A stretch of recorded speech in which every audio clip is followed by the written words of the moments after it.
Welcome, everyone, to day three coverage of the NFL draft here on the Barroom Network. My name is Aldo Gandia.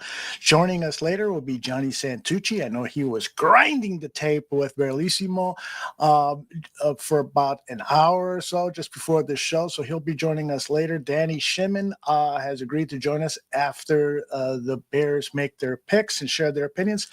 Plus, we've extended invitations to a number of people who will be with us throughout the day. So we expect to hopefully have at least a dozen different voices on it. Wouldn't it be cool if we had 10 at the same time and we could all talk ideas? So if you're interested in popping in for a little while, send me a DM on my at Barroom Network account and I will send a link. You're more than welcome to come in. Also, Aaron Current will be here for a couple of hours. I think he's scheduled right at around 1 p.m. Central. Nonetheless, I want to get us started by talking about the biggest story of the NFL draft, and that is the almost unexplainable drop that Shedeur Sanders has had. And look at who has just popped in here. This handsome gentleman here. It's known as Ryan KB. I'm glad you're here, brother, because the first topic I was going to present to our fans is what has happened with Shedeur Sanders. So I want you to take a look at this report from Tom Pelissero. He seems to have talked to some NFL general managers, and then we'll get your take on it. This is Tom Pelissero. And something that Shedeur's father, Deion Sanders, said on a podcast talking about both Shedeur and Travis Hunter, saying that if they are drafted by a team that they don't want to go to, he's going to step in and pull an Eli, meaning force those players to not actually go to that team and try to get them traded. Throughout the pre-draft process, Shedeur Sanders very much proceeded as if he was dictating to clubs where he was going to go rather than how the draft works, which is the other way around. And there were a bunch of opportunities missed at the various checkpoints through that pre-draft process. Go all the way back to All-Star season. Instead of going to the Senior Bowl, he went to the East-West Shrine Bowl in his backyard in Dallas. Despite an NFL memo saying if you go to these All-Star games, you have to practice, Shedeur chose not to. At the Combine, it is now well documented some of his formal interviews did not go well. One assistant coach told me in all his years, it was the worst formal interview he'd ever been through. People said that Shedeur was trying to dictate how he wanted things to go and made them feel small. Even at the Pro Day, the entire Big 12 have an event in Dallas. Shedeur was there, but did not work out. He had a showcase instead in Colorado. All of which is to say, for a player who had a variety of questions both about the talent level, how he would fit into an NFL system, how he would adjust from his play style in college, but also about the potential culture shock of for the first time playing for someone who is not his father. There were opportunities that Shedeur Sanders could have taken there. He seemed to feel as if he was in an elite category where he could choose the few teams he wanted to go to. Now some of those very same teams that might be considering taking Shedeur today didn't get those opportunities to answer their questions. RKB, one of the stars of the Barfly Tailgate Show every Sunday during the season and many Sundays during the off season. What is your take on this Shedeur Sanders? Does what Pelissero said there make any sense to you? Absolutely. That certain parts of it definitely make sense. Not practicing at the events. I'm not gonna hold not doing anything at the draft. I said the draft at the combine because we see top talented players not do anything at all. So there's a certain cockiness flair to him, in which I get. I had conversations about this last night over on Nomad's Pod, where I told him, I said I didn't want to bring race into things because you had Jalen Milroe get drafted, you had Cam Ward get drafted, and things of that nature. So I kind of had the feeling that maybe folks didn't really want to deal with the circus that really comes along with that kid. Mm-hmm. Because to me, it can't be about talent. Talented wise, I felt like the only quarterback not named Shedeur Sanders that had a reason to be drafted in the first was Cameron Ward. I wasn't high on Jackson Dart like my boy AC. I said all the way till last year when I thought Shedeur was coming out that I thought that he had one of the prettiest balls that he when he threw. I thought it was him and Penix. I don't want to say that the league is sending him a message.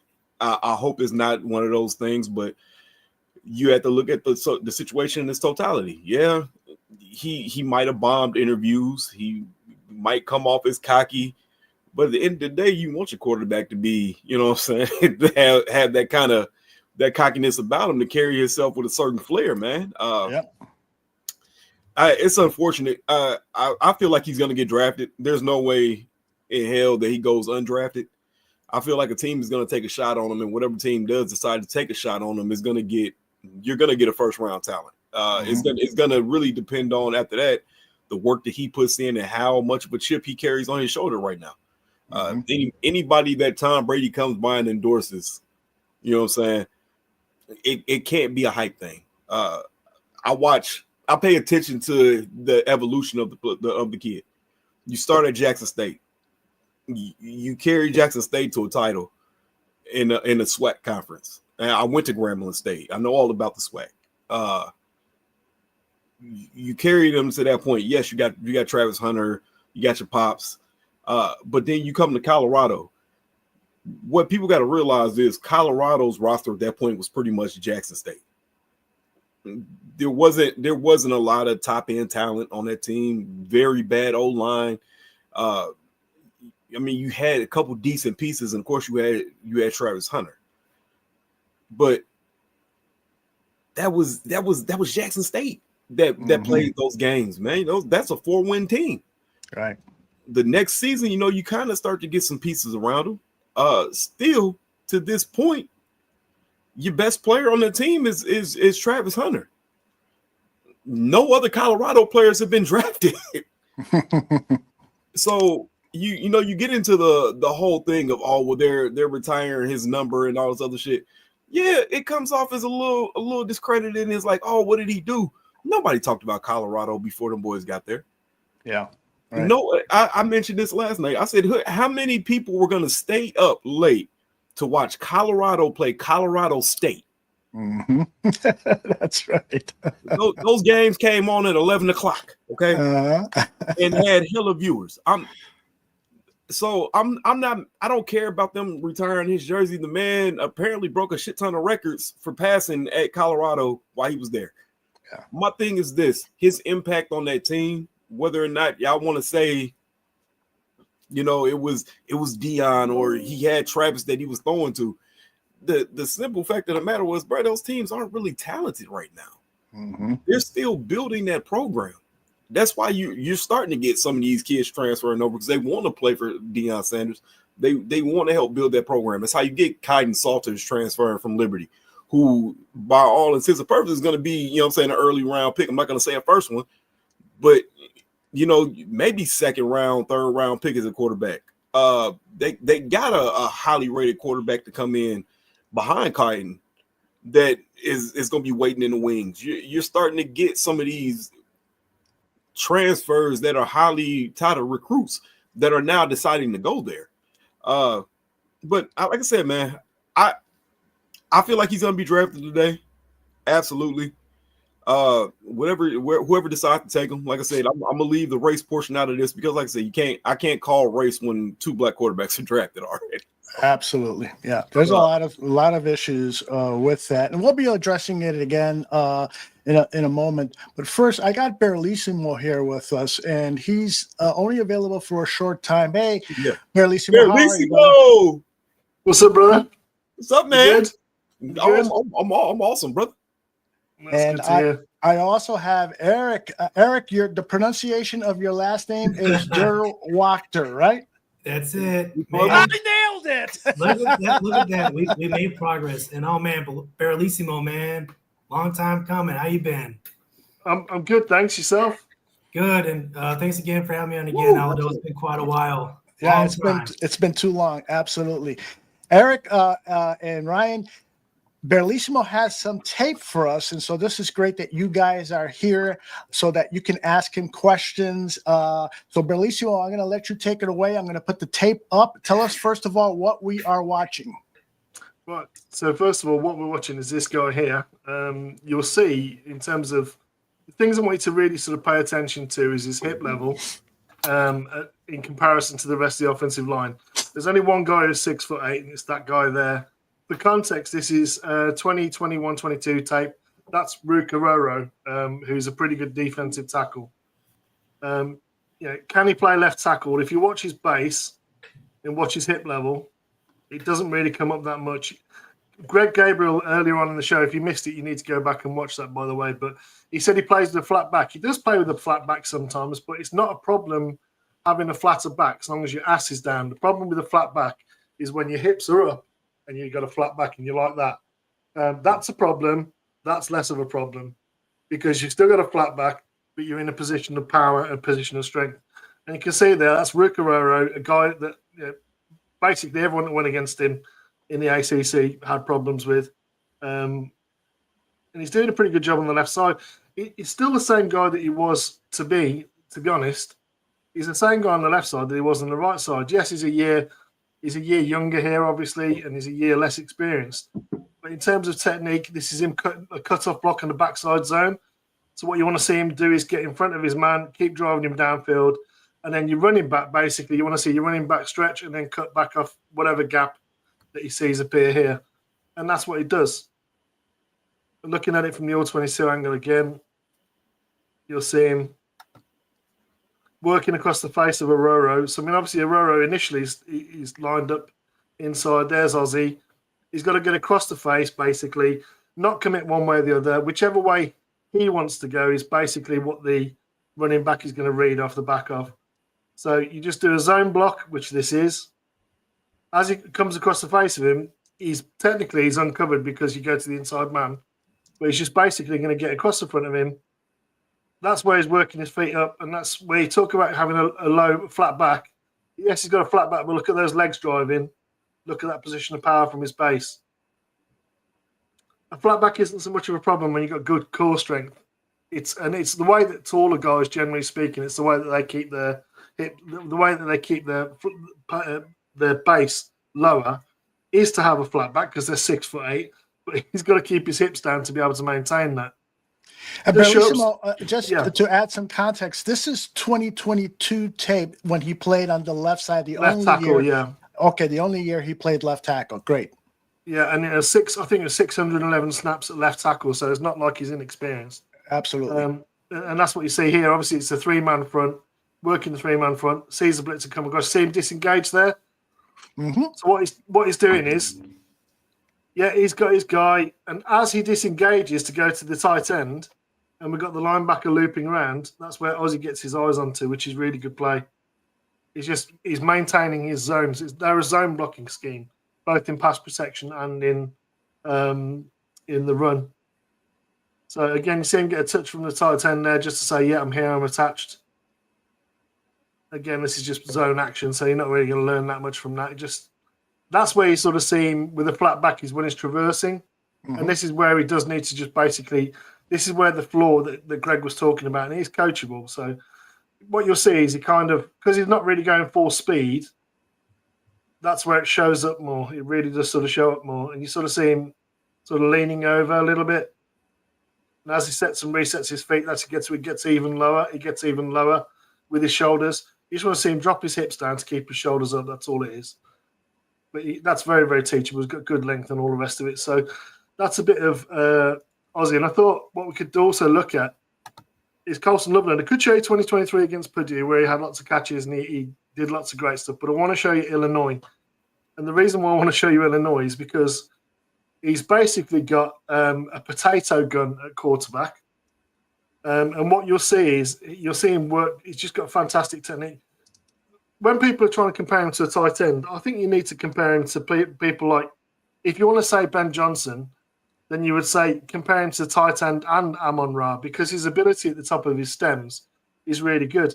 Now, this is, I tried to explain earlier, this is what you call, a lot of people would call it, when you run a hook, you expect a hook to kind of look like that, come back towards QB. When you've got outside leverage, though, you need to get the defender, when it's man, you've got to get his hips turned. So you have to press to the outside, then come back. And we see him sort of sell that well and then engage, see him disengage now. Yeah. Look at the space he gets there. If it's a timing pass right now, look at the separation he's got there in this box. Yeah. You want to talk about being able to get separation, and then his quarterback sails it, 3 yards behind him. It's just, and that's what he had. That's what he had at Michigan last year. Obviously, JJ McCarthy when they had nothing at QB. This is Tuttle, I think. Is it Sam Tuttle? Yeah, I think the QB. Yeah, not great, but comes back his sort of late third, fourth read and just puts it an absolute mile behind him. You want to see him work as a blocker in space or work as a blocker on the edge. Is the wing there? Comes down, identifies his man, which is the linebacker. Watch him engage this linebacker and just take him for a ride sort of 14, 15 yards downfield. Wow. Scatterbo just went to the Giants. Oh, no. Not surprised. They've got their bruises to go with their fast guy, haven't they? Yeah, exactly. But I like this from Colson Loveland. I like this. Just, again, in terms of IDing where he is, there he is. Got to get onto his linebacker. You just watch him work him literally down to kind of this sort of area. Gets on him, stays in front, keeps working him. Wherever he's going home, or running back's going to work off the back of me. Just really good stuff.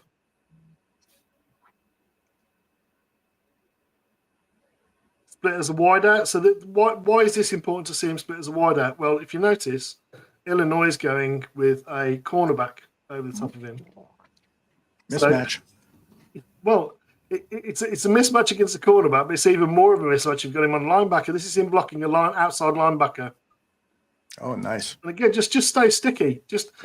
He's not trying to put him into the ground. He's just staying sticky, staying in space, and that's how your running back is able to read the block. Your running back compressed to the outside, so the defender goes to the out, and then he cuts back inside. Just work off the back of the blocker in front of you, and that's what he does really, really well. And there's other routes that's going to come up in a minute. Again, is the wing. Seeing the wing there. Mm-hmm. I don't like this formation because it makes him technically ineligible there because he's covered. Because you've got two on the line the other side, but he's a blocker anyway. The wing, yeah.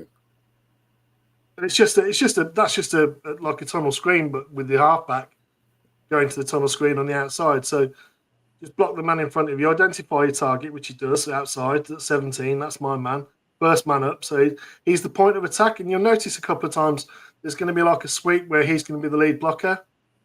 That's going to be coming up. I think it's 2 plays time. Look at that release. Just absolute. And if this ball's anywhere near him, he's off for 6. Look how skinny he gets on the release here. It's really, really good stuff. And again, the speed. It's not just speed; it's variation of speed because he gets up on the line back. And this is a safety walked up. That's a safety walked up from too high into what looks like it's supposed to be cover 1. And he's just left him for dead. And there's no way the safety's going to get there if that's a decent ball. But it's not a decent ball. And the effort again on this catch, Aldo, if you're watching just the attempt, you talk about laying out for a catch. Watch how skinny he gets off the release. When I say skinny, staying within that parameter to get off the line unscathed, not held up. No, yeah. I mean, the defender tried to grab hold of him and just couldn't. Yeah, the quarterback. Look how much he laid out for that. Yeah. That's bad. It's like reliving the horrible Michigan season. Just guys, why don't you kind of weigh in on what you think about the what we're getting from Colston that perhaps Warren can't deliver. Continue with this play though first. So this is the motion play where he's actually going to become a seal block. So it's almost like if you had a crack back from the wide receiver, but it's not. He's just going to do a seal block. So whoever the outside guy is, and that tells you it's man. So it's the next one. It must be the one after that. Let me skip forward. Okay. So without talking over my guy here, you asking the question about what do we feel like we're getting. I'm looking at someone more in the mode. I'm just gonna throw a couple names out. You know what I'm saying? Because everybody says Buddy Ass from Detroit. His name is escaping me right now. Laporta. Sam Laporta. Yeah. To me, what you're looking at is you're looking at somebody that's more along the lines of a Mike Gesicki type. That tight end that you feel could be double more as a wide receiver, almost a big slot, if you will. Kid runs very fluid routes, as my guy Barrelissimo is showing. You seen the skinny route that he ran. I mean, he absolutely destroys the coverage on that, and just horrible quarterback play in Michigan there. Yeah. But you get instances of that all the way back to J.J. McCarthy's last year. The kid, he separates, he gets open very frequently. Especially, I mean, he was getting open last year. It's just you get misses, and he wasn't being thrown to at times too. So the kid, like I said, he's going to double a lot, which kind of made me my eyebrows raised at the Luther Burden pick. Because I mean, you throw that 12 personnel out there, man, you get a big run, and let's say you go hurry up right away. Now all of a sudden you kick Colston Loveland out to the slot, and you already got DJ Moore, you got Roma Dunze out there. So I mean, I get it. More bodies deployed, a bunch of different weapons, it's fine. But I kind of felt like Colston Loveland was supposed to double kind of in both spots there. So, I'm going to go there. I'm going to say I don't think the comparison is any tight end. I don't think it's Gesicki. The only one I think it would be close to is actually Travis Kelce, because Kelce is more of a positional blocker than he is a power blocker. Yeah. No one's ever going to say he's going to drive defensive ends off the line, because he just doesn't do that. No. And when I think about who the Bears had that would be similar to what Loveland was in Michigan, is actually Keenan Allen in terms of the route running. The ability to get separation at the stem. And it's not just vertical separation with speed, it's horizontal separation with things like that. Look at the hand use there. One little touch with the hand, look at the separation he's got. 3 yards. Now, if the ball is anywhere but thrown straight to this defender, if the ball's down the middle of the field here, that's 2 touchdowns. But no, he throws it straight to the defender. And it's... And man, we still found a way to beat Ohio State, so I ain't bad. There you go. That's all that matters. I'm gonna take you're a big Michigan guy. I'm just taking. Oh yeah, I'm a Michigan fan, man. So I live in Notre Dame country, South Bend. I'm a good 20 minutes away from the choice. Yeah, that's a choice. So I'm not a Michigan. I mean, Michigan fan. I'm not a Notre Dame fan, because of the people in the area. Oh, I bet. I became a Michigan fan many years ago out of spite. But yeah, I've stuck with them, and I always hated Ohio State too. So it just kind of seemed like a Bears on the clock. Bears are indeed on the clock. Let's get this tape off the screen. Well, overall, Barrelissimo, kind of give us a 2 or 3 sentence evaluation on Colston Loveland and what he is going to do for this Bears offense. He's going to be the piece that you're able to move. When you think about him on the field, we put someone like DJ Moore, who's also a move piece, with, for example, Luther Burden III, with Roma Dunze. If you put him on the field with those kind of guys, or if you put him on the field with Cole Kmet the other side, and let's say Roma Dunze, DJ Moore, there are legitimately you could motion Colston Loveland, DJ Moore, or Roma Dunze from the outside to the slot, and they're all going to dictate the coverage. The reason why Colston Loveland makes the difference is because of who travels with him. And if nobody travels with him, you've got to match up against a cornerback who's going to be around about 6 foot tall. He's still going to be able to separate with his route running, but he's also 6'6". So he's going to be able to dominate there. And in terms of like blocking, when you're moving him in space to the point of attack, so the lead block on the outside of let's say a sweep, or a downfield block from the backside zone for a cutback lane, he's that kind of guy as well. Just very dependable hands, fantastic route runner. A guy who gets scary amounts of separation on film throughout his career at Michigan. I don't see that being any difference. And he's still a baby. He's literally just turned 21 on the 9th of April. He's still growing. He's 6'6" and 248, 250. It's the ceiling with him as well as the floor is very impressive to me, and that's the best part about that pick. Great summation. The Bears are on the clock, so we should know who the Bears are selecting, and the Raiders have selected Dante Thornton. Danny, I see the disappointment on your face. Danny Shimon has joined us. What's up, guys? How y'all doing today? Danny. What's good, What's man? going on? What's up? Yeah, I mean Dante Thornton, that's a speed weapon that's going to go over there with the Raiders. But yeah, there's been a little bit of run of some receivers, some running backs here. Obviously, you saw like what 2 or 3 running backs go right now. So I'm assuming that this pick here coming up, the Bears should be hopefully addressing the running back position. So we'll curious to see who goes here. Eric, who would you like to see go to the Bears with this next pick? You know, recently, thanks to the run on running backs, my top guy already got taken with Tootin going a bit earlier to the Jags. So I'm a pretty big fan of Jaden Blue coming out of Texas. I remember Ryan Poles was there. He was fascinated by Jaden Blue amongst other players. I mean, that dude is he is fast. He is built like a bowling ball. I'll be a very good compliment to a DeAndre Swift. I can also see them going Martinez out of Miami, big back. Runs a 4.51, and be interesting if the Bears trade back here, as Cloudy's suggesting, but we'll see. We've traded with Buffalo. With the Bills again. What a tease. Thanks, Cloudy.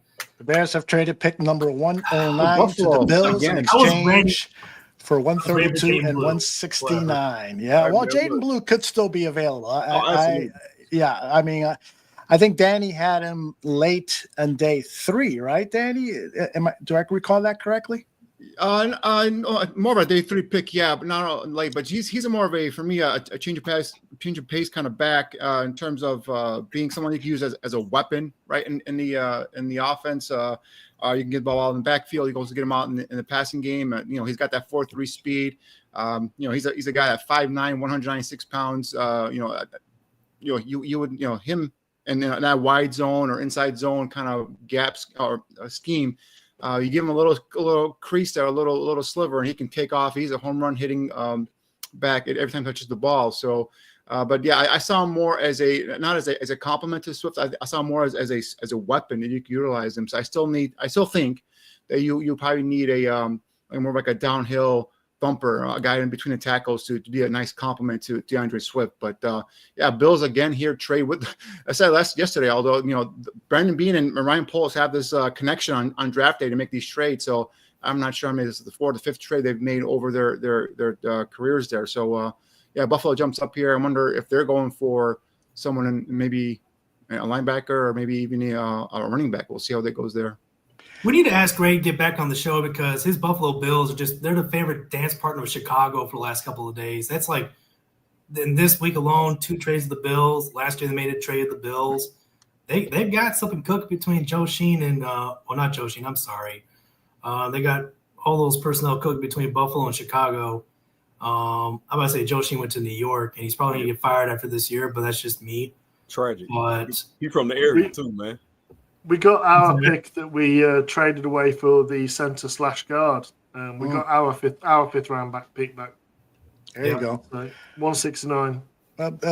Paul said last night that they were, if a player they really liked, and I'm paraphrasing, they would keep this pick. So apparently, perhaps I would say, one of the players they had targeted with this pick was already selected, and so that gave them the key to the permission, so to speak, to acquire another pick. Be interesting to find out who they were targeting.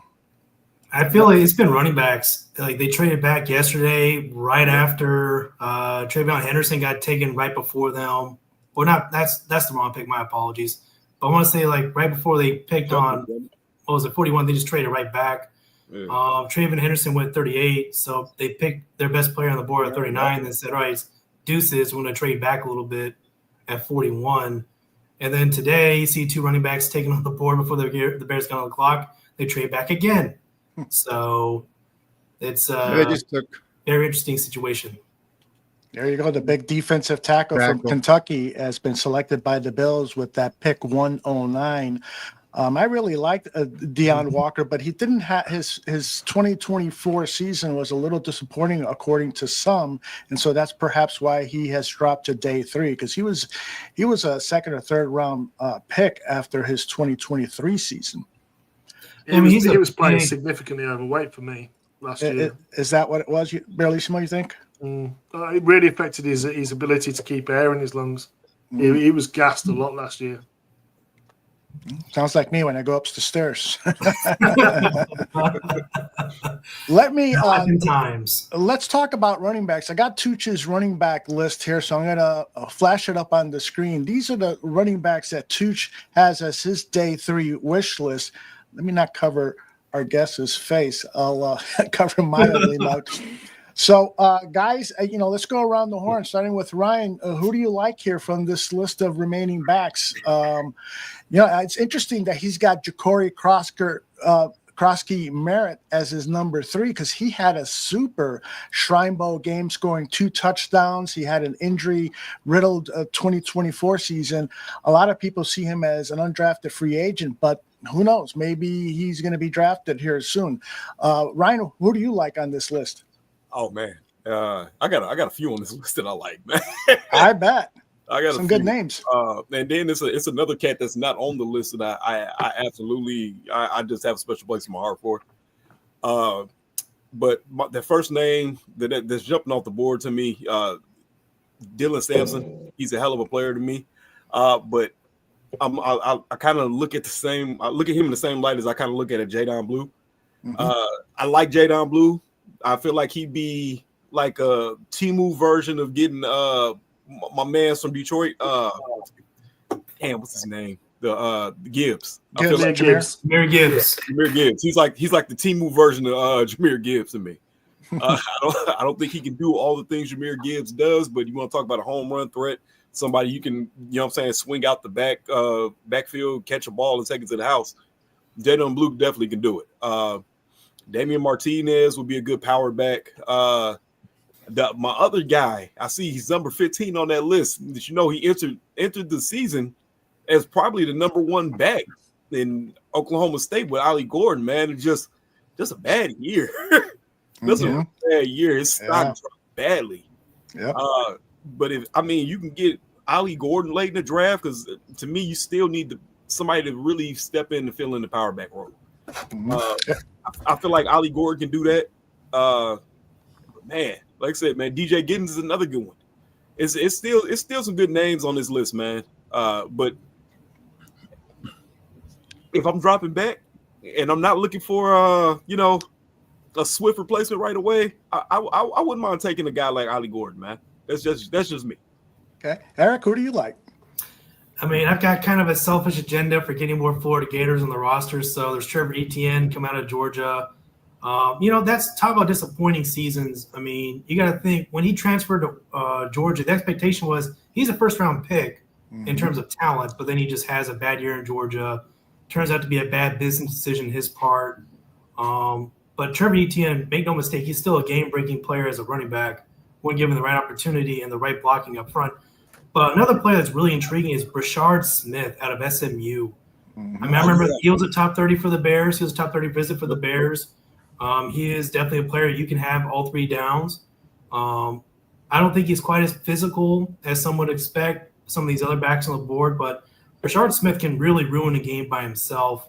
And again, another guy I really like is Damian Martinez. He ran a 4.51, which is faster than people expected. He's about, he's like 5'10", 5'11", 230. He's running at you at 4.51 speed. That's a lot of power coming downhill right at you. Really more of a one-cut back, but he has the ability to take it to the house. And one more name I really like, my guy Montrell Johnson from Florida. He is lightning in a bottle. He is lightning in a bottle. He was really that inside specialist for the Gators, the inside zone specialist for the Gators. Give him up the A gap. He's going to take it to the house. So a lot of great options here for on this list. But the one we do have to take off is Cam Scatabo. He is a giant. So Scatabo is no longer a thing. He is a giant as in the New York Giants. Yeah, as a New York Giant. Absolutely. Tootin's gone as well, hasn't he? Yes, he is. Tootin is gone. That's the one I'm most sour about. I was really looking for Tootin because having that ability, a 4.32 in the backfield, but he can still run it up the middle. Like, he is a broken player, and I'm incredibly jealous that Jacksonville got him, although now it makes me wonder, do they have plans of trading away Etienne? That's been a rumor floating around, is that maybe the Jaguars in this new regime may or may not be looking to move Etienne, but we'll have to wait and see. I think they can have ETN and Tootin in the same house. They can have them in the same backfield, but crazy things have happened. Danny is going to leave us. He'll be back shortly. But Danny, give me a comment, a name or two that you'd love to see the Bears select with their next pick. Yeah, DJ Giddens is my top guy right now remaining on the board. He's a guy from Kansas State, 6 feet, 213 pounds, ran a 4.43 40 at the combine. He's a guy that, again, downhill in between the tackles type of runner. His vision, his balance, contact balance is phenomenal in terms of what's remaining here on this list. His ability, to bounce off of guys and run through tackles is tremendous. And again, I think he'll be a real nice compliment to DeAndre Swift. And he's also a solid in terms of pass catcher as well. So he's my top guy on the board.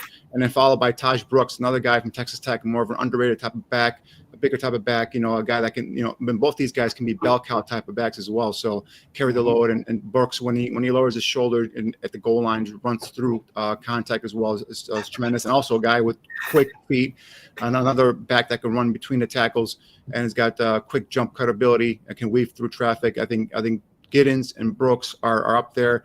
I'm a big fan of Trevor Etienne as well, but he's more of a diminutive kind of back, under 200 pounds. So I think that he's a guy that could probably last into the next round. So we'll see how they go there. But Giddens for me, you get him, and I think he's a guy that can come in and make an impact right away here, especially in the 4th round. All right, brother, get your son ready for soccer practice, and we'll talk to you later. Bellissimo, what's your thoughts? And then we'll bring in Tooch to talk about his list. Yeah, there's a lot of. I mean, everyone's gone over most of the guys. I mean, Eric and I are doing this kind of thing at the moment with Trevor Etienne and Montrell Johnson, particularly. Damian Martinez is an all-round back. If you want another all-round back, and one that hasn't been mentioned yet, that I like is Phil Maffa, who's more of a bruising back, something that depending upon how many concussions our current power back, which is Rochon, is going to deal with. And Phil Maffa is a guy that's an all-round back. He's quicker than you expect. He's bigger and stronger than you expect. But the rest of the guys, Dylan Sampson's the one that I would choose first, probably followed by Giddens. And then you're looking at sort of Taj Brooks, Damian Martinez, and Montrell, all around about that same sort of level for me. If you want sort of your more scat type backs, your third down back, then you're looking at like Jaden Blue, Trevor Etienne, those kind of guys who aren't sort of an every down back, but would be fine as part of a running back by committee. Tooch, you put this list together, and I love it. It's very well done. The one player on this list that I frankly don't know much about, but perhaps you can comment on, is the kid from Oregon, Jordan James. Why is he on your list? Take it away. Yeah, frankly, I mean, there's so many good running backs left. Yeah. And it's like, it's so hard. I like him. He's a little bit smaller, but he's always falling forward for me for positive yards. He's got decent speed. He's not a home run hitter, which is, you can see I put home run hitters towards the top of the list. My favorite guy is DJ Giddens. His legs and his feet are just incredible. I think Bears fans will just fall in love with Giddens, and he's an excellent receiver. He does have some speed, and his speed mostly comes from setting up tacklers with his jump cut, his legs, his fakes. He leaves defenders in the dust a lot. And then, he's a larger size back, but he's got really good speed. And then, Dylan Sampson, I mean, this is a kid with a lot of production in Tennessee. Also was clocked at like 23 miles per hour. The top guy was Jaden Blue, who was clocked at like 24 miles per hour, which is probably why the Bears and them had brought him in for a visit. They want that rare speed, looking for the Jahmyr Gibbs, like KB said. Taj Brooks is your bowling ball. Sad that Bashal Tootin went off the board. He's got really long speed as well. I heard Eric. Nice to meet you, Eric. Bashal Tootin with a lot of long speed. His ball security was a little bit of a concern for me, but a good player. And then Bellissimo mentioned Montrell, and Eric as well too. Is just a great all-around back. Mm-hmm. He's got nice speed. It depends on what the Bears are looking for. LaKent Allen, the best pass blocker and best receiver in this draft. I think you're looking at 40 yards receiving minimum every week, depending on how many touches he gets. Then the rest of the guys, Trevor Etienne, phenomenal receiver. Great. He'd be great third down back. I like him there. And then Ali, of course, KB mentioned him, and if he had entered the draft last year, he would have been a lot higher draft pick. He's still a solid player, man. I mean, he's just you're getting a pro back with Ollie Gordon, and then Irv Mulligan. You heard Foster Covers mention him, and then Corey Kiner's kind of like in the Taj Brooks mold, a little bowling ball with some power. But I mean, obviously, I really want the Bears to take DJ Giddens. Bears fans are gonna fall in love with this guy. He's got, the cutting ability is just amazing. Eric, you had a thought you want to share on this list? I did. So good to meet you, Tooch, or John, and Ryan, you as well. It's nice to meet you for the first time. Barrelissimo, hey, respect the game, man. Great minds think alike about these players. But a big point I want to bring up is this list. I mean, you look at players like Jadon Blue, Brishard Smith, Basil Tootin, Montreal Johnson, even Phil Maffa, Trevor Etienne, Ollie Gordon. These are guys that last year, when watching college football, a lot of us thought these would be first-round picks. A lot of these guys were like in contention for like number one running back for the 2025 NFL draft, and they all wound up just having bad seasons. I mean, it's just the weirdest phenomenon that I noticed, especially like a Phil Maffa from Clemson. I remember he was so talented coming into Clemson. People thought he could be a Heisman candidate, big, fast, can play all three downs. And he just winds up just playing a little bit under expectation. And then now he's still available to be drafted in the NFL. Coming into this draft, I thought there were going to be no fewer than like 3, maybe 4 first-round picks. Only 2 wanted to be first-round picks. So a lot of these players got pushed down the board as a result. And it's kind of an embarrassment of riches at running back where, I'm still annoyed we traded back again from 109. But these players, I mean, if you just do by the numbers, a good chunk of these guys will still be there when the Bears are back on the clock again. And just to have all these players that we all thought, or at least most of us thought, that could be first-round players come this year, and the fact they're still here, unlike Shedeur Sanders, I'm not going to talk about that subject right there. These are very fascinating for me. These are very, very fascinating players that are available at running back. I guess I should explain that pick, my third, Ja'Cory Krosky Merritt. Yeah. As you said, he had a hell of a game there in the Shrine Bowl, but he has got tremendous speed, man. He's a threat to take it the distance every time he touches the ball, and that's what I like for the Bears because I don't think we have that. Right. I want someone to with that home run speed for the Bears, and that's why he's up there. I'm with you. The guy is a very intriguing player. All along, I've been reading that he is a potential undrafted free agent. I doubt that's going to happen, but if he is, I hope that the Bears make him a priority signing. Let's get people with the Bears about to draft in about 15 picks or so. Let's go through the first round, their third round picks, the fourth round picks, and stop me at any point if you guys want to comment on any of these picks. The first pick of this third round was a guy that I was in love with, Chimere Dike, super fast, good blocker, great attitude, plays a gunner on special teams, returns kicks and so forth. Unfortunately, he goes to the Titans. Anybody else love this kid like I did?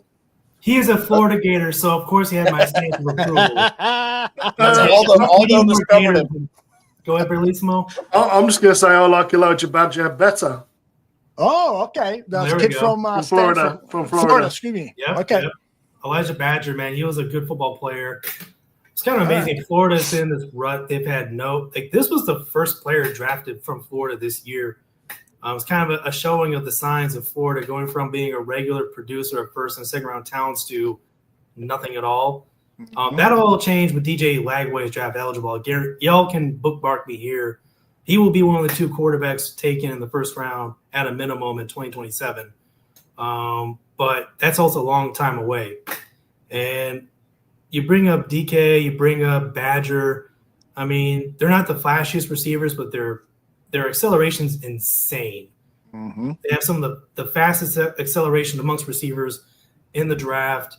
It's just when you look at the numbers game, the production, they can never compete with a lot of these other receivers in this draft, because when you look at Florida's quarterback situation the last couple of years, this is a reason why some people had Colston Loveland a little bit lower than Tyler Warren, because of the production on paper, because he had to deal with such a terrible quarterback situation in Michigan. Sorry to bring that up, Ryan, but that was the hardline truth, is that they didn't have quarterbacks available to play in Michigan this year. So production can really kill what people would have as a draft stock. And these Florida Gator receivers, if they're getting drafted, eventually when Montrell Johnson gets drafted, I mean, they're going to have a freaking steal in Johnson because, again, lightning in a bottle, can take the ball out of the house, can play all 3 downs. This is where scouts and GMs really make their money. As Greg would probably tell you, is this is the day that people really make their money hitting on these picks. I'm just telling you, all these Florida Gators that are going to come off the board in these next couple of rounds, they're going to turn some very good football players. Mm-hmm. Let's continue. The second pick of this round was Bashil Tootin. We've talked about him, the speedy running back from Virginia Tech. Overall, the Jaguars, I think, are having one of the better drafts. They got Travis Hunter with the second pick, Caleb Ransall with the 24th pick of the third round. They didn't have a second rounder. Wyatt Millam also in the third round, Bashil Tootin, and then a couple of picks later in the same fourth round, Jack Kaiser, the linebacker from Notre Dame. Bellissimo, what do you think about this draft for the Jaguars? Not in love with it, huh? He's trying to find the kind words. Unimpressed, really. I'm not that they've taken any bad picks, because I haven't. I mean, a couple of them are a little bit of a reach for me. Like Ransall was a bit of a reach for me. Yeah, I thought so too. There's a few players that have just gone that I really like that have just recently been taken. But I mean, in terms of the Jaguars, I think they've done what you'd expect them to do. I mean, the thing that was bonkers for me was giving up everything that they gave up to get one player. They're not one player away. What they gave up to get was possibly the most versatile player in the draft was more than the value that I think they're going to be able to get from him, which didn't make sense. But it is what it is. They've done what they've done. They've had a solid draft. I mean, I think the teams that annoyed me in the draft this year is probably the Saints, because there's a couple of times they've taken guys now that I would love to have had the Bears. But including the most recent round, which is, I think, Danny Stutzman they've just taken. Yep, just off the board. I really like. Me too. But they've had a good draft. I think no surprise, the Eagles, yet again, are just letting it fall to them and taking really good players when they're on the clock. They're not getting panicky. They're not trying to trade up. They're not trying to trade back. They're just saying, right, okay, let's stay true to our board. They've just taken a defensive tackle that's a big, scary dude to go with their other big, scary dudes on their defensive line. Ty Robinson, part of Nebraska. Yeah, Ty Robinson. He's a stud, no doubt. Yeah, and you could put him out to end as well. So, I mean, he's a guy that's going to give them some versatility. Mm-hmm. But, in terms of the Jags, they've taken – I mean, getting Tootin, I think, in this round's a good pick. Jack Kaiser, for me, is Sanborn. If you think of Sanborn, Kaiser very similar in terms of the type of player they are. Just dependable, just guys that read their keys and then just do their job. It's not flashy, not spectacular, just good players. Other picks after Tootin for the Jaguars, Scadaboo, we talked about him. He's gone to the Giants. The Patriots selected the safety out of California, Craig Woodson. Kaiser went to the Jaguars, just talked about him. Somebody wanted to say something about Woodson? Yeah, I have him on my list. I like the smooth transition from mirroring and covering receivers on Woodson. I didn't think he'd go this high. I know Berlissimo and I have talked about Woodson as being a nice cover safety. They're just all-around safety as well. But I wanted to ask you guys, the Patriots pick 38 of day 2, they took Travion Henderson, which I suspect left the Bears flat-footed. And then they went with Luther Burden because that was the best player on their board. And Luther Burden, arguably a first-round pick. Do you think that's a possibility that maybe at 39 Travion was a target? My tenfold hat conspiracy is they were still going to pick Luther Burden 3 no matter what at 39, but their intent was to pick Travion Henderson at 41. Okay. And because they probably had a good idea who the Saints were picking in between. And as soon as Travion Henderson went the board on 38, Ryan Poles probably said, you know what? I'm not staying around for 41. I'll still stay here and pick a real first-round talent and Luther Burden at 3rd, who I'm still floored actually made it to the Bears at 39 overall. And such a dangerous weapon. I could talk more about him later on. But the very moment Travion Henderson's name got called, and really before him, Judkins got picked up as well. Yep. I think Ryan Poles looked and said, screw this, I'm going to go back down. Yep.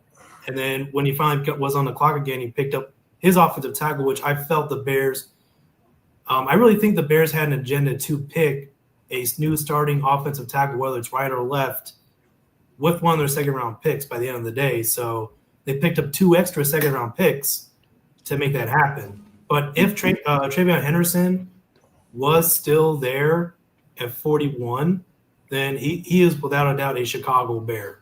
That's my personal opinion. And again, when it just happened today, 2 running backs go on before the Bears are on 109. And guess what? Bears trade back again. And now Trevor Etienne is gone, which is I was very annoyed, and I saw that live on TV. So I just think they're going to let the board come to them at some point. I think when they finally stay on the clock, you see the notion pick is turned in. That probably means the Bears finally found the running back. But, yeah, I think that's a really good theory, that once Travion Henderson was off the board, they say, you know what, we're trading back. Yeah, I agree. KB, what do you think about Tuch's theory of the Bears were targeting Henderson? I absolutely believe that was the idea. Either the way my guy Eric described it, or, you know what I'm saying, it being, albeit, hey, we might have just took him at 39. I feel like once the running backs came off the board, they kind of like, fuck.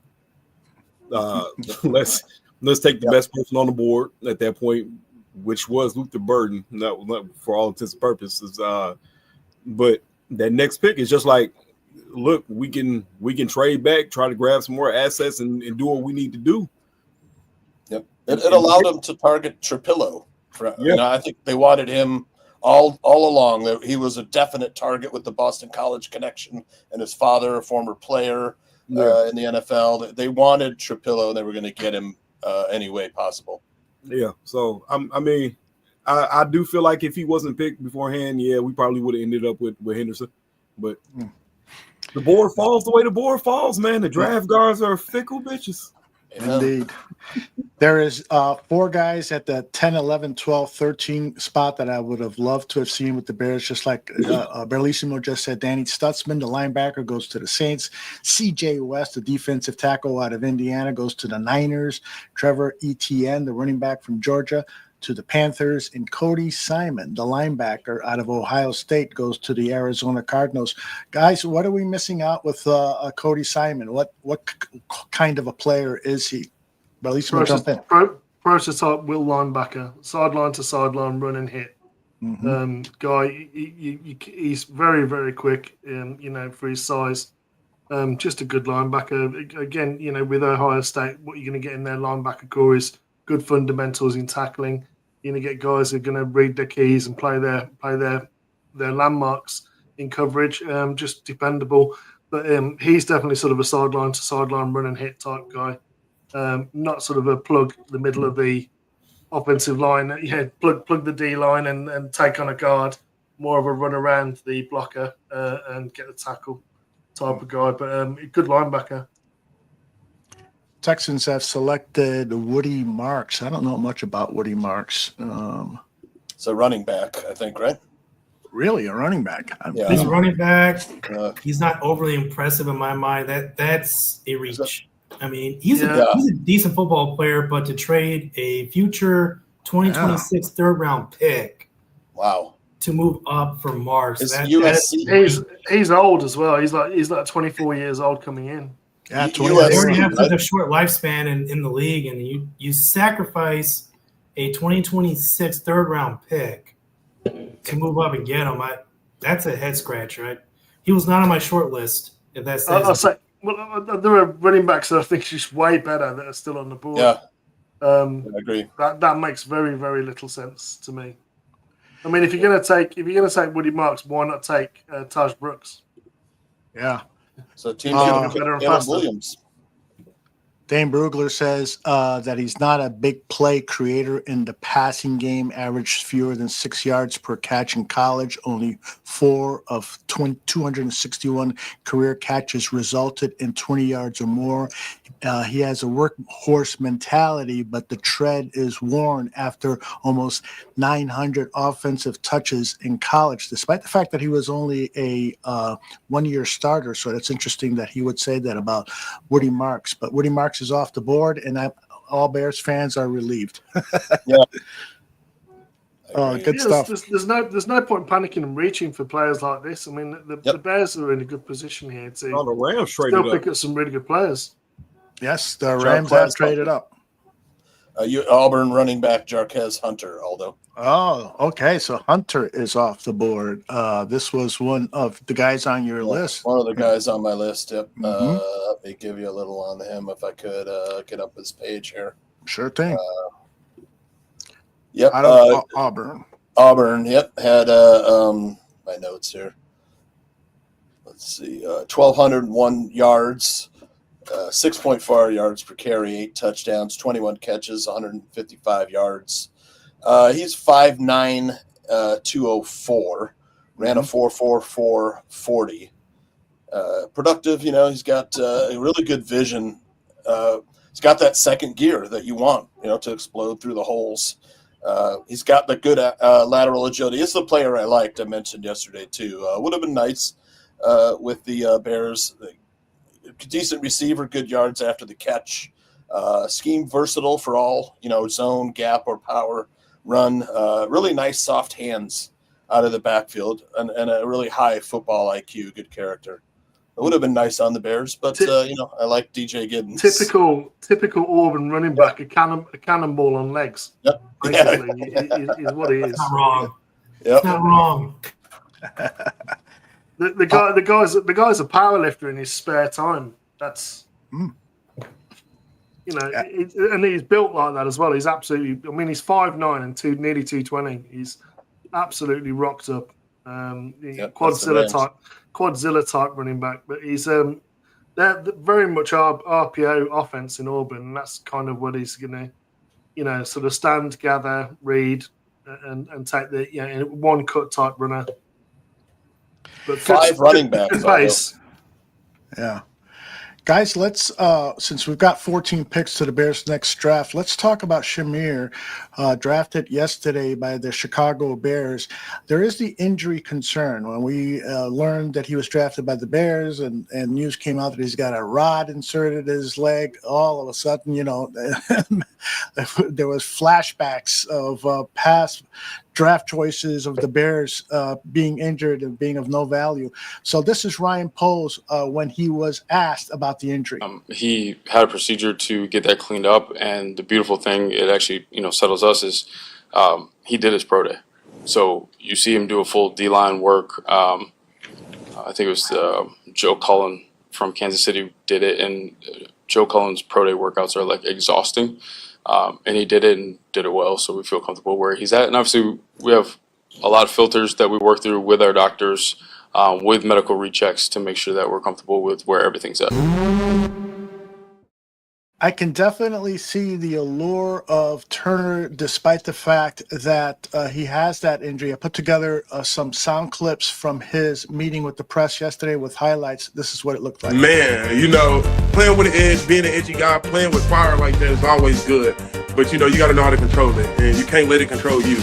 So I feel like keeping it at a certain level, like right on the line. I can stay right on the line, but just don't cross it. And, man, I have a great career, bro. Great career.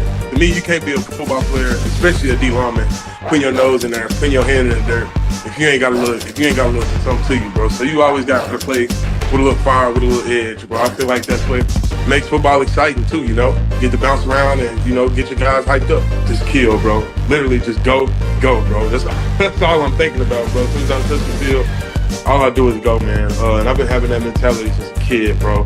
I don't know what it is. I don't know what it is, bro. I honestly don't know, bro. It's just a fire inside me, bro. I don't know, kill them. Take their lunch money. Bro, this is crazy. I'm sorry, y'all. No, it's time for you. They really can't block me. Eric, I know your passion is defense. Barrelissimo's raising his hand. What do you got? Oh, Grady Jarrett Mark II. Oh! I was actually about to say something just like that, Grady Jarrett Part 2, but it's actually kind of the wild thing is Turner gets to sit behind Grady Jarrett, and that's why I'm not too concerned about when he had the rod inserted into a stress fracture and he's going to take time to heal, because unlike a lot of these players the Bears did draft in the past where they're injured and they get re-injured, like the most notorious one was Kevin White when he had a stress fracture that just could never heal and then turned to a complete fracture in his fibula, I believe. Right. In this particular case with Turner, I mean, he's ahead of the curve with his recovery, and he doesn't have to start right away. He doesn't have to play right away. He gets to sit behind Grady Jarrett, a defensive tackle, who was a very excellent comparison to him. And the thing about that really strikes me about Turner, he does have a little bit of a checkered past. He did have 7 personal fouls last year. He did have the really bad incident in 2023 where he absolutely nut-checked someone on broad daylight, no less. And, it was awesome. To be fair, he kind of brought that on himself. I mean, you don't rub your nuts on someone's head. That's just that is true. He's someone that doesn't back down, and something I really respect about Turner. I mean, this dude, he played every single technique along the defensive line. He's been a nose, he's been a 3-tech, he's been a 1, he's been a shade. They would have him at 2, they have him at a 5, they had him even as a 7. Yeah. He is literally lined up at every single position. I think he is the one defensive lineman in this entire draft class that has played every single technique along the defensive line. So he has the inside-out versatility. He's got good size, 6'3", about 6'4", 290, but I think his playing weight truly is going to be up to 305 when the time comes for him. And just that passion he has for the game, that defensive line energy, that's what I call the D-line energy, man. You cannot stop that in elite players. You got to let him be great. You got to let him just channel that. And he was a first-round pick up until his injury. There is no question. 2023, 6 sacks as a 3-tech. He's had all his different talents, his ability to get after the passer, and he's really good against the run too. So had he not been injured, there is no way he would have made it to the second round. But he fought through injury. He's tough as nails. May have hurt his draft stock a little bit, but hey, benefited the Bears in the end because they got themselves an excellent football player for Dennis Allen and Bill Johnson to really build up. I've got a question for Eric. Eric, what's up? If Shamar Turner had been playing on Michigan's defensive line, would he have been taken in the first round?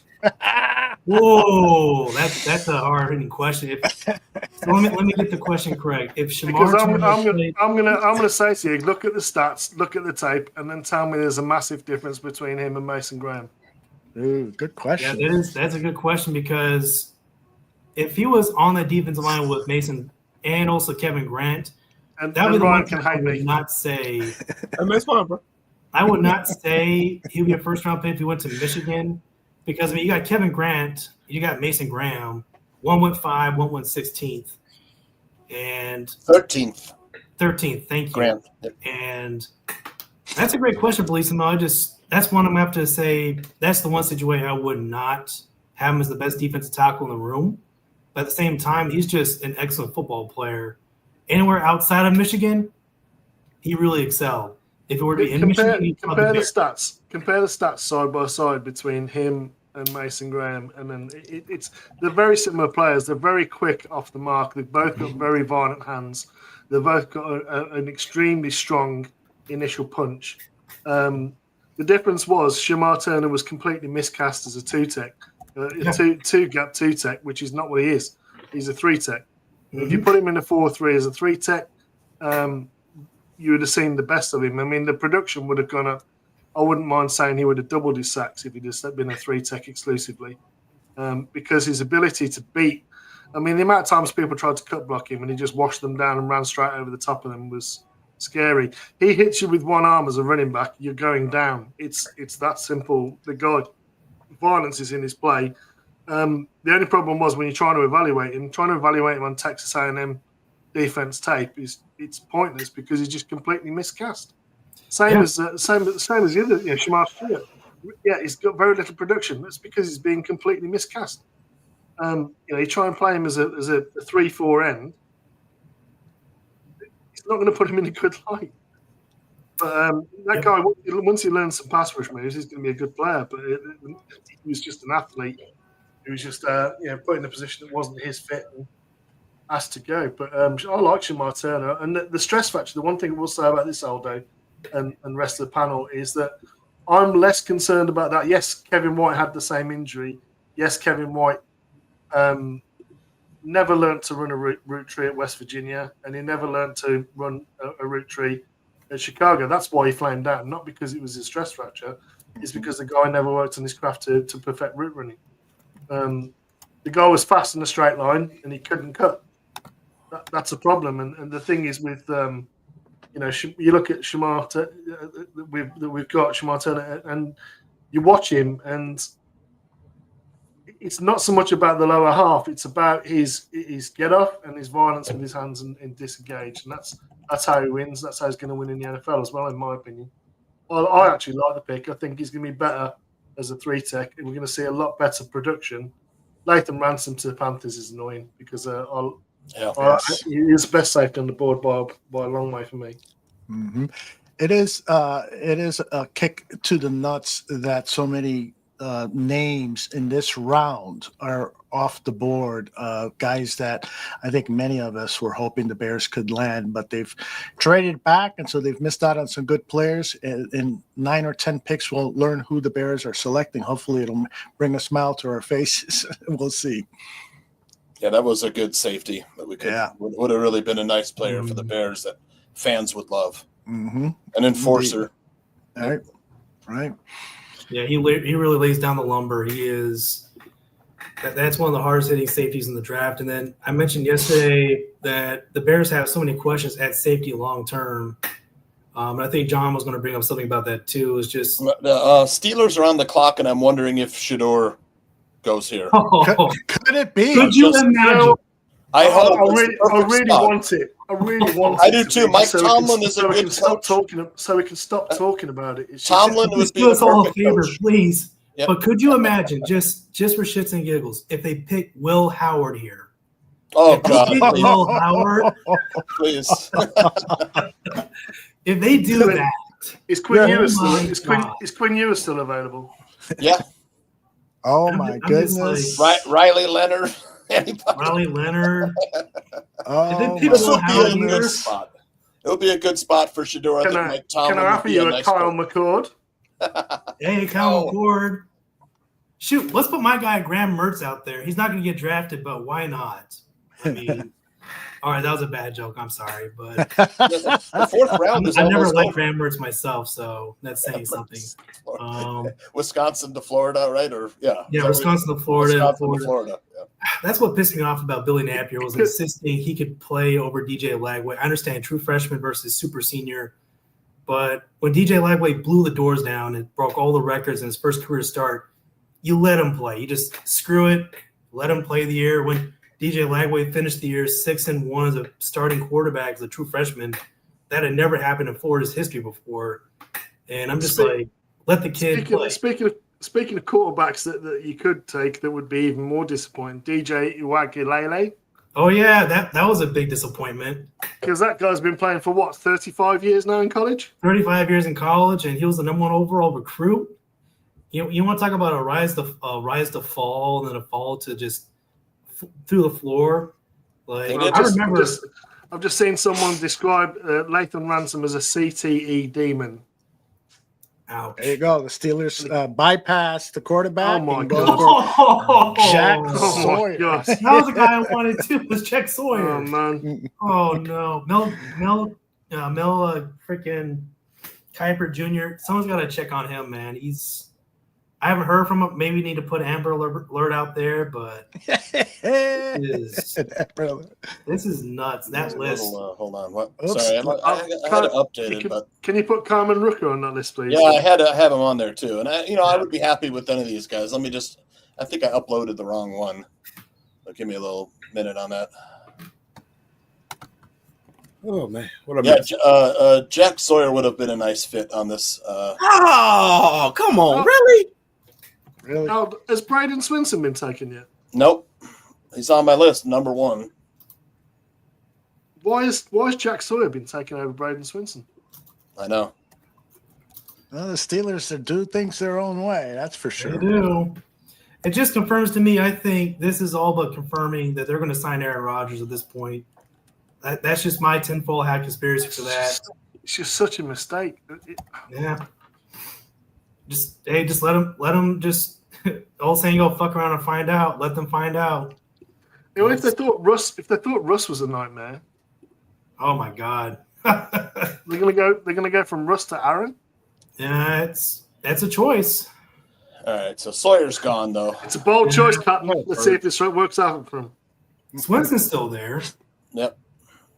I like the speed to power with Swinson, Baron Sorrell, another guy like that. Tyler Barron's got some pass rush chops. Jared Ivey is a guy that fits a larger edge. He's like 6'6", 270 for the system. But if you want something different, the other guys are a little smaller and quicker. But Barrelissimo was a big fan of Kyman Rucker.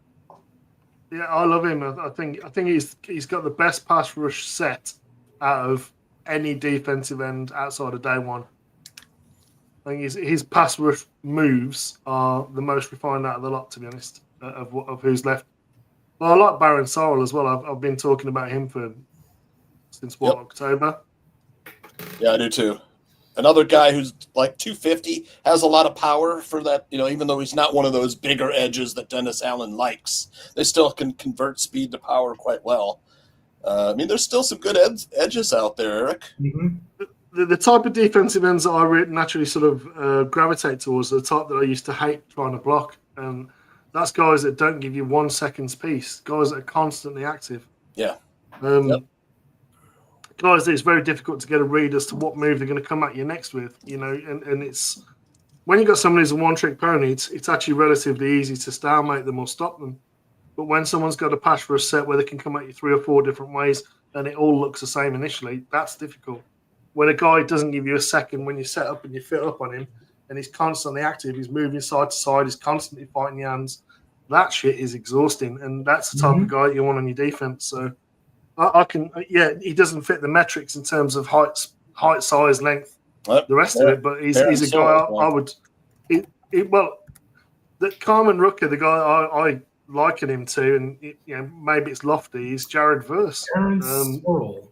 He's gone. Barrelissimo went to the Packers. I don't know that he's gone to the Packers because he's a pretty good defensive end. Yep. Yeah, it's not really a fit for the sort of the stand-up edge though for the Packers. If they're still, that's a weird fit. Yeah, I'm not sure it's a fit for them. Like he's wearing an outfit that's perfect for like Hawaii or Miami, but he's at Green Bay and he's entering the stage now. Baron Sorrell, 15.5 sacks in his career. Not bad at Texas.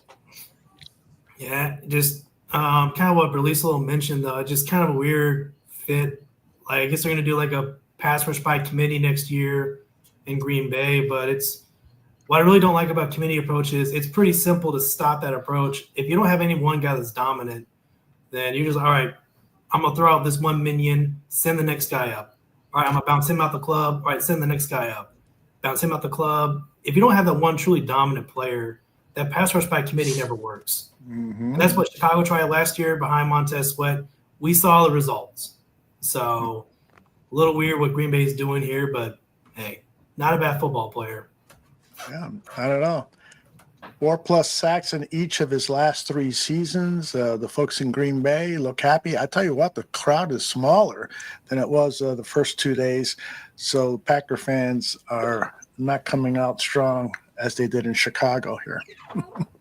Release them over the hand up. The reason why the Packers are happy is because they like it when anyone with different genetics moves into the Green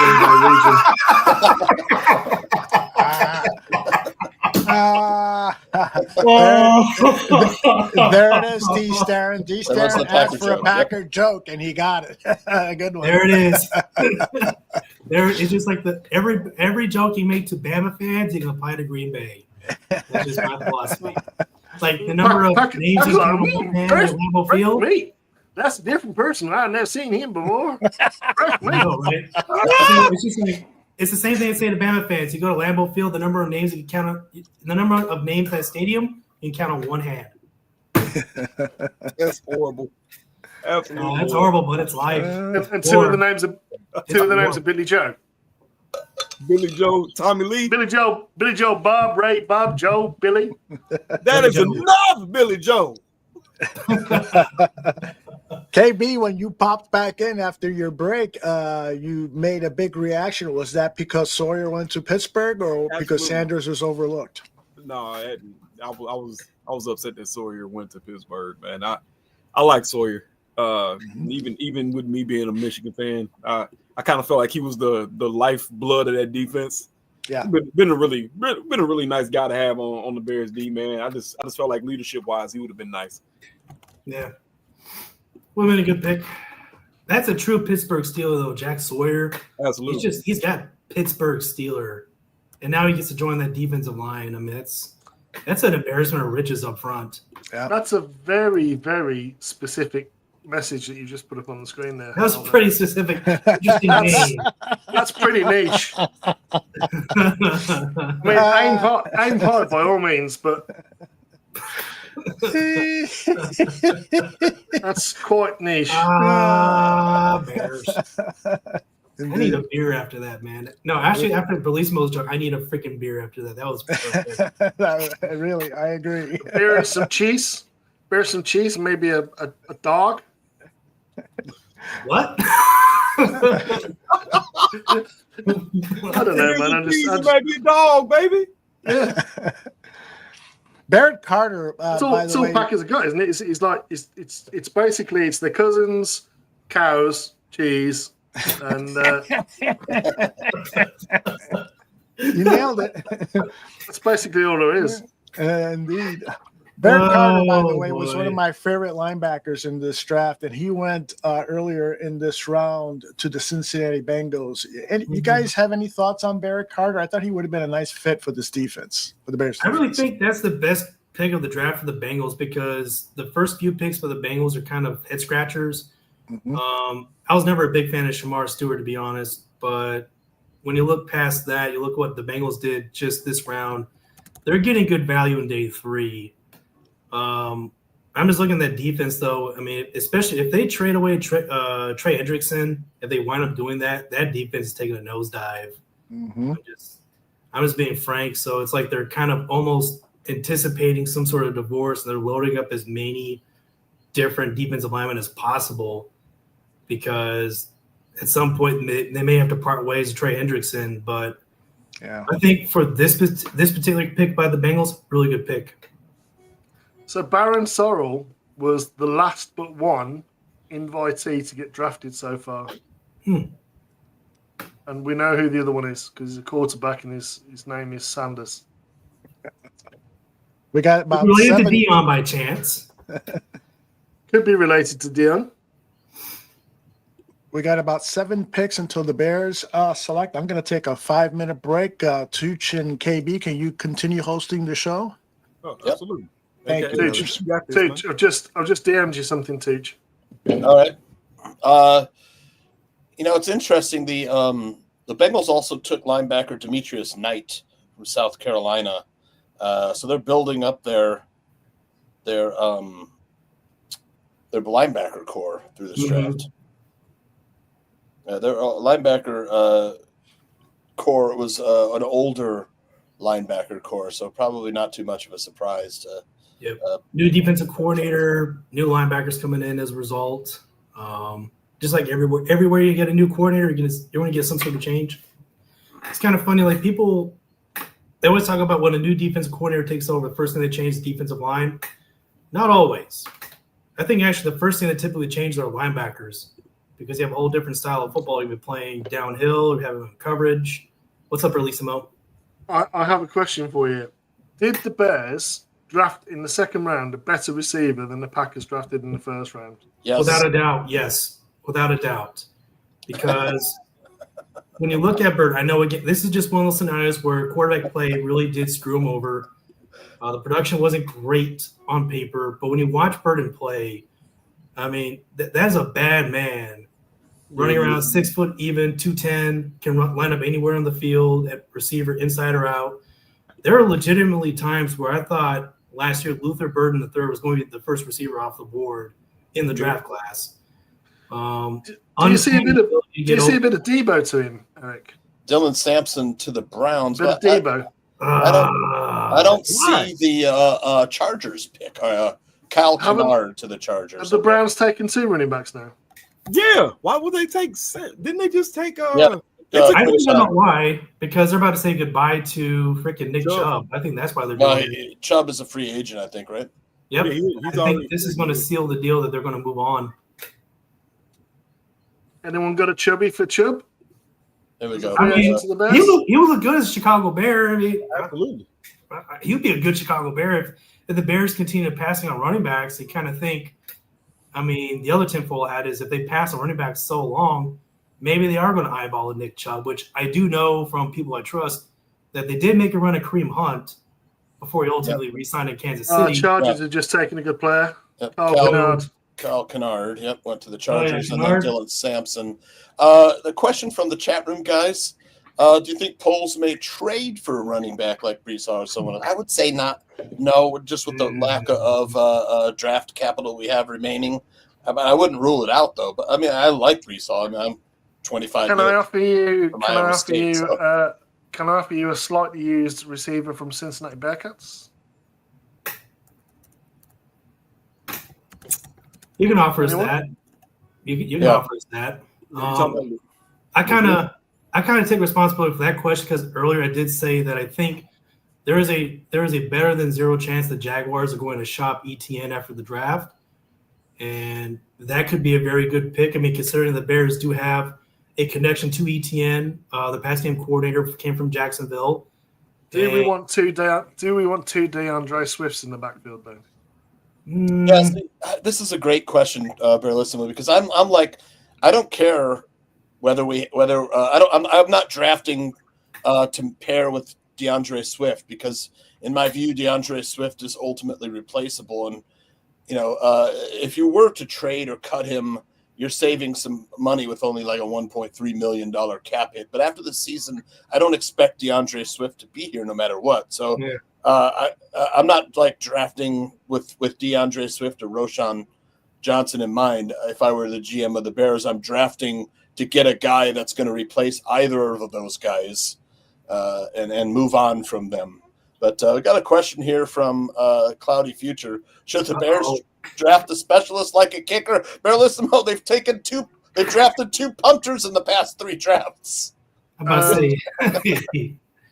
say, I'm going to say no, because I don't want to swear. I'm going to say no to the answer as my answer to that question. I'm struggling to. I didn't look at kickers, to be honest. I'm struggling to think of who the kickers are out there that would be, a replacement for Cairo. Because I mean, Cairo doesn't have a strong leg, but he is. Colts with an odd pick. Colts with an odd pick. Jalen Travis. Jalen Lane. Jalen Travis. Jalen Travis. Right. Okay, Jalen Lane. They've just drafted. Right. You're right, Jay. That's Iowa State. Iowa State, yeah. Yeah, big tackle. And then the Commanders was sorry, Bill. The Commanders was Jalen Lane. Oh boy. Just a few picks left. We're almost there. They're going to be thinking about Jalen Travis as right tackle, haven't they? Yeah. You think the Colts going to play him at right tackle, or are they going to move him inside? I think they're going to go inside. I think they're going to right guard. I think because they lost Fries, didn't they? They did. Went to the Vikings. Will Fries signed with the Vikings. I think that's going to be their. Knowing Chris Ballard, that's probably going to be their top choice to move inside a guard. But plenty of running backs left. Do you start him? It's a big dude for a guy, 6'7", 340. Yeah, He's huge. He's like the house. yeah. A bit slow-footed for me, Berlismo. So maybe your right tackle is his position, but you never know. You can't have slow feet at tackle. I mean, you can, Right. Maybe guard. yeah, I think guard, because you can have heavier feet there. But I mean, you've got to be quick with your hands, and you've got to be able to keep your ass down. So it's like, again, it's just a bit of a weird one for me. Yeah. Yep. I mentioned to you, Teach, I think there's still some left tackles that are legitimately out there. That I think what we drafted, and one of the things I wanted to say about Ozzy Trapio is I think what the Bears have picked is as a floor, a swing tackle that is dependable on both sides of the line, both left tackle and right tackle.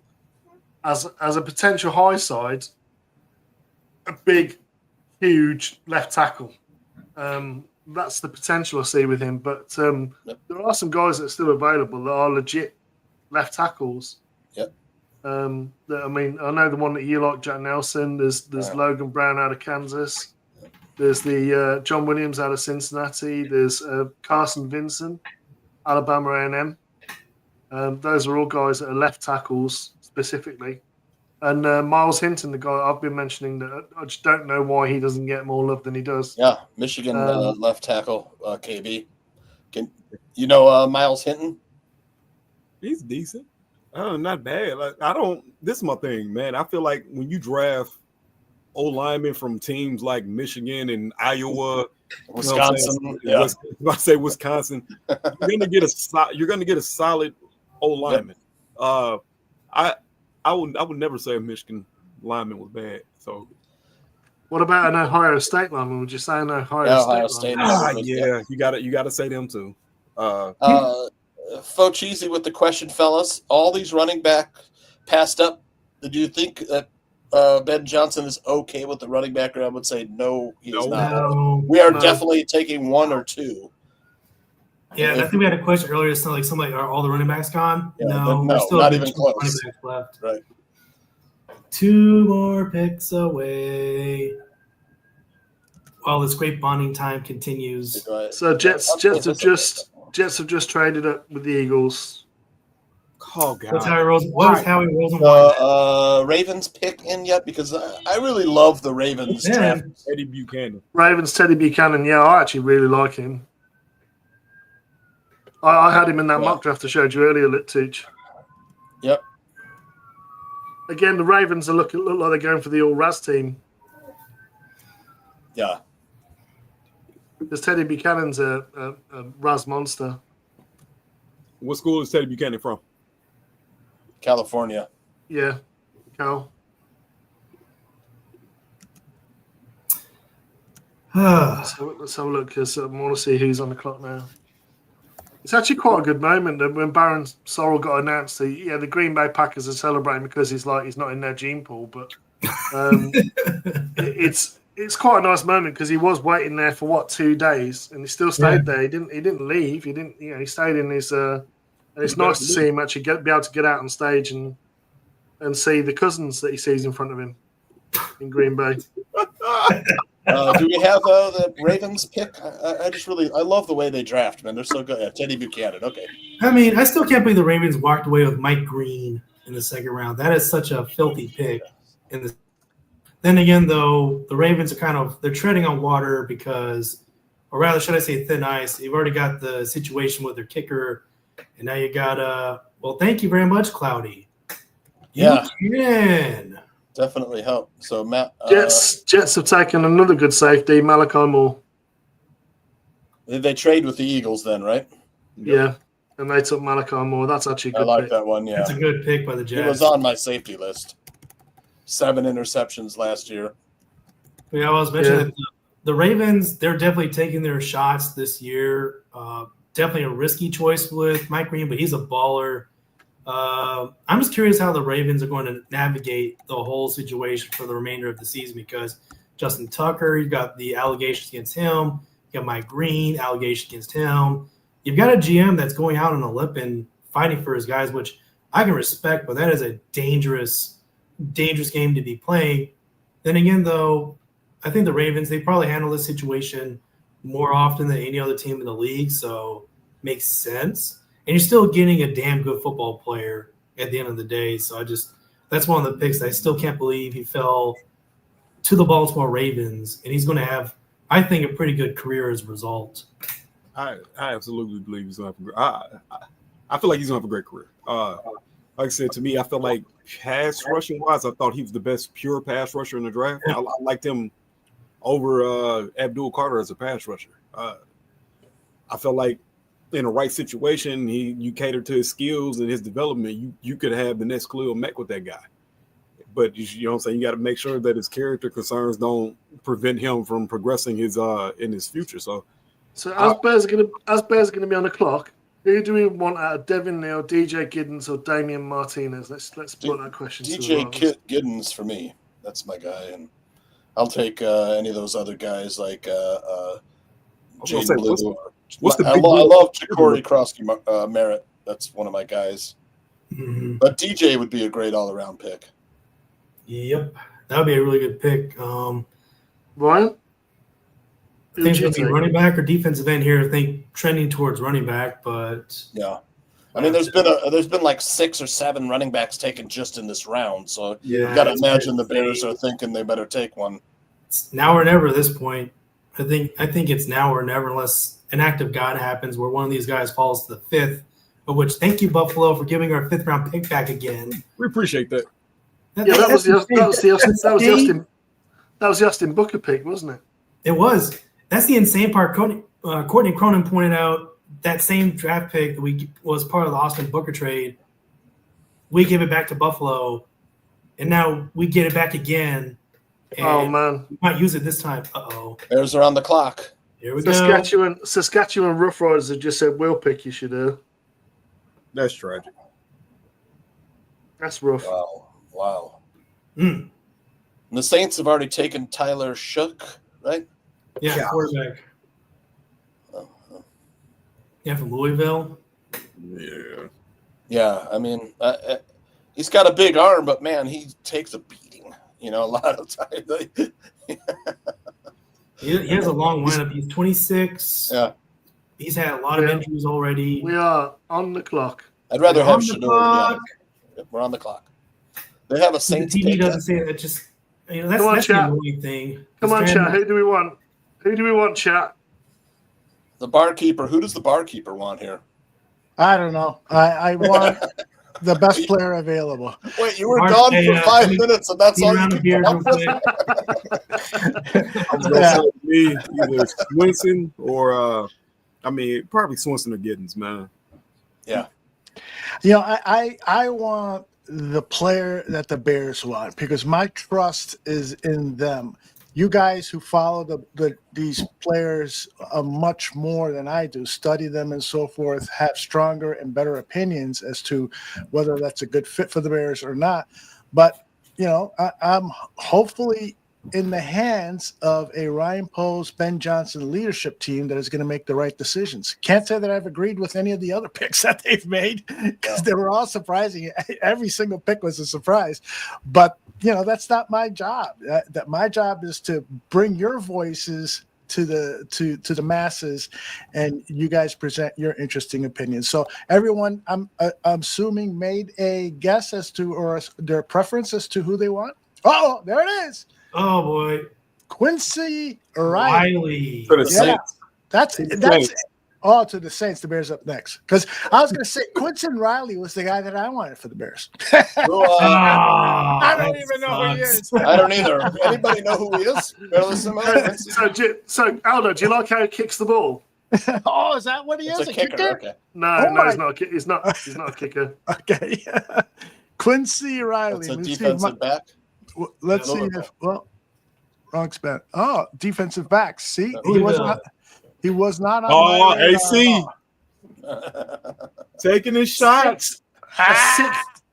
This guy stinks. Quincy Riley, a 6th-year senior. Oh my! 60 years. I take it he's not a Louisville fan. No. AC is a Kentucky fan. Kentucky. Okay, makes sense. Older prospect will turn 24 shortly after the draft weekend. Wasn't flagged for coverage penalty in final 3 games. Above average athletic talent. This is all according to Dane Brugler, who had him 95th in his top 100. PFF have just tweeted a picture of him in uniform. He looks like his age. Oh, really? In fact, he might look like my age. Nice, yeah. Yep. Gosh, we're on pins and needles here. The Bears selection should be mentioned at any point. They've picked Loveland, Burden, Trapeel, and Turner. Did I say Turner? Yeah, Turner. Okay. And it's going to be coming in any second now, so don't go away. I'm War right Room here. Happy. But we War don't have Room it yet, happy. so Where are you seeing the War Room? Where is that? That must be ESPN. Bears 'cause- website, maybe, or yeah. The Bears war Pick room us is always in. happy. Pick us in. Take us Pick in. us in. Here we Take go. us in, but Finally, anybody have we it? survived. We've made it. It's a defensive lineman. Someone says. Is it, or is it just a guess? Swinson. B. Okay. Swinson. B. Swinson. I would like it if it's Swinson. David I'd like Walker. it a lot. Oh, that David was Walker's earlier. Yeah. I want DJ Giddens too, to bear. Giddens, please, is this prayer. Give me a running Anyone back. Give me Anybody got any something tense running back. note? Anybody got any tense music? Although got something somewhere. Jeopardy theme song. Dun, dun, dun, dun, dun, dun, dun. Oh boy. They always go to commercial every time the Bears been doing the clock. It's a linebacker from Maryland. I've got the pick. Ruben Hippolyte the second. Oh, I do not know who this is. Who? Hippolyte, Huh? Hypp. Who? What? Ruben Hippolito. See, this is what happens. That motherfucker look 50. Hippolyte. Oh my God. Ruben Hippolyte. What the hell? Ruben Hippolyte That was- I don't, I, He this was is, at least 30. I don't know who this guy is. I got to be from honest. Maryland. Yeah. They I'm always going to go do to that. the. I have no idea this is. Neither do I. Well, I got a little bit of an idea. He's probably been the favorite to play Sam linebacker whenever they do get the base 4-3 alignments. Got good acceleration to the ball. He's got a good nose for the ball. A little bit on the lighter side, but I think that's what Dennis Allen kind of wants, a little bit of a tweener as a Sam linebacker. You can plug him in, play him on special team as well. Definitely not the expected pick again. This has been the most unpredictable draft for the Bears in recent memory, and this is Happy about this. yeah, like I say, he's very fast, running a 4.39. Thank you again, Oh, Cloudy. He's got a nose for the ball. One thing I do wonder though is if the Bears plan on him going to nickel, maybe have him more as a heavy safety, because that's something Dennis Allen loves to run in those nickel packages, like a tweener at linebacker safety. And he's got the athleticism to really make that possibility happen. The Bear got me. Can he play running back? He's gonna play running back for us too. Here are some highlights 6'2", of him. 36.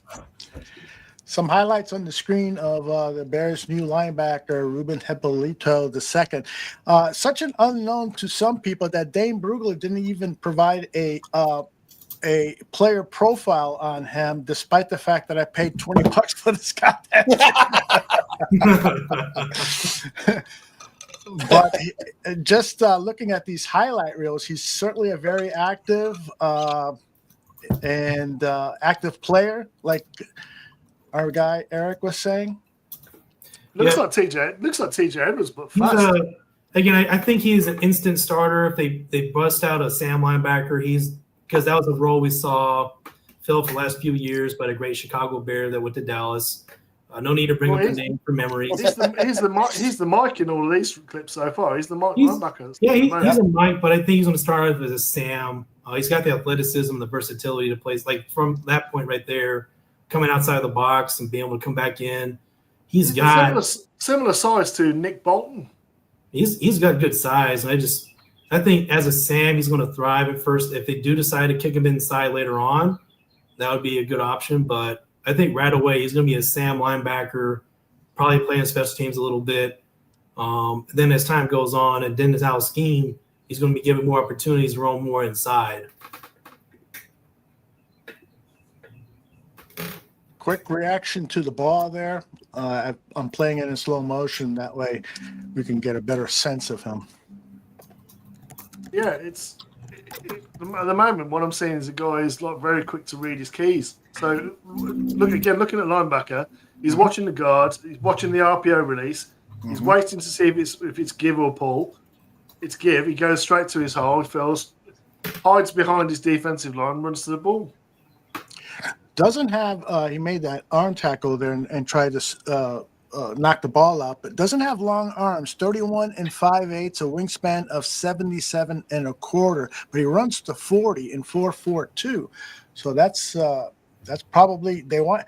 Ryan Poles told Greg Gabriel we want to get faster at linebacker, and that's what this pick appears to be. We didn't have good depth either, Aldo. Yeah. Yeah, when I actually did some research to try to find the fastest linebackers, and for some reason, this kid's name wasn't on any list. I guess it was because he didn't perform at the combine. Correct. He was on a combine invite. I think that was at his pro day. He ran a 4.39. Most of that time elsewhere, the 4.41. Some conflicts there for his time, but third fastest linebacker in this draft, and his wingspan is very comparable to most, to be honest. I mean, the only guys that got a long wingspans, guys are over 6'2", whereas he's only 5'11". So his wingspan for a guy who's 5'11" is actually not that bad. No, 32 inch arms for a guy who's 5'11". That's longer than it should be for his height. So he's got above average length for his height, but he's a shorter linebacker. Jalen Royals went to the Chiefs after the Bears pick another speed wide receiver. Doesn't it seem like they're always drafting guys from Mahomes, somebody for the line or some receiver or offensive weapon? Have they ever drafted a defensive player? I'm just kidding. You know what the funniest thing the Chiefs could possibly do? Draft Shedeur Sanders. There you go. That would be the funniest thing. Having him as a backup to Pat Mahomes would be something else. So I can see the Ravens taking him in the 7th. Yeah, Raiders and Ravens both coming up. They could take this landing spot for Shedeur. You know what's interesting here is what Aaron is saying, and Aaron will be joining us soon, is that it does have the feel that Ryan Poles and Ben Johnson are drafting pawns because they feel they already got their king and queen and knight and rook and castle. Don't you guys get that feeling? Is that, because they haven't, outside of Colston Loveland, because clearly Colston Loveland is going to be a major part of this offense because of Ben Johnson's affinity for running the 12 schemes. But outside of that, it just feels like through free agency and what the talent that was already there, they just sort of feel like a team. They had 3 second-round draft picks, and none of those guys is going to be a starter. Oh, I disagree. I think at the very least, I really think the offensive tackle they took in the second round, he's going to be a starter. Not in 2025, unless in 2024. I think 2025 he's starting because really, yes. I mean, I know it's a little bit of a gamble, but you watch him play, and this brings up a very interesting situation for the Bears, where there have been some rumblings about Darnell Wright possibly being kicked over to left tackle. He did play left tackle before, although not that great in Tennessee. But you have a whole new coaching staff in Chicago. They have kicked the tires on the idea of Darnell Wright making that transition to left tackle like Tristan Wirfs just did in Tampa Bay. And when you're bringing this new player, 6'8", 316 pounds, not the most athletic guy, but he does one thing very well that Braxton Jones, even before injury, struggled, and that's setting his anchor and being able to handle some of the more powerful players in the league. So I had a long suspicion the Bears were going to use one of their second-round picks on a replacement, not competition, a replacement at left tackle. And I know it's not the most conventional choice a lot of people had, but he is a good football player.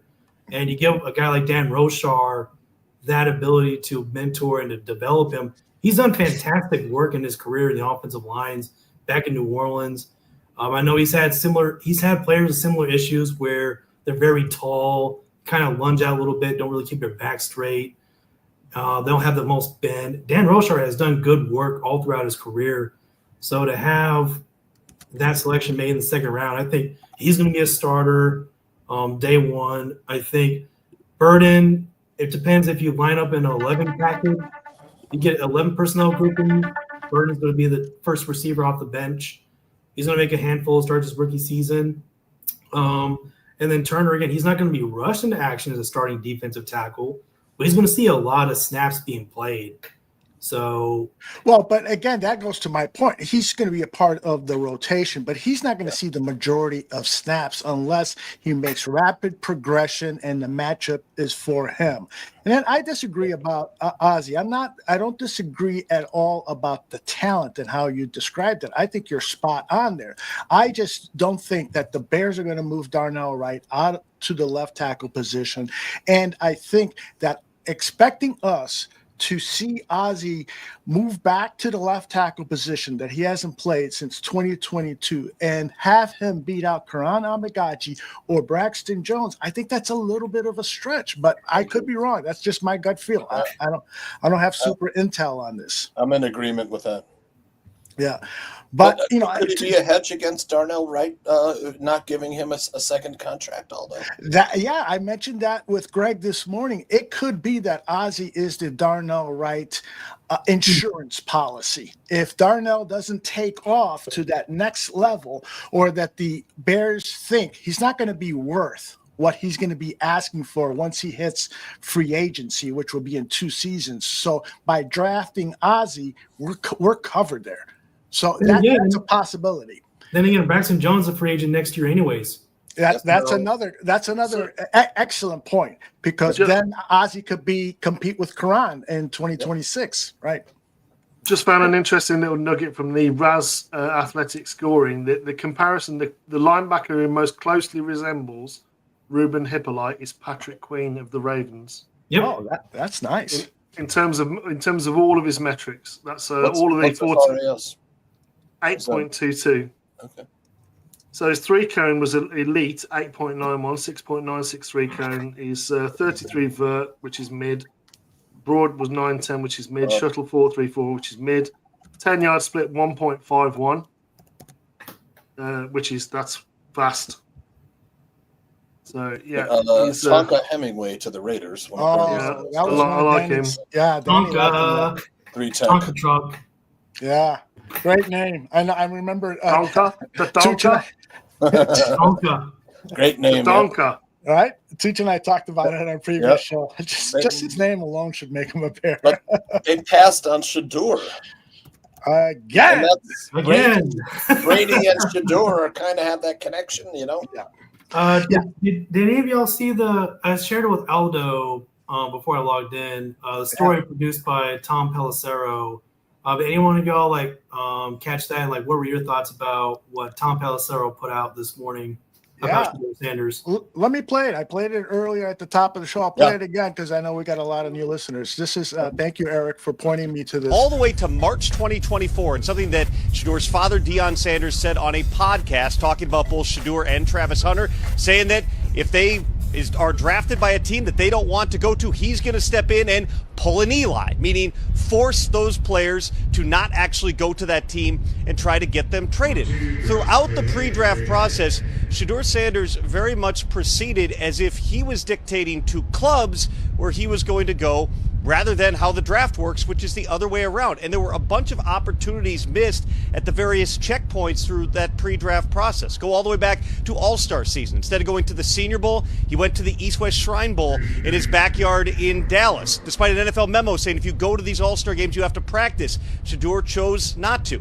At the Combine, it is now well documented some of his formal interviews did not go well. One assistant coach told me in all his years, it was the worst formal interview he'd ever been through. People said that Shador was trying trying to dictate how he wanted things to go and made them feel small. Even at the Pro Day, the entire Big 12 have an event in Dallas. Shedeur was there, but did not work out. He had a showcase instead in Colorado. All of which is to say, for a player who had a variety of questions both about the talent level, how he would fit into an NFL system, how he would adjust from his play style in college, but also about the potential culture shock of, for the first time, playing for someone who is not his father. There were opportunities that Shedeur Sanders could have taken there. He seemed to feel as if he was in an elite category where he could choose the few teams he wanted to go to. Now some of those very same teams that might be considering taking Shedeur today didn't get those opportunities to answer their questions. It's a lot of good stuff right there. Outstanding job by Tom. And that's something I respect out of Tom Pelissero. He's been doing what we have all asked, is give us the facts. Don't show us the labor, just give us the baby. Yep. And when you look at everything Tom put out, he's still in business. This is not some sort of personal vendetta against Shedeur Sanders. This is just how business works in the NFL. Yes, I think Shedeur's lasted way longer than I expected. There were some times I thought Shedeur could be gone to pick number 2. But I think it sounds like someone needs a bit of humbling is getting it. Yeah, at this point, and KB and I talked about this at the beginning of the show, but I think that at this point, this has gone beyond, player evaluation, because he should have been a first round or second round pick without a doubt. Now this is about owners and potentially GMs just talking amongst themselves about what happened with Shedeur Sanders, and with what Tom Pelissero is saying. This NIL stuff has been a big problem, because some of the players in their NILs have things like, I will not practice on Thursday. I will only throw a limited amount of passes in practice, things like that. And I'm not saying that's was Sanders, because we're not privy to that NIL deal, but he could be paying the price for that NIL. You'll trip a stinger, Aldo. That's a zinger right there. I'm sorry, but that was good by Donald. But yeah. I agree with you too, Aldo. One thing that I kind of took note of, dating back to years, Shedeur, talented player, but there are some things he does that will alienate other players. I remember one particular moment this last year. I think they're playing against Oregon. Dylan Gabriel maybe had the wrong team, but I remember it was a game where Shedeur, he took a lot of sacks that game. He got sacked 8 or 9 times. And someone asked him the question, what do you think the issue was with this game? And he came out and said, well, how many times did Dylan get sacked today? He has a habit of throwing his teammates under the bus. And then I hate to be narcissistic, but he's got daddy as the head coach, so nobody's going to be touching him, in that locker room. He's going to piss off all the offensive linemen. I can tell you, if that happened back in my day in high school, if our quarterback mouthed off to the offensive lineman, that quarterback is not going to be walking without a couple shiners. Yeah. And so you do that in front of the broad daylight, and that was not a good look then. Go ahead, Ryan. I remember what you're talking about. And to me, when he said it, I didn't take it as him throwing him under the bus, because he said more things than just saying how many times was he touched. He also spoke on how they had a running game, and our running game didn't take flight, and pretty much said, man, some people's game plans are something, and some teams' identities are something. And he was like, we need to find ours. I'm not taking that as him throwing his lineman under the bus. It wasn't nothing more egregious than when Peyton Manning cussed out his center. You know what I'm saying? Or Tom Brady almost got in a fist fight with one of his, I think it was Bill O'Brien, almost got in a fist fight with on the sidelines. Yeah, that's right. I remember that. That's a fair point too. When he cussed out Jamarcus Webb, anyone? Oh yeah. But that's a fair point. From all intents and purposes, they said the boy gave half of his NIL money to the team so people could get paid. Like I don't see that as somebody that's gonna throw teammates and shit under the bus if I'm gonna give my money up to pay for people. Yeah. That's fair. At the same time, too, though, what I really took away from that conversation by Tom Pelissero is it's not just Shedeur here. He's not to blame by himself. Oh, yeah. It's his dad. His dad is starting to meddle a little bit too much, because I understand Hall of Fame player, knows a lot of people, very powerful, influential figure in the NFL. He's overstepping his boundaries, because now And Greg can tell you the exact same thing. When teams deal with these, super dads or moms, they start kind of like preaching into business they shouldn't be sticking their hands in. Hey, I don't want your team to take my son. I want my son to go here. It doesn't work like that in the NFL draft. That's right. And what Tom alluded to is Deion Sanders is doing just that. He's going out to these teams. Hey, I don't want you picking my son. I want my son to go somewhere he's going to start. And these teams are kind of sitting there like, who the fuck are you to tell us how to do business? Yeah. Yep. He's going to struggle to start when he's an undrafted or 7th round pick. Yeah, it shouldn't get to that. It shouldn't get to that, but because we don't need a quarterback. So I kind of alluded to that yesterday. Someone's going to stop the slide. Whether it's me, Jerry Jones or Tom Brady. Pick today. It was a great question that was brought up this morning, though. I think Tom and it was Ian that came out and said, is this even a slide at this point? Because perhaps this is how the NFL viewed Shedeur this entire time. What if the Packers take him? Oh yeah, I said that yesterday. The Packers would take him to back up Jordan Love. I mean, they have Blake Willis. This was posted by the Buffalo's page on Twitter. It's 4 minutes ago, and they said Shadeur's phone is ringing. And really? They show whatever the live stream is with a bunch of people getting up and walking off. So, who knows? Yep. Yeah. Buffalo Bills, did you say? Right. I was gonna say it'd be funny as hell if he got drafted by the San Francisco 49ers. Ruben Hippolyte was a 30 visit to the Bears, and he absolutely wowed the coaches. Apparently.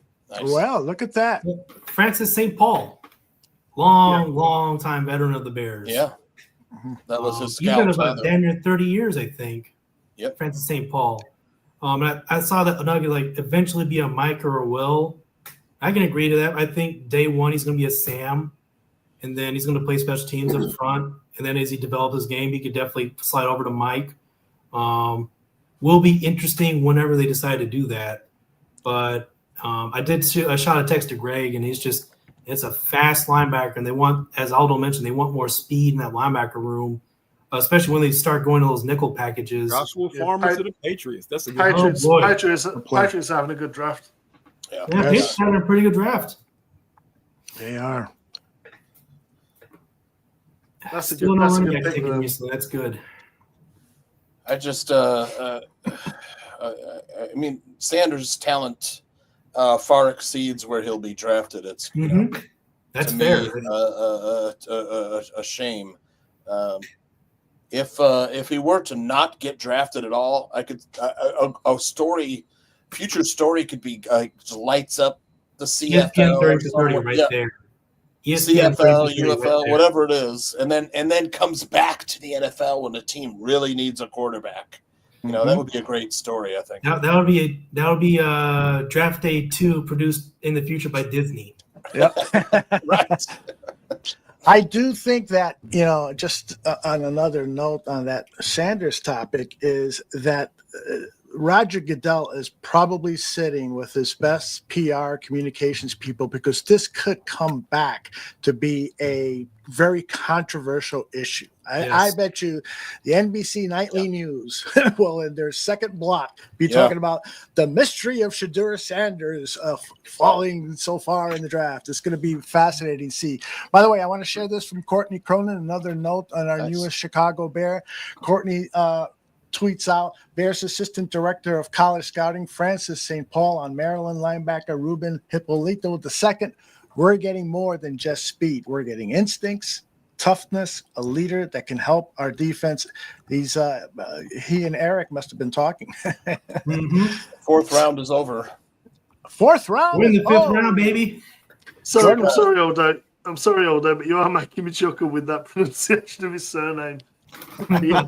Hippolyto. Yeah, we got. By the way, if you think of hypocrite, just call him Hippolyte or Hippolyte. Thank you. I wonder how you pronounce it.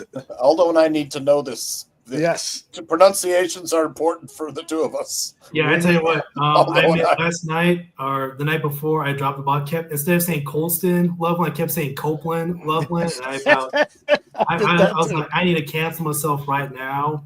but names are a big deal. I mean, if I want people to say my last name, then I'm like, I better start learning their names too. So that's good nugget by Barlissimo over there. Yeah, I totally appreciate corrections on whatever I do wrong, which is my wife takes full advantage of that. Go ahead, Tooch. What do you got? Hippolyte was the Amazonian queen with a magic girdle in Greek mythology. In case anybody was Here we go. wondering. We got some Greek mythology in here. In case anybody was wondering, Aldo. Jeez. Barlissimo, did you know that? What's that? Sorry.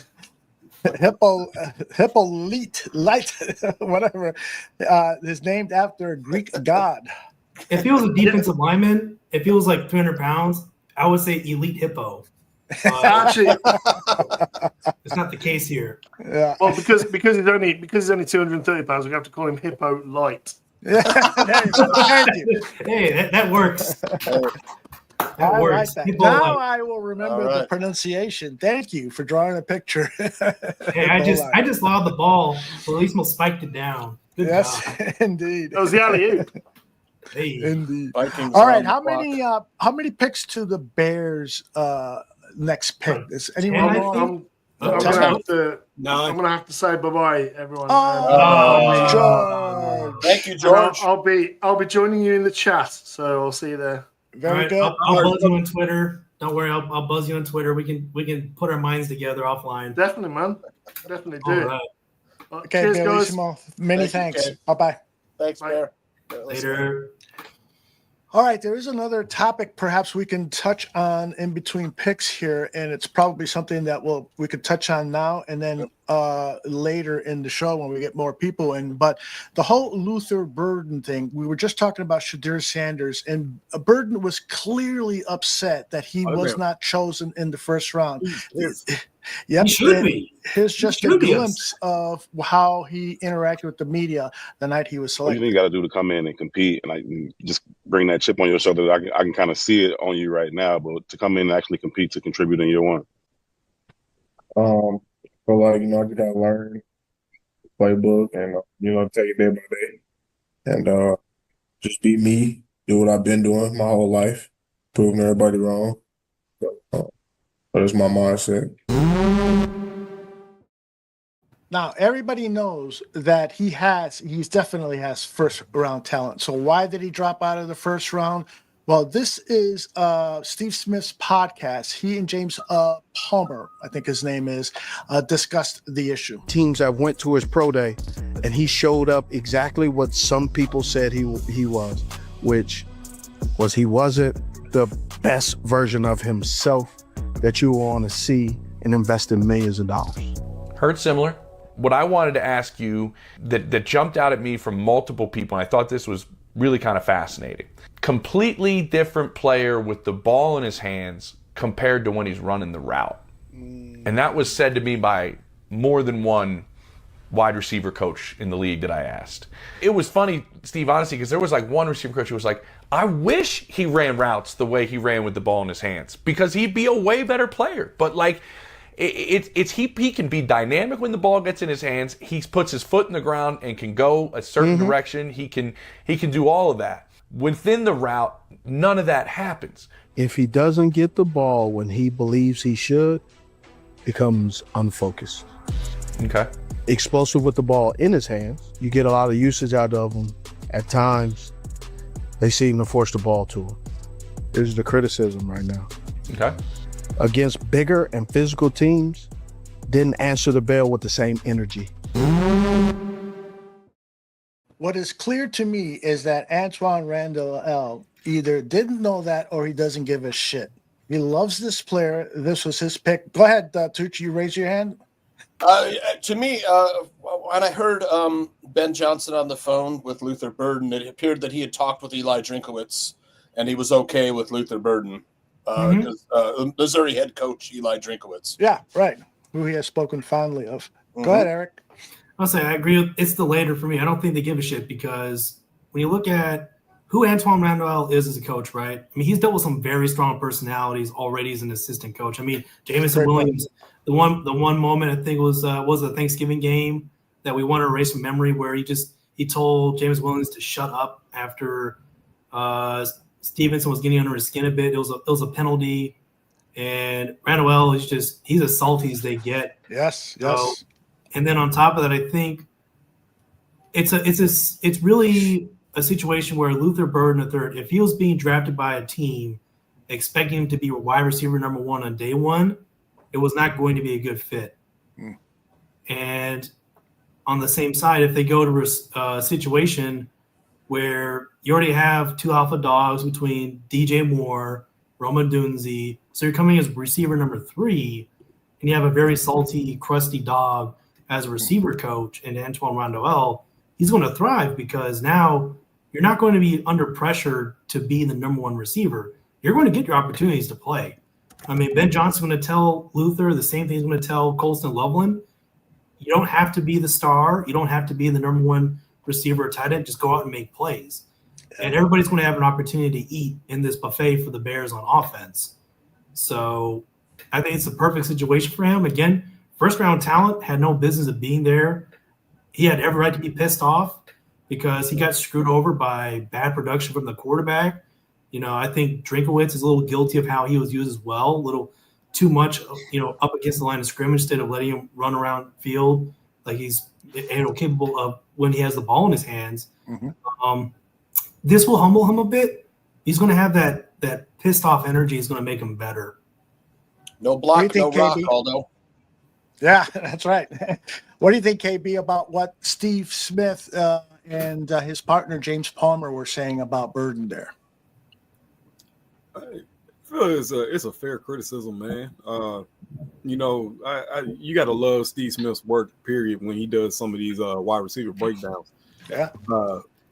But if you loafing, in the mortal word of some of our old Bears coaches, you do these loafing when you're not getting the ball or you starting to have attitudes because you're not getting fed the way you feel that you are, and you showing it on the field, people are going to take notice. I seen AC posted something in the chat that I kind of thought of when I seen it last night watching the interviews. You kind of get that Anthony Miller energy. Yeah, I saw that. Anthony Miller came in and man, you just felt like the sky was the limit for that kid, but unfocused.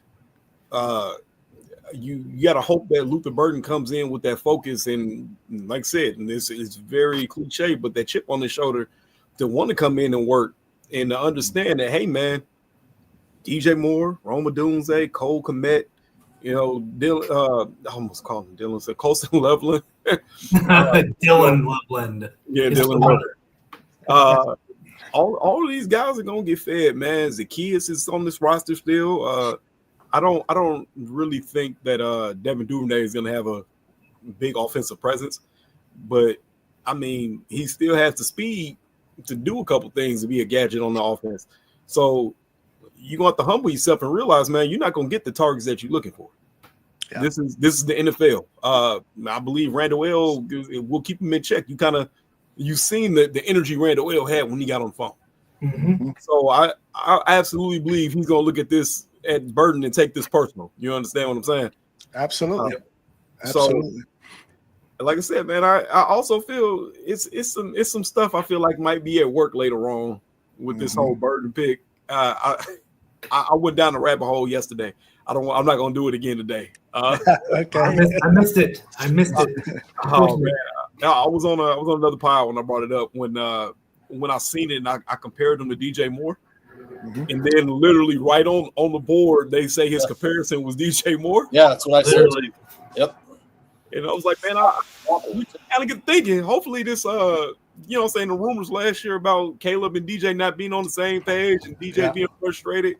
You kind of hope that ain't got no legs to it, because it was also the rumor about Jameson Williamson being on the trade block.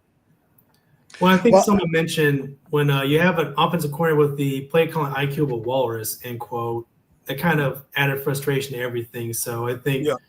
And DJ Moore, he's been the biggest fan of Caleb Williams since day one. So I think I think he'll be fine. I mean, they signed DJ Moore to a big extension last year. He's a Bear for a long time. And I think this is just, as the Bears said, this is the best player on their board, period.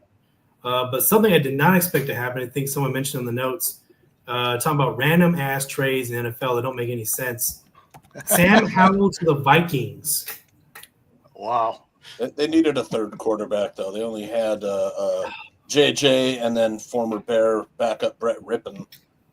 The Seattle already drafted Jalen Milroe yesterday, so that's. And I mentioned this too. Like, wouldn't it be hilarious if history repeats itself in Seattle, where years ago they signed a quarterback, Matt Flynn, to big contract money. They draft Russell Wilson in the 3rd round. Russell Wilson's QB1 by week 1. Wouldn't it be hilarious if Jalen Milroe, same story, he's drafted 3rd round, goes to training camp, knocks everybody out of the park, and say, you know what, you're QB1 week 1, and they got this $100 million quarterback just going to sit on the bench. But then again, nothing could top Atlanta anyway. So Atlanta set the standard for that nonsense. So Seattle, it would be less egregious in my mind. Yeah. It'll be interesting to see where Kirk Cousins ends up now. Maybe a lot of teams have shied away from Shedeur Sanders because they are targeting Kirk Cousins in a trade with the Falcons. It's been said that Cousins and the Falcons are just waiting till after the draft so they can survey the market and see who they can approach because, of course, Cousins has a say as to what team he's going to be traded to. Interesting times. A lot of weird trades and stuff going on in the NFL. What are we, about 7 picks away from the Bears? The TV, which is behind. 5 picks. 5. Okay, great. Yeah, 5. Dolphins pick is in. Okay, anybody hoping for their favorite running back here? I think it's time. I think it's time. Let's not wait too long. I was hoping they might come away with 2 running backs. I think that's actually my friend Bill Zimmerman on Wednesday the Gridiron says, what if they double dip at running back? Say, we made y'all wait this long. Let's double dip. I'm all for it. I bet they'll sign one as an undrafted free agent, probably a name that will say, "Oh yeah, I'm surprised he didn't get drafted," and they'll draft one later today. I definitely. And Ontario Brown. I'm just gonna say that. Ontario Brown out of NIU. Oh yes. Jaden Blue kid probably came Isn't there a running back from Jackson State in this year's draft? Because this is like the 50th anniversary of Walter Payton getting. Yep, Irv Mulligan. Mulligan, thank you. Foster covers. That would be a good story. Foster's guy. Foster has been promoting Mulligan for some time. He's good, too. Yeah. He's real fast. I got something for you guys wanted to ask you about. How about speeding up the draft? All those we're making a little fast. Yeah. Yes, please. Yeah. I'm going to add one more thing to the proposal. Tell Mel Kiper to shut up when his favorite player is not being drafted. For God's sake.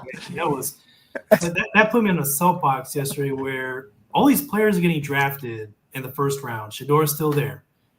They're not talking about the player getting drafted. They're talking about, Shedeur Sanders should have easily been quarterback for the Saints right now, or blah, blah, blah. I'm like, Mel, you're ruining these kids' moments. They're getting their names called. Shut up. You're supposed to have quit when Jimmy Clausen became a bust anyways. Why are you still on TV? I wish Aldo could play that clip because I remember that verbatim. Oh, gosh. The Clausen one? Yes. Okay, let me see if I can find it. I will quit if Jimmy Clausen becomes a bust. Of course, he didn't quit. Got a little comment on the Dolphins pick. Go for it. I like this defensive tackle, a quick defensive tackle out of Maryland, Jordan Phillips. They're building that defensive line. They also took Kenneth Grant. Yeah. So they really needed some help on the defensive line. They got some beef. Big boys. People on the defensive line. Yeah. Some real beef. I do like that pick. I can go for an Italian beef right now, man. That'd be good. Yeah. Oh my gosh! Please don't say that. We don't have that. Man, you playing? The closest one for me is in Davenport. Yeah, I ain't got one near me. I'm in Norfolk, Virginia, brother. I am as far from Chicago as you can. I did the naval station tour there one time. Yep, that was that's where I'm at. Is Naval Station Norfolk. Yep. So, in my humble abode. For now, at least, I don't have a man cave yet, so that'll be made eventually. Yeah, I love. I've been a couple times on vacation, Virginia Beach. Just a fantastic spot in the summer. They're about to have this giant indoor pool, like this wave maker, being built. Wow, it's insane. Virginia Beach is going to be insane. I think it opens this summer. If you guys have never been to Virginia Beach, although it's fantastic, I have never. Go. It's like 30 blocks of like restaurants, shops, bars along the waterfront, and then the water's nice and shallow for like hundreds of yards out. Oh wow, it's great. You can ride the little waves into the, with your boogie boards and stuff. My son and I had a blast there a couple times. We went for vacation. I might actually go there tomorrow. Come to think tomorrow. Okay, well, we got the draft today, but after the draft is over, I'm gonna spend the rest of my weekend because I already did my errands. So go out and go play is what I'm gonna say. There you go. But I love that idea. I gotta go shopping with my wife. Happy wife, happy life. That's what they say. Yeah. I don't know though. I am looking for that clip. I find one. Browns take Shador. Oh, did they really? Oh my God! It's the tragedy. The crisis is over. It's been averted. It has been saved on this blessed Saturday afternoon. Shador is a Brown. Gosh. That's no shit. That's the one team I felt was going to draft Shador way earlier than this. Mm-hmm. But this entire time, I felt the Browns were taking a quarterback. It was going to be Shador Sanders. I just not think for the life of me I'd expected round 5. I thought it was going to be pick number 2 overall. I really did at first. So they also took Dylan Gabriel, Eric. That's the weird part. It's just round 3. That's the weird part. They want to cut him too now. Draft him and cut Sanders. They really want to rub it in. Jesus. Congratulations to Shador Sanders. You have been mistreated by the NFL, at least based on the information we have. But, even if you were arrogant in interviews, there's no way you should have lasted to the 5th round. Absolutely no way. But we'll see how this plays out. But I am the kid must have gone through hell. If he does have some personality quirks, perhaps he's been humbled by this, and he'll have a very productive NFL career. I expect him to, because he's got a lot of talent. Right away, I think they're going to be the pick for Hard Knocks. This is absolutely. This is going to be a Hard Knocks. Absolutely. Good call. Mel Kiper finally has found able to go. I hope he took his blood pressure medication, and man, that was a madman for the last couple of days. Was that a trade up to get Sanders? Steve Starren is asking a good question. That was a trade. No, they were just on the board. They were there. Yep, on the clock. Oh, they did actually. They did trade up for Shador Sanders. Yeah, they did with the Seahawks. Yep. That is insane. After you drafted Gabriel, though? That's. I'm sitting there like, so are they telling it's going to be an open quarterback competition between Shador Sanders and Dylan Gabriel? Yeah. And then they have Joe Flacco too. They do have Joe Flacco. And that's the entire point of why I thought the Browns were going to be the best team to draft Shador Sanders, because what's the one thing they did not do so far with Kevin Stefanski as head coach? Draft a quarterback on day 1. Now, they didn't do that again, but he's never really had a quarterback to develop himself. I think Dorian Thompson was a 3rd-round pick early on, but he just didn't work out. Right, correct me if I'm wrong, but now you got Shador Sanders sitting behind Dylan Gabriel, what I assume is going to be a competition at quarterback. They have Joe Flacco. So realistically, he could sit Shador and have him play later. Yep. Kenny Pickett is there too. See, and they traded for Kenny Pickett. That makes me wonder if somebody was gonna try to pick Shador, and then they were just like, "No, we'll just go ahead and trade up and get him." What if it was Pittsburgh? That makes sense to me. What if it was Pittsburgh trying to move up and get him? Oh, could be division rival, right? Yeah, division rivalry. So Cleveland and Cleveland fans are like, you know what? Mm-hmm. Yeah, like Cleveland's like, you know what? Screw you. We'll just take Shador. So now you have nobody at quarterback besides Mason. Well, until they sign Aaron Rodgers, but still. The Steelers they don't even have a pick in this round though. Nope. They would have had to wait till next round. Mr. Mayhem says Sanders going to the Browns is hilarious. He went to a bad organization. I think it's That's a true. bad owner. He was gonna go to a bad There's organization. there's some good people. The head coach Kevin Stefanski. Stefanski's good. Exactly. So the organization as a whole, I wouldn't say is bad. I would probably give them a D+, C-. And hope I love this draft for them. Graham, Schweisinger, Judkins, Fanine, Dylan Gabriel, Dylan Sampson, and now Shadur. There's going to be a nice battle for quarterback snaps in camp, and they've got some nice players. And then who was they signed? They re-signed Myles Garrett, right? So he's back. They got a formidable defensive line. Yeah, I would not put it past Stefanski to get this team into the playoffs in 2025. I'm just sitting there like, I mean, to go from a complete bust of a trade and paying Deshaun Watson over $250 million guaranteed, only for him to sit on the bench, then re-rupture his Achilles, to then they're trading for everybody, drafting all these quarterbacks day 3 later or day 2 and later. Like, I'm just sitting there wondering how that's going to play out. I mean, is Shedeur Sanders going to come out and just burn the world down to ash when he gets a chance to compete? That's the one big thing I want to look at Shedeur is how is he going to handle this adversity? Because now he's finally off the schneid. He's finally drafted into the NFL. Can he go to Cleveland and make greatness out of an organization that's never sniffed a Super Bowl? That would – or is Cleveland just going to pick their quarterback next year in the first round? Yeah, interesting. Aaron Current of the Barfly Tailgate Show, KB's running partner and Tuch's. He's not here, but he just put in the chat. NFL Network said they thought the Eagles may have taken Shadur if he was there. And I got to tell you this. If Shadur went to the Eagles, that would have been a brilliant move by the Eagles. Howie Roseman, again. Yes, you've got Jalen Hurts. They've unlocked the potential of Jalen Hurts. When he was coming into the draft, saw him down at the Senior Bowl, and I really, really liked the guy's comportment, his attitude. And I thought his college career, up and down, of course, but he showed to me a lot of promise. I started yelling for him as a Bears selection during that last college football season of his. Then he goes to the Eagles, and the Eagles figure out this guy can take us to the Super Bowl. They surrounded him with the adequate players and so forth.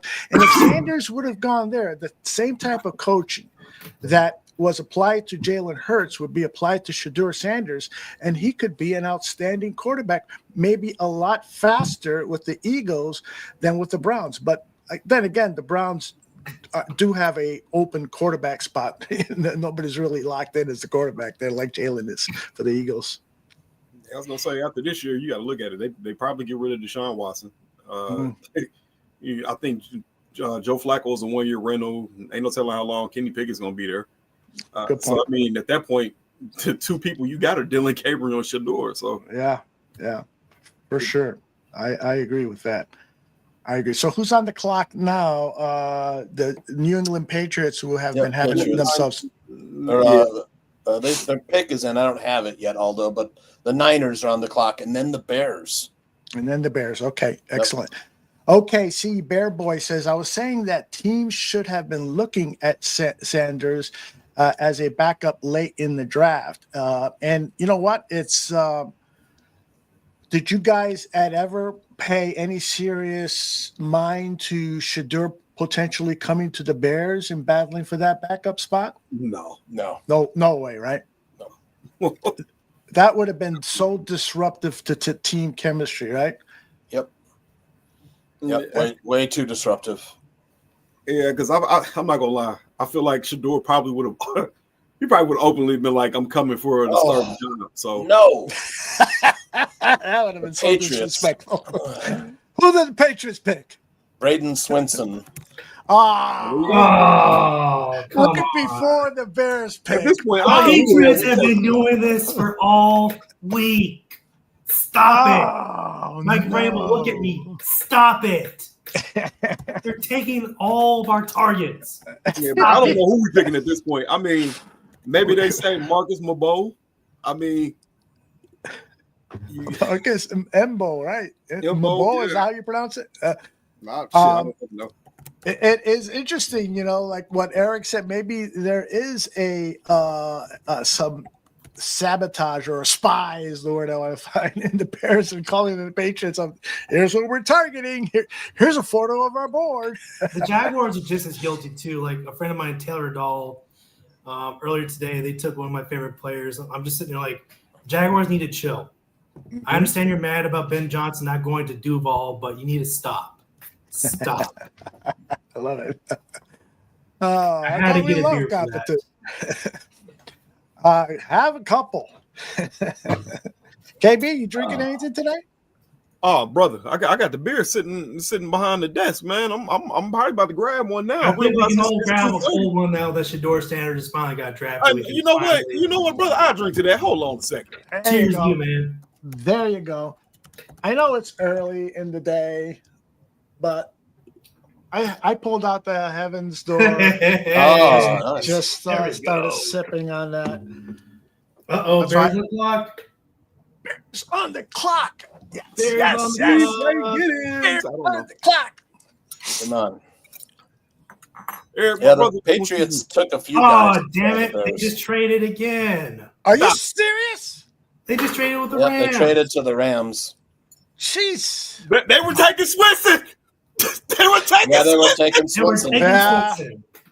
You're right. Yeah, we need more time to drink. We need more time to think about this. Hey, cheers to you, Ryan. Cheers, brother. Cheers, brother.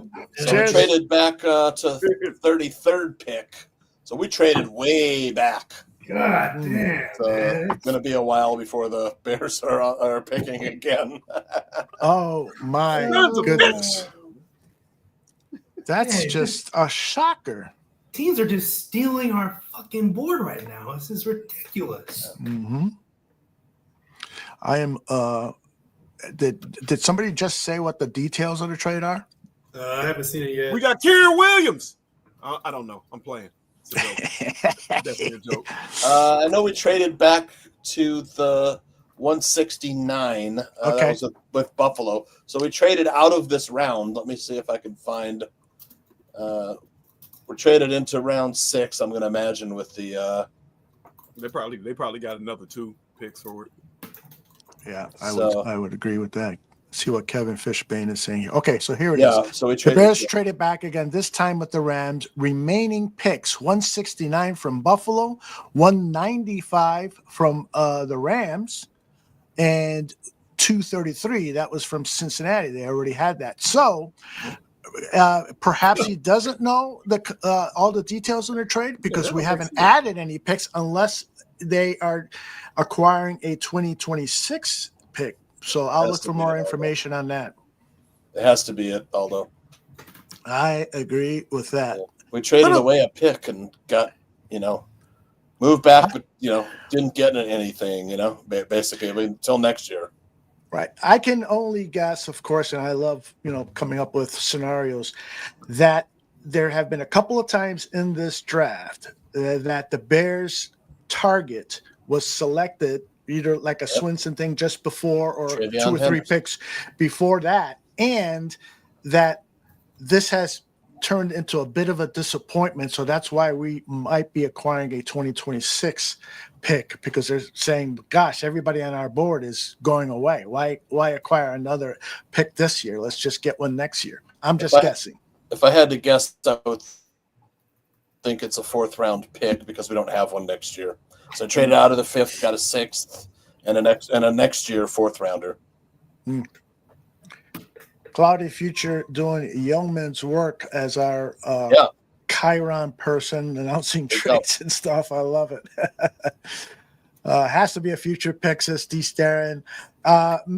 Maddie, we look depressed, I look depressed, but not. I can only speak for myself. I looked depressed only because I was hoping to talk about the new pick. But again, my faith is in, what the team is doing, at least for now. I'll complain later if we have another losing season. So I took my top-rated edge rusher, the Patriots. But the Patriots took him out? They sniped us twice. Yeah, he's gone. But I mean, there's still some guys the Bears could pick, like a nice four guys there. I'm probably leaving some guys off too, Aldo. But just in case you're wondering, there's still guys out there.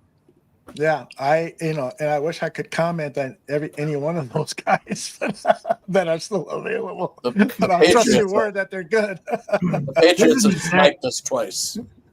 Twice, at least. And the Jags sniped us earlier today. They're in cahoots. Yep. As I said in my tweet, there's a spy out there. Mm-hmm. We're going to find you. You're whoever it is watching our pod, we're going to find you. That's all I'm going to say. That is funny. Cowboys have selected Jaden Blue, and I am again looking. Oh no! That was one of my guys. Jeez! Damn it! I had him. I know the Bears liked it. Brother, they really liked him. God, that's a kick in the nuts, man. You know what? Anytime that happens, I like going to a draft analyst's guide and read off the weaknesses. Okay, these are good reasons why we didn't draft Jaden Blue. He doesn't have the body type for full-time carries. He's a marginal run power. He has marginal run power through narrow lanes, inconsistent patience and lane recognition, ball security, a major question mark, 7 fumbles over the last 2 seasons, gives effort in the pass protection, but will be limited by his frame. Missed 1 game as a junior because of a right ankle injury. We're getting into the nitty-gritty here. Needs to convince NFL teams he has a desire and work ethic to maximize. How we're coping with this? Is this our way to cope with it? That's exactly my way. I don't want that guy. Okay, got some intel here, guys. Okay. So what do you got? Update. So as part of the deal, the Bears are also picking up a future 4th-round pick. There you go. That's nice. They're taking the Rams 2026 4th-round pick as part of the deal. So we receive a 6th-round pick and then their 4th-round pick next year for the Rams to get pick 148. All right. What did I say? I had to guess it would be a 4th-round pick. Right. It will be, excellent call, Tooch. It will be a late 4th rounder unless there's a major injury to Stafford or something like that. But I think this is a good move. I'm not going to criticize the trade. I might criticize some other things later after I get more drunk. What the best part is, Jonathan Wood brought it up. This replaces the 4th-round pick that we spent on Joe Tooney. So we literally spent nothing on Joe Tooney, just waiting for the extension to drop. So it's nice call, Mr. Wood. That's good business right there. Good job, Ryan Poles. Yeah, good job. Plenty of running backs still, Aldo. DJ's still there. DJ is still Samson there. Is gone. Yes, still there. Samson is gone. Put that list back up there, brother. Oh, I forgot. Yep. Because I am no, it's okay. PZ is asking, is this a mock draft? Is Brashard Smith still there? Is Brashard Smith still available? No, I don't think so.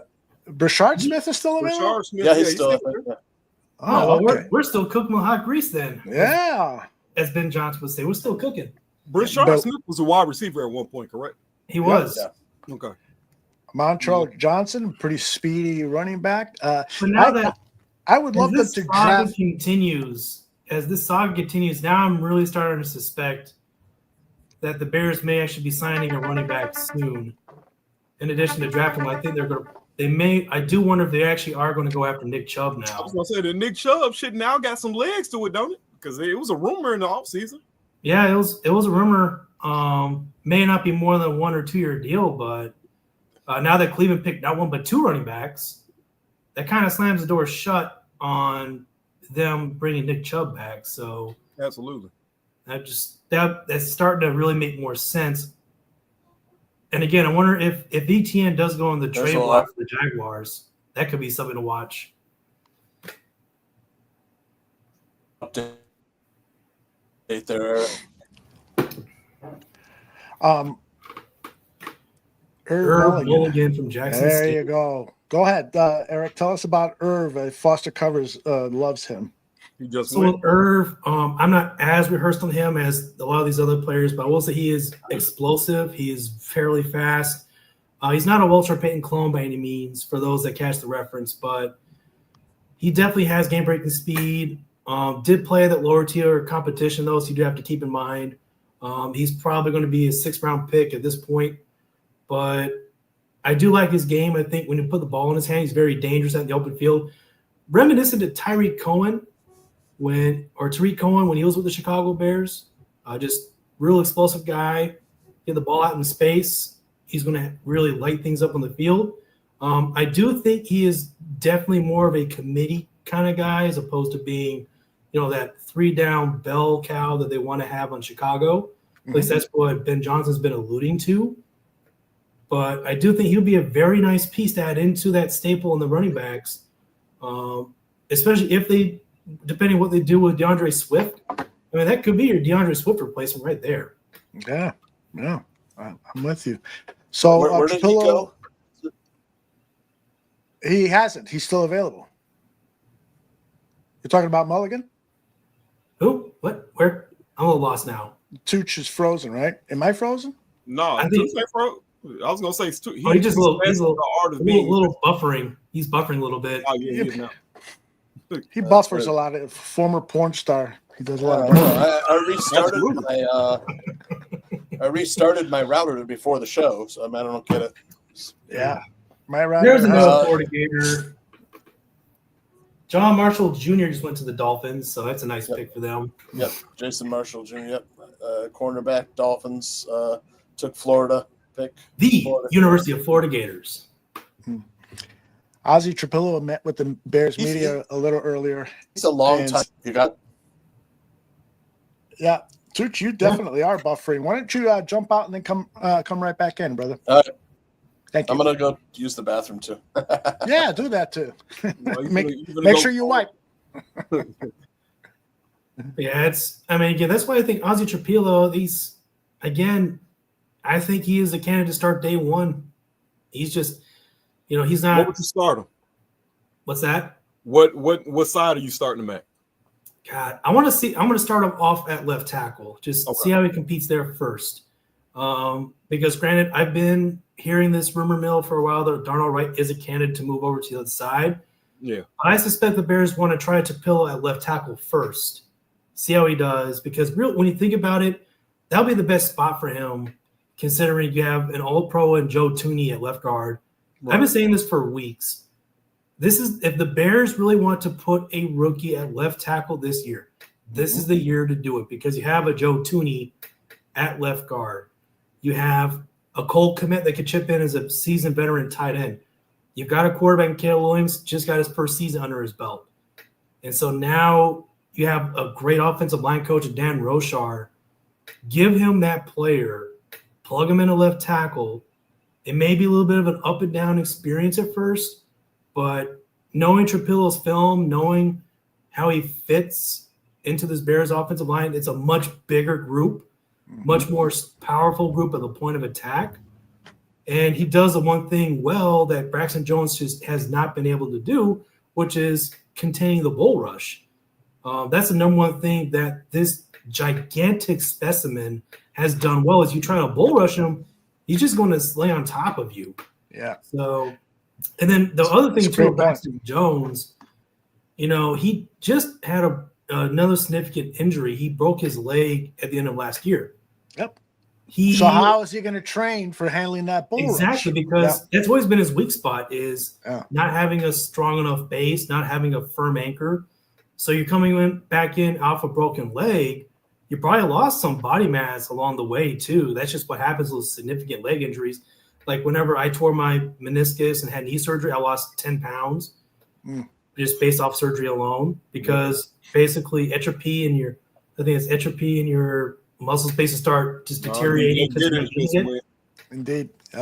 Bad news for Bears fans who wanted TJ Giddens. I know he was a super Danny Shimon, our lead draft analyst, was super high on Giddens. He goes to the Colts, and the Colts now are having a excellent draft. They started stellar draft with Tyler Warren, and they're just finishing up here, at least in this round, with DJ Giddens. So not a bad job. Not a bad job. Another Florida Gator come off the board too with Shamar James. Well, look at that. Way earlier than this. Yep.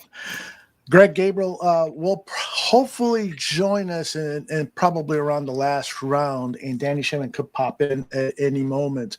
And of course, Mr. Johnny Santucci will join us back in a few minutes. Eric, you didn't know about Tucci's porn history? Former porn I did star? not know about that. That's pretty wild. Yeah. It's pretty wild. There are still some photographs just lurking about the internet with him half nude, but I can't find it right now. So he's gonna I'm get good, off. man. I'm good. I believe your story. Hey, hold on, Aldo. I'm gonna do you like I did some other folks. Hey, man, you can stop. All right, you can stop. I say, gentlemen, the beer's already out. I think we're good to go. All right, I respect that. I definitely respect that. It'd be like, did you ever watch Letterkenny? You ever watch the show Letterkenny on TV that you find on Hulu and stuff? All you gotta do is just look up Letterkenny, go to YouTube, just type in Letterkenny, type in Squirrely Dan, and there's a scene that refers to what I'm thinking about.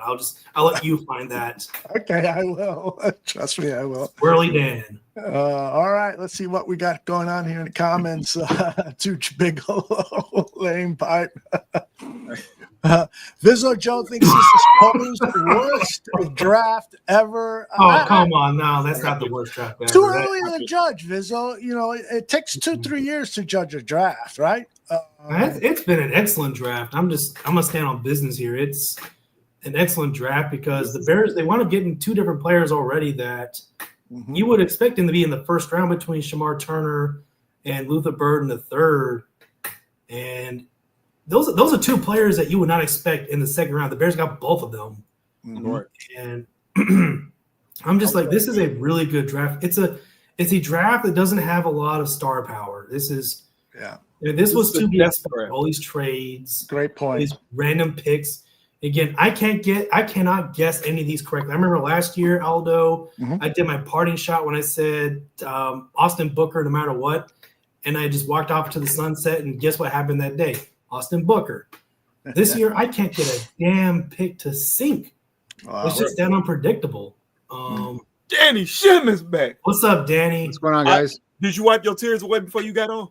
Yeah, I've been my heart broken twice this draft. First was Judkins, and now right before I got on, I saw that Giddens pick. Yeah, that's rough. I mean, the only thing I can say is they obviously either have targeted somebody or they just don't like the potential of some of these running backs. I don't know. I mean, a couple more guys on my top 10 list still wearing out there. Devin Neal from Kansas, Taj Brooks from Texas Tech are two guys I think will be a nice fit in this scheme, but. There are some rumblings in free agency about a possible flirtation with Nick Chubb. I'm not sure if that's something that's going to pick up afterwards. That's what we're talking about. I think that would make all the sense in the world. That would fit their downhill thumper between the tackles type to offset. So we'll see. But I mean, it's awful. It's not awful, but it's just surprising that they haven't addressed a need that I think everyone thinks it's a glaring hole.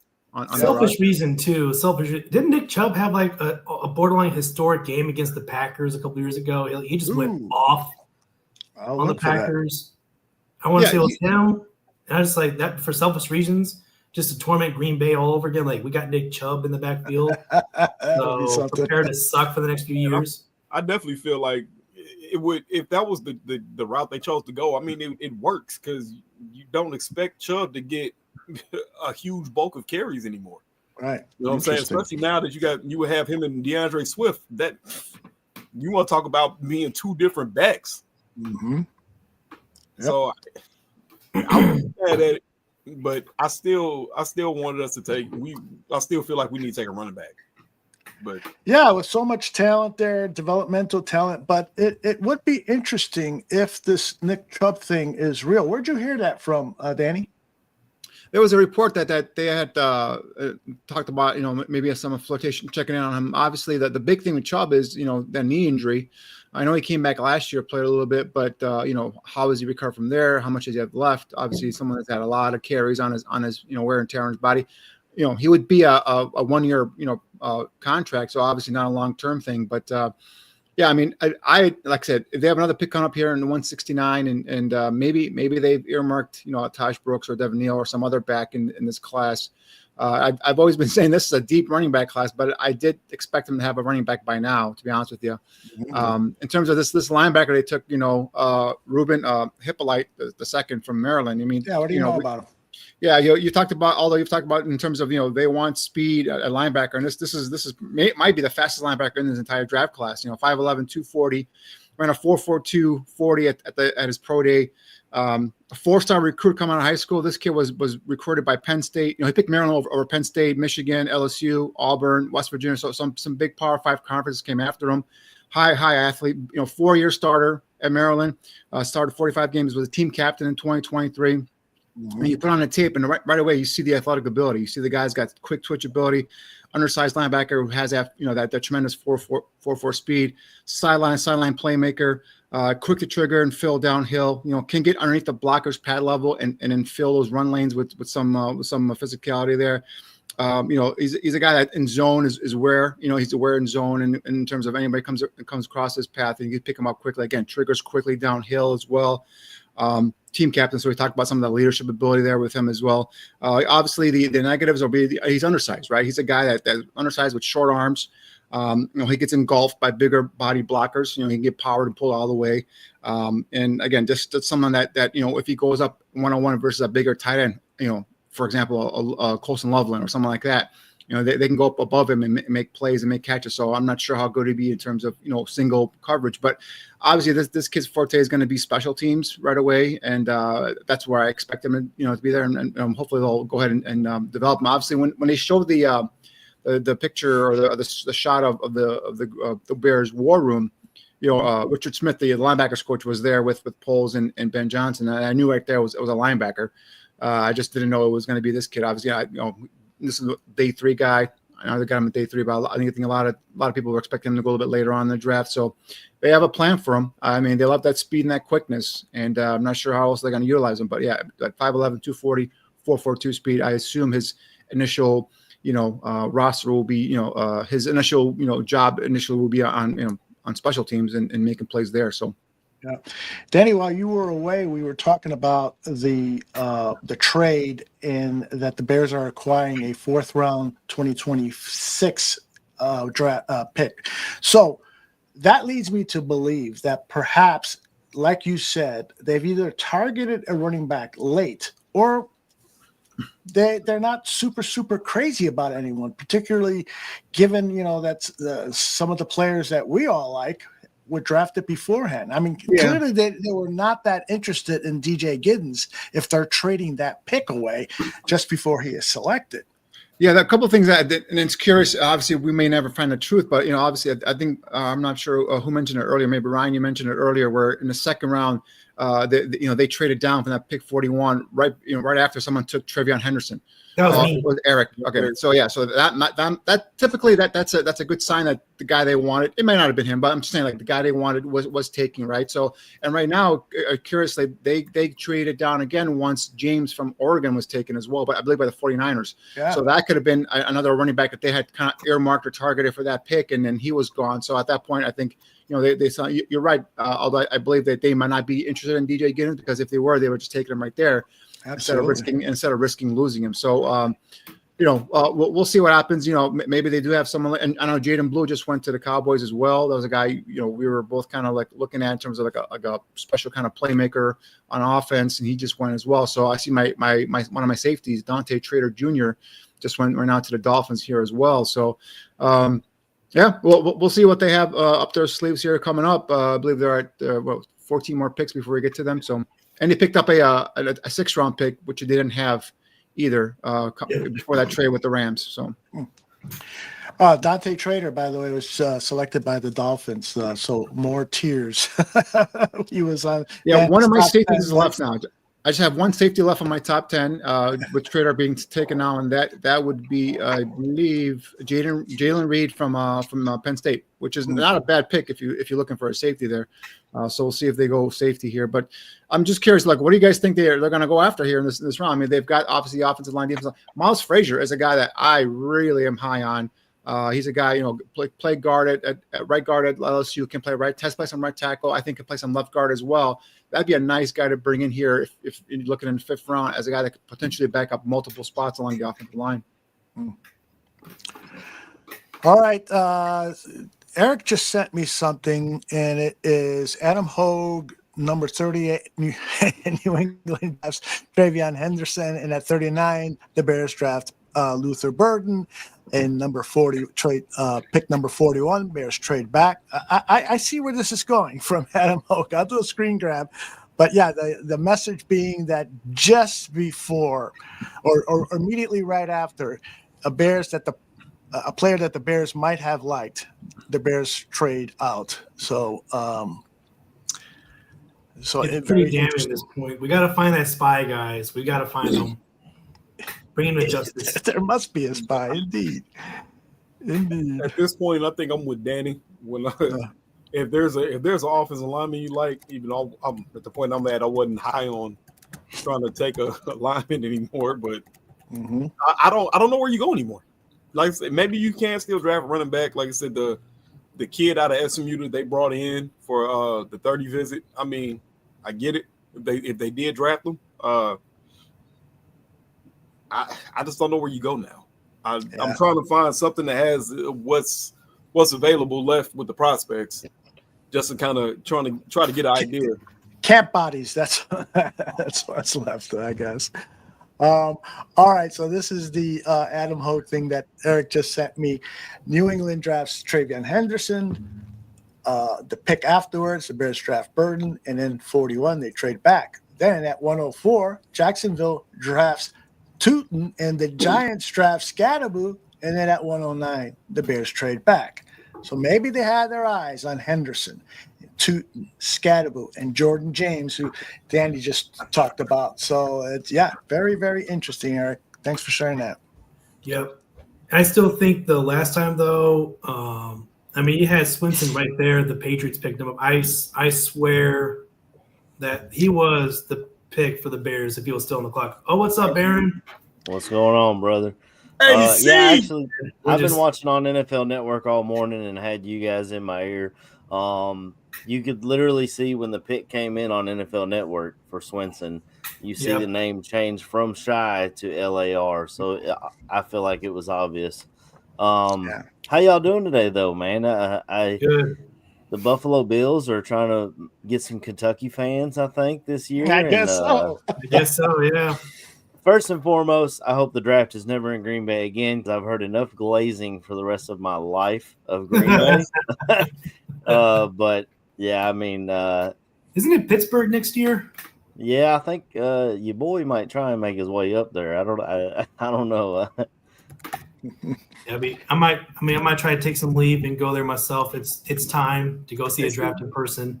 I was gonna say. So I heard you say that you were in Virginia, Eric. Yep. Are you a Navy man? Are you currently in, or?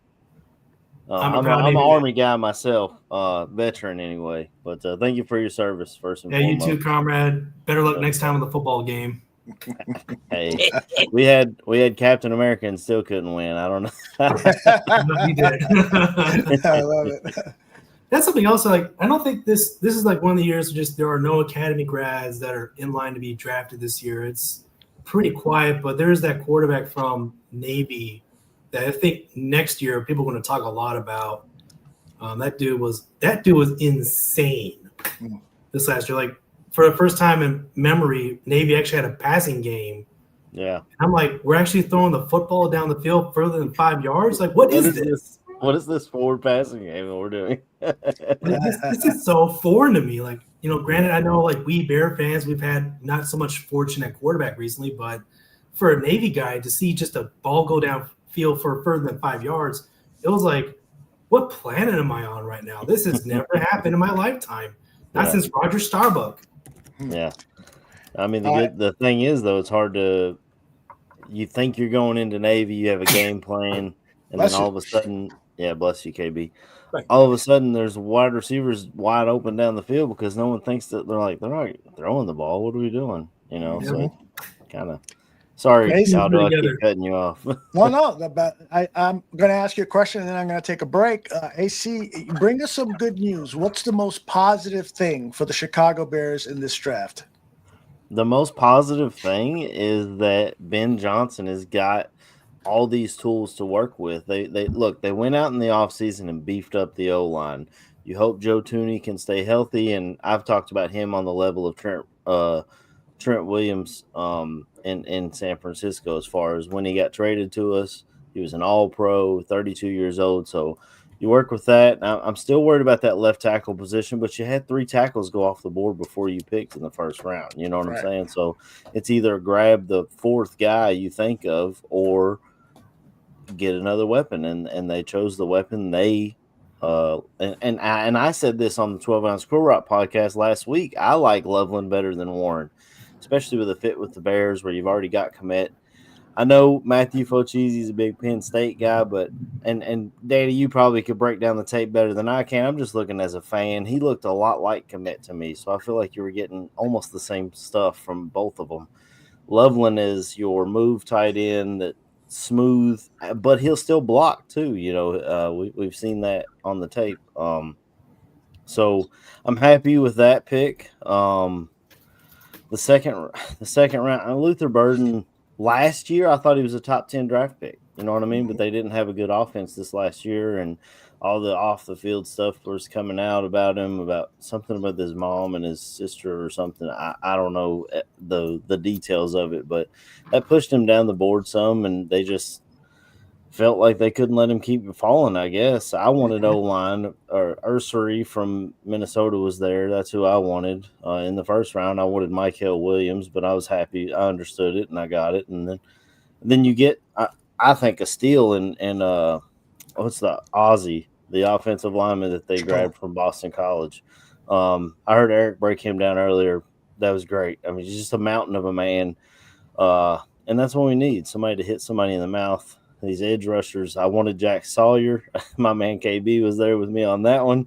We watched him go to freaking Pittsburgh. Of course, he fits perfect with the Steelers. I mean, he looks like a Steelers defensive end. But, I mean, overall, I'm pretty happy. There's some guys that are getting away. But, again, I'm not a scout. I mean, I looked at a video today where they showed fan reactions of all these draft picks. Remember Bills fans when they drafted Josh Allen, and Chiefs fans when they drafted Mahomes? There was one Chiefs fan that they have a video of, and he was like, "This is why we'll never win a Super Bowl." So in the moment, you have guys that you like a lot that either slip by, or you end up with guys that are gems. I mean, Bucky Irving fell to the 4th round last year. You know, how many Buccaneers fans were like, "This dude is"? I mean, I liked him, but I didn't think he was gonna take the league by storm. But we need to see how it plays out. I'm not a fan of the linebacker they grabbed in the 4th round. Like I told you, Aldo, in the chat, they grabbed a punter last year in the 4th round, and then this year they grabbed a special teams linebacker. I don't know. I'm an SEC guy too, so a lot of these dudes I don't see on a regular basis. But overall, I'm happy with it. I can't follow it now because I'm on live with you guys, but yeah, it's I mean, it's been draft week. Shador falling to the 5th round. Who saw that? You know, that's been the story, I guess. But we got another special guest known as. Oh my God! What's up, man? Also known as Quentin Crisco, also known as @ButkusStats on the Twitter machine. He is from Untapped Sportsnet. Thank you very much for joining us to share some of your thoughts about this Bears draft. How are you, brother? I'm doing great, guys. As long as I unmute my mic, I'm doing great. No, it's been a wild 2.5 days here, right? Yeah. Like, I don't know that anyone had this breaking this way. Yeah. Well, we knew there was a huge element of unpredictability. And we also knew that Ryan Poles tends to surprise us and frustrate us with his picks. So we knew that at least. But we didn't know some of the players that he acquired. So, right.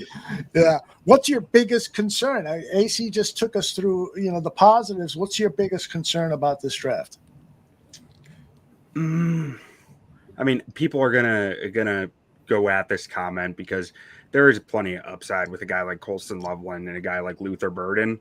But Mhm. outside of those two, I just feel like there's limited upside within Okay. it, which could be a good thing, right? It could be you get some floor guys in there, some guys who you feel like they can really kind of set that tone for your team. And I feel like that's what we're talking about with this draft class so far, tone setters, right? These guys are culture setters, and they're really tenacious football first guys. But I don't know that the ceiling is there as much for a guy like Ozzie Trapillo, as a Shamar Turner, as some other guys who are on the board, which might stack pretty well with what the kind of the consensus of, like, fanalists, we might call them, like myself and some of you guys. Like, I like that term. We like some of the guys who went lower more because we see this giant upside, but that's not the way that these front offices and coaching staffs work, right? They want a guy who they can say, Dennis Allen sitting there saying, Shamar Turner, guy's going to punch someone right in the mouth. I just want someone who's going to punch someone in the mouth on my D line. But that's kind of my concern, is that upside aspect of it. All right. I'm looking for let's hip hop from good news to bad news and good news. Anybody's got something good to report about this draft? Jump in. Danny's unmuted. Go ahead, Danny. Yeah, no, I mean, again, other than the linebacker from Maryland, which I thought it was a bit of a reach there in the fourth round, I think every one of the other picks have gone right where there's. I mean, Birding, a lot of teams had him in the first round. I believe AC mentioned it, 2 years ago, he had a 1,200-yard season, 9 touchdowns. Last year, it was half those in terms of yardage. We talked about some of the things that happened at Missouri. Obviously they've investigated that, but we saw now. I mentioned it last night. With a guy like Antoine Randall now in that coaching room, this is where they've given this kid a talented talent. They've given this coach a talented receiver, and you get the best out of this guy. You got a guy that's going to make big plays. In terms of his ability in the open field, the stop-start ability. The 4.41 speed, you line him up in the slot. This guy's got a big playmaker to go along on with your DJ Moores, your Roma Dunzes, your Colston Loveland, who's another big target tight end that's got good speed to go along with Cole Kmet. So you have weapons now on the offense that you didn't have before, which is a great thing. And then the common theme there is speed all over the damn field, right? And now you have your offensive line. Obviously, I think we all want a left tackle prospect here. They fortified the inside of the offensive line. They just must not have felt like there was a point in this draft to reach for a tackle prospect, specifically a left tackle prospect. Now, Ozzie Trapillo from Boston College, this guy can play. Now I like him more as a right tackle, but he has left tackle experience. He's played his first 2 years a left tackle. His dad is a former NFL player. Obviously, Brian Poles from BC has good intel in terms of what's going on there with Trapillo, so he might have some inside knowledge.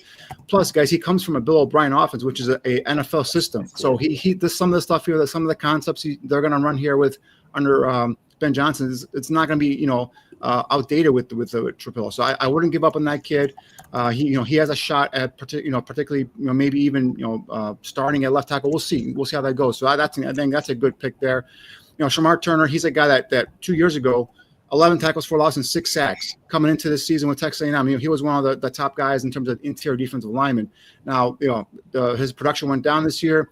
A lot of talk about, with all three of those guys coming out of Texas A&M in terms of how they utilize the front and the coaching and all that stuff. But it comes out, this guy was playing with a rod that was in his leg that wasn't really stabilized. He wasn't really healthy for the entire season.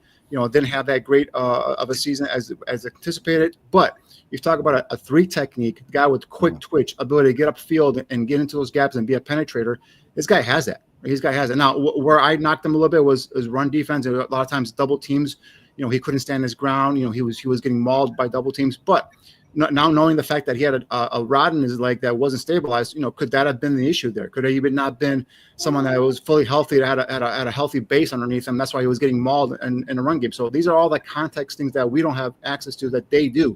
So, but in terms of a 3 technique in this scheme, upfield penetrator with some nastiness to him, Shamar Turner gives you that. Again, the linebacker, a bit of a reach maybe, but he's an athletic, super fast linebacker, 5'11". I just broke him down here, ran a 4.4 240 at his pro day. I'll put up a scouting report on Shimon Draft Scout here later on today or tomorrow. But this guy has some balls to him. He's an undersized guy, but he'll get underneath the blocker's pad level and get himself into the gaps and be a run stuffer there. Quick in terms of sideline playmaking ability. I think obviously we all want them to attack the running back position. We'll see what happens. They have 3 more picks. They're still a lot of good running backs left, right? Damian Martinez, I know, in between tackle Stumper from Miami, Aldo's very high on him. Like Quentin Allen, the kid I saw from Syracuse, remind me a little bit of a lighter Matt Forte, upright runner, which kind of concerns you because he's got a thin frame, but very productive in the passing game and the run game. There's some other guys there that you can probably get. Taj Brooks, the guy I'm highly a big fan of. Another guy, Thornhill, Thumper, in between the tackles. Devin Neal from Kansas is another guy that could be a playmaker out of the backfield. So there are some options here. Obviously, we talked about, post the draft, there's some veteran free agents they can bring in as well. So, but the one thing that I want to say here, that the theme I should say in terms of this draft is speed, and playmakers. And I think that's what we're going to see here next year. It's all going to be put together, right? And the one thing is this is a new coaching staff, and I think this coaching staff has a big say in terms of who's being drafted and who's being selected here. So, and we got to give them their opportunity to either prove us wrong or prove us correct or whatever. But I'm definitely looking forward to training camp, seeing some of these battles, and see what happens here. But speed is the general theme, especially on offense, and it should be exciting. Love the breakdown, Danny. I want to ask Q, what do you think about Eric just left us momentarily. He'll be back. But Eric said that he believes Ozzie can compete for the left tackle position this year. I expressed my doubts about that. So Q, Danny, Aaron, Ryan, I'd love to turn our attention to what Ozzie can be in 2025 for the Bears. So I like Ozzie a lot. Like I felt like the pick was a little early for him, but I do like him, and I do think there is a chance. Like, this guy can start in the league. I think now asking a mid to late second round rookie offensive tackle to be better than a fourth year veteran, that seems like a tall order to me, because a lot of first round rookie offensive tackles aren't very good in their rookie year. But that brings up the whole other question, but is Braxton going to be right? If Braxton coming off this ankle surgery, I feel like his neck mobility and his back mobility has been kind of slowly getting worse every year, where you're sitting there going, he might be breaking down. It might not be the same guy that he used to be. You combine that with the ankle injury, start saying maybe Ozzie can compete for it.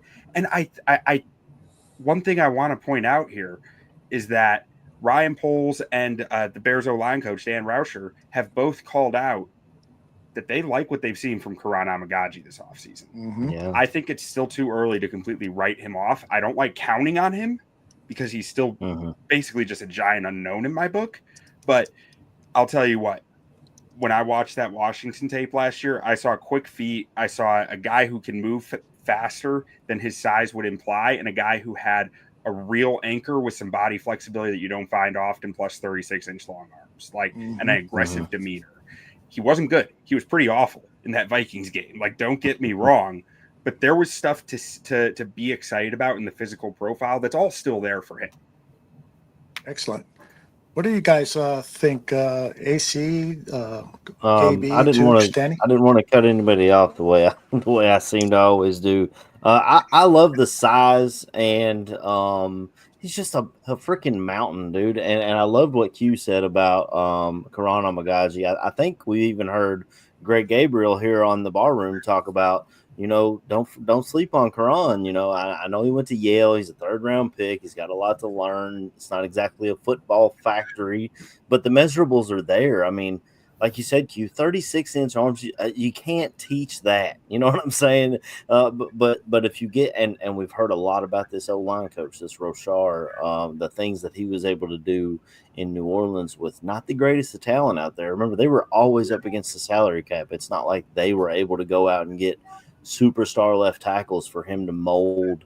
He made Pro Bowlers out of their draft picks. And you give him these balls of clay and allow him to mold them into something. And I think that's what Karan is. Braxton Jones, it's his last year, and they've talked his whole career about him getting better at anchoring. I just don't think it's going to happen. And now the injuries are starting to add up.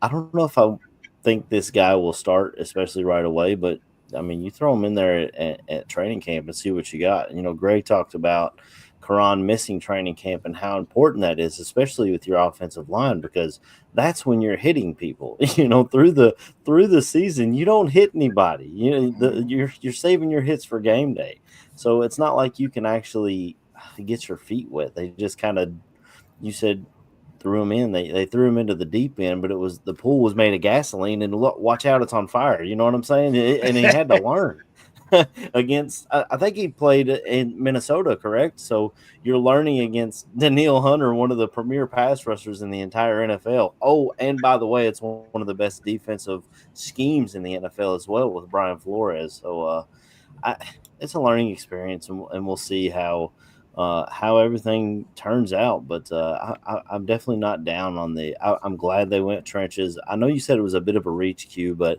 the guys that went before them, as I was watching the draft unfold, were watching offensive linemen fly off the board. The Packers grabbed the guy at NC State. I'm trying to remember who. Obviously, I talked about the guy from Minnesota who we traded back and missed. But, the O-linemen started to go, and they just probably felt like, hey, if we don't get this guy now, what are we going to end up with? You know what I'm saying? But I'm excited to see how it turns out. I like trench play. I wanted trenches in this draft, but it didn't exactly turn out the way I thought it would. But I'm still understanding all the picks. And KB, I want to hear from you, man. I feel like I heard you talking before I got on. I haven't heard your voice since I got on, man. What's up, brother? Gotta hear it, man. I'm just thinking. You know what I'm saying? I can't sit here and speak to the Ozzy pick too much because I ain't gonna lie, I ain't really know too much about Buddy until they started speaking on him, and then I just kept hearing large individual, and then you look up his size. I'm like 6'8". Yeah. Sheesh. They talk about how last year he didn't have any penalties, and he spoke on how he prided himself on that. I think it speaks a lot to say that he has an NFL pedigree with his father. I mean, certain guys like that, man, they just seem real driven to be great. So I feel like that bodes well.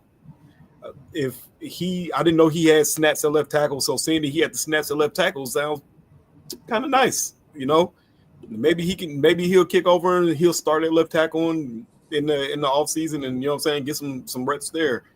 I think it'd be nice to throw him in, give him a couple first team reps, get his feet wet.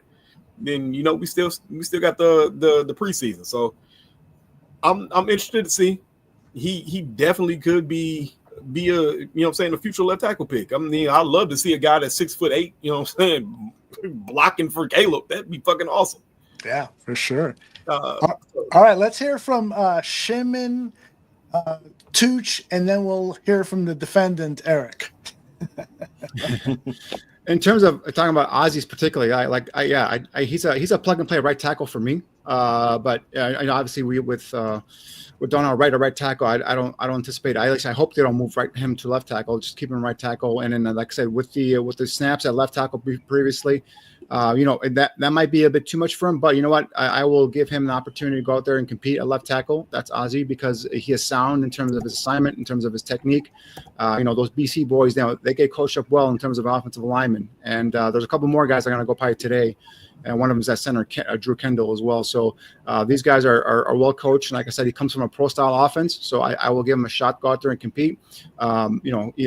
The bend, the natural bend is not there in him. But his footwork and his ability to get back to his set spot quickly, be able to cut off the angle for the edge rusher is what really impressed me. And once he locks up, he stays square to the defensive end. Once he locks up, they're pretty much there. They're not going anywhere. So that's where I think that excites me there with him. And I said, plug and play right tackle, give him a shot to play a left tackle. And then also has played left guard and right guard in his career as well. So this guy could give you worst case scenario. He's a backup swing tackle for you this year as a rookie, and then can compete at the tackle position moving forward if you move on from Braxton Jones. So Ozzy to me was a great pick, or not a great pick, but I think it was a good pick. I liked him better than the guy that Belton kid they took from NC State in terms of Green Bay. That guy's a pure guard for me, big mauler guy, but he's not a tackle prospect. So Ozzy can play tackle, possibly even back up at guard. So that's a solid pick for me. Tooch, jump in, please. I'm still sad that the Bears didn't take DJ Giddens. I mean, he was really the perfect fit for this offense. The engine for Ben's offense. I mean, fans would have loved this kid. I mean, he's like his cutting ability and his lateral agility and the receiving skills, and he's got enough juice to break off long runs. It would have been a great. I mean, really, I think he would beat out every single Bears running back that we have on this roster. As far as Ozzie Trapillo, love the pick. He starts out immediately as the swing tackle. And I think, the Bears had to hedge their bets against Braxton Jones not coming back fully. We said that before. And if Karana Magaji, like Q said, I went back and watched the Commanders tape and was encouraged by, some of the stuff I saw from Karan, a kid who had no training camp, was thrown into the fire. But the Trapillo pick is their hedge and possibly could be the replacement to Braxton Jones. What I like about him is that if you watch him, his body's always in a power position. For the most part, he's in a power position for blocking the rushers and everything. I like his feet. I like his he's technically sound to me. But I think that connection that Ryan Poles had with Boston College, that was their target for quite a long time. All right, I'm going to play that Tony Reale from what's that show on ESPN where they have the Around the Horn? Around the Horn, yeah. I'm playing Tony Reale, so I'm going to go to Eric now. Didn't they just end that show? It's going to end this summer, yeah. So I don't know why I'm auditioning for the show. This show's not going to be around. But nonetheless, Eric, so you heard everybody. I think Q probably made the biggest statement. I'm not sure you were here completely for it. If I heard Q correctly, he doubts, like I do, that Ozzie can compete for left tackle in his rookie season. Go ahead, Eric. Unless Q, you want to correct me. I just wanted to add one quick note with that. I think is an interesting talking point because one of the reasons why I had Ozzie Trapillo lower on my board came down to positional flexibility, right? He has left-right versatility. I know he's played some guard in college. I have doubts personally about his ability to play guard in the NFL. And so I'm looking at him, I'm going, okay, 6'8", leaner frame. I think this guy might have leverage issues at guard in the NFL, and somewhere between 33 and 33 and a half inch long arms. Like that's good enough for me to be like, okay, I'll take that flyer. I like that combined with his play style and his tape, but it isn't ideal either, right? Like most NFL teams, the cutoff is 34, or that's what we hear about at least. So I'm sitting there going, okay, so if he doesn't succeed at tackle, I have serious doubts about kicking him inside at guard, and that's why my floor is a little lower. And I'm just curious if any of you guys have a thought process that says, okay, I think he can stay at guard if he needs to, or play guard if he needs to. All right. Talk to us, Eric. Oh, I'm sorry. Go ahead. I was just going to say I would be concerned about a 6'8". I don't know the average height of guards, but I feel like that's tall. I mean, we've already seen footballs hitting them in the back of the helmet a couple of times. I don't know if I want to see a 6'8" guy. It's a good point. I mean, Matt Pryor was 6'8", but Matt Pryor was also as wide as a truck. So, like, that's a little different to me. Very true. Very true. Go ahead, Eric.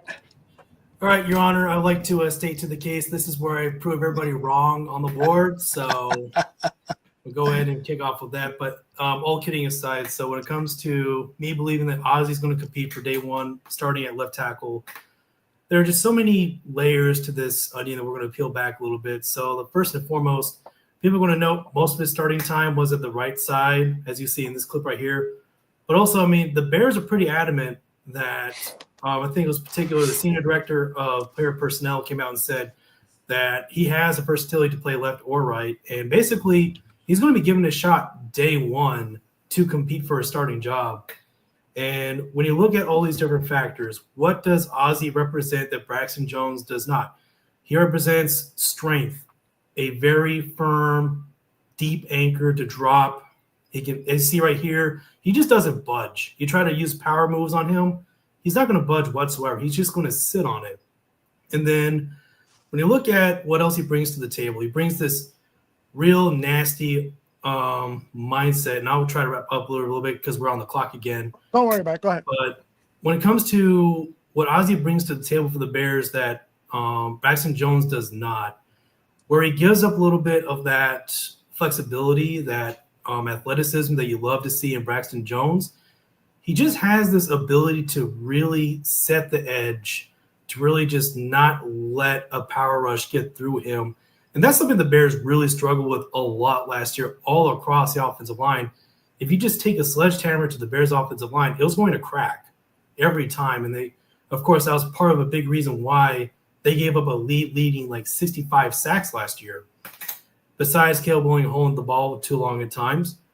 But we already know that he's going to be given a chance to compete for a starting job day one, which leads me to Karan Amagaji. I love Karan Amagaji. Great story. Big fan of his. I really felt since the day he got drafted by the Bears, Karan's best fit in the NFL is actually as a guard, of which he played his best football in college as a guard. He played right tackle, right guard, and left tackle in college. And when you give Karan Amagaji that new clean slate with the new coaching staff, Dan Rochar, I mean, this is a player I think Karan Amagaji, pick's already in. Damn, that was quick. But I just think Karan Amagaji fits better as a guard. Still going to have a competition this year, and I really like the whole thing. The Bears are not going to anoint anyone the starter. Kind of like when they said Tevin Jenkins was the guy, despite never playing left tackle, but he was just magically the guy after they released Charles Leno Jr. years ago. They're coming out and saying everybody's going to compete. Damn it, Cloud. Za Frazier, the cornerback from UTSA. All right. We can get back to it, Eric. So what do we know about Za Frazier, the cornerback from UTSA? Freaky Good. I like very freaky. He is very athletic, ran a 4.38 40, 1.47 10-yard split, a 10-foot 8-inch broad jump, adequate to good agilities, 6'3", and very long, almost 33-inch long arms. Like he can almost play tackle. Wow. Nice. 80 inches. I'm just want to throw that out there. Yeah, nice. Danny, you got anything on him? Yeah, he's a big, tall, rangy. Like you said, he's a freaky athlete. That's 6'3", 186 pounds, almost 33-inch arms. Ran a 4.36 40 with a 1.5 10-yard split, 36.5-inch vertical. So he's got that lower body explosion. His ability is to be a nuisance at press man coverage. So we talked about Dennis Allen liking to disrupt receivers at the line of scrimmage, liking to disrupt routes and their breaks and all that and timing and everything like that. This is a guy that can do that. A little bit thin, but he's got to get better. Experience, only 10 starts last year at UTSA. So, he's not someone that's had a lot of experience in terms of starting at the college level. But definitely a guy, again, speed, athleticism is the name of the game here. We've talked about it on offense. Now we're going here on defense as well, even with Shamar Turner in terms of being a twitchy, quick athlete. Frazier fits that file as well here as well. So I think he's more of that, again, press cover guy.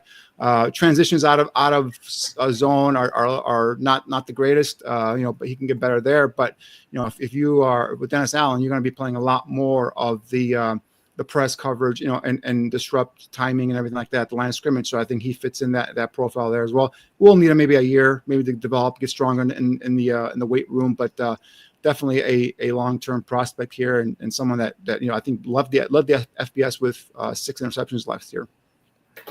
By the way, we're losing KB. He's got an appointment to get to. So KB, you want to offer a last thought before you head out of here? Hey man, I can't speak to Za Frazier. It does kind of, what I'm saying, kind of signal maybe this Tyreek to safety thing could happen. They saying we need safety. Tyler Gordon to safety. Tyler Gordon is safety as well. This kid is a press man corner. Hey, more power to him. I'm praying for the best. Any pick we get, I'm praying that it turns out well for him. Because I just want our team to be better. That being said, man, shout out to everybody in the chat, man. Y'all been going crazy today. Shout out to all you boys, man. It's been amazing being on here, man.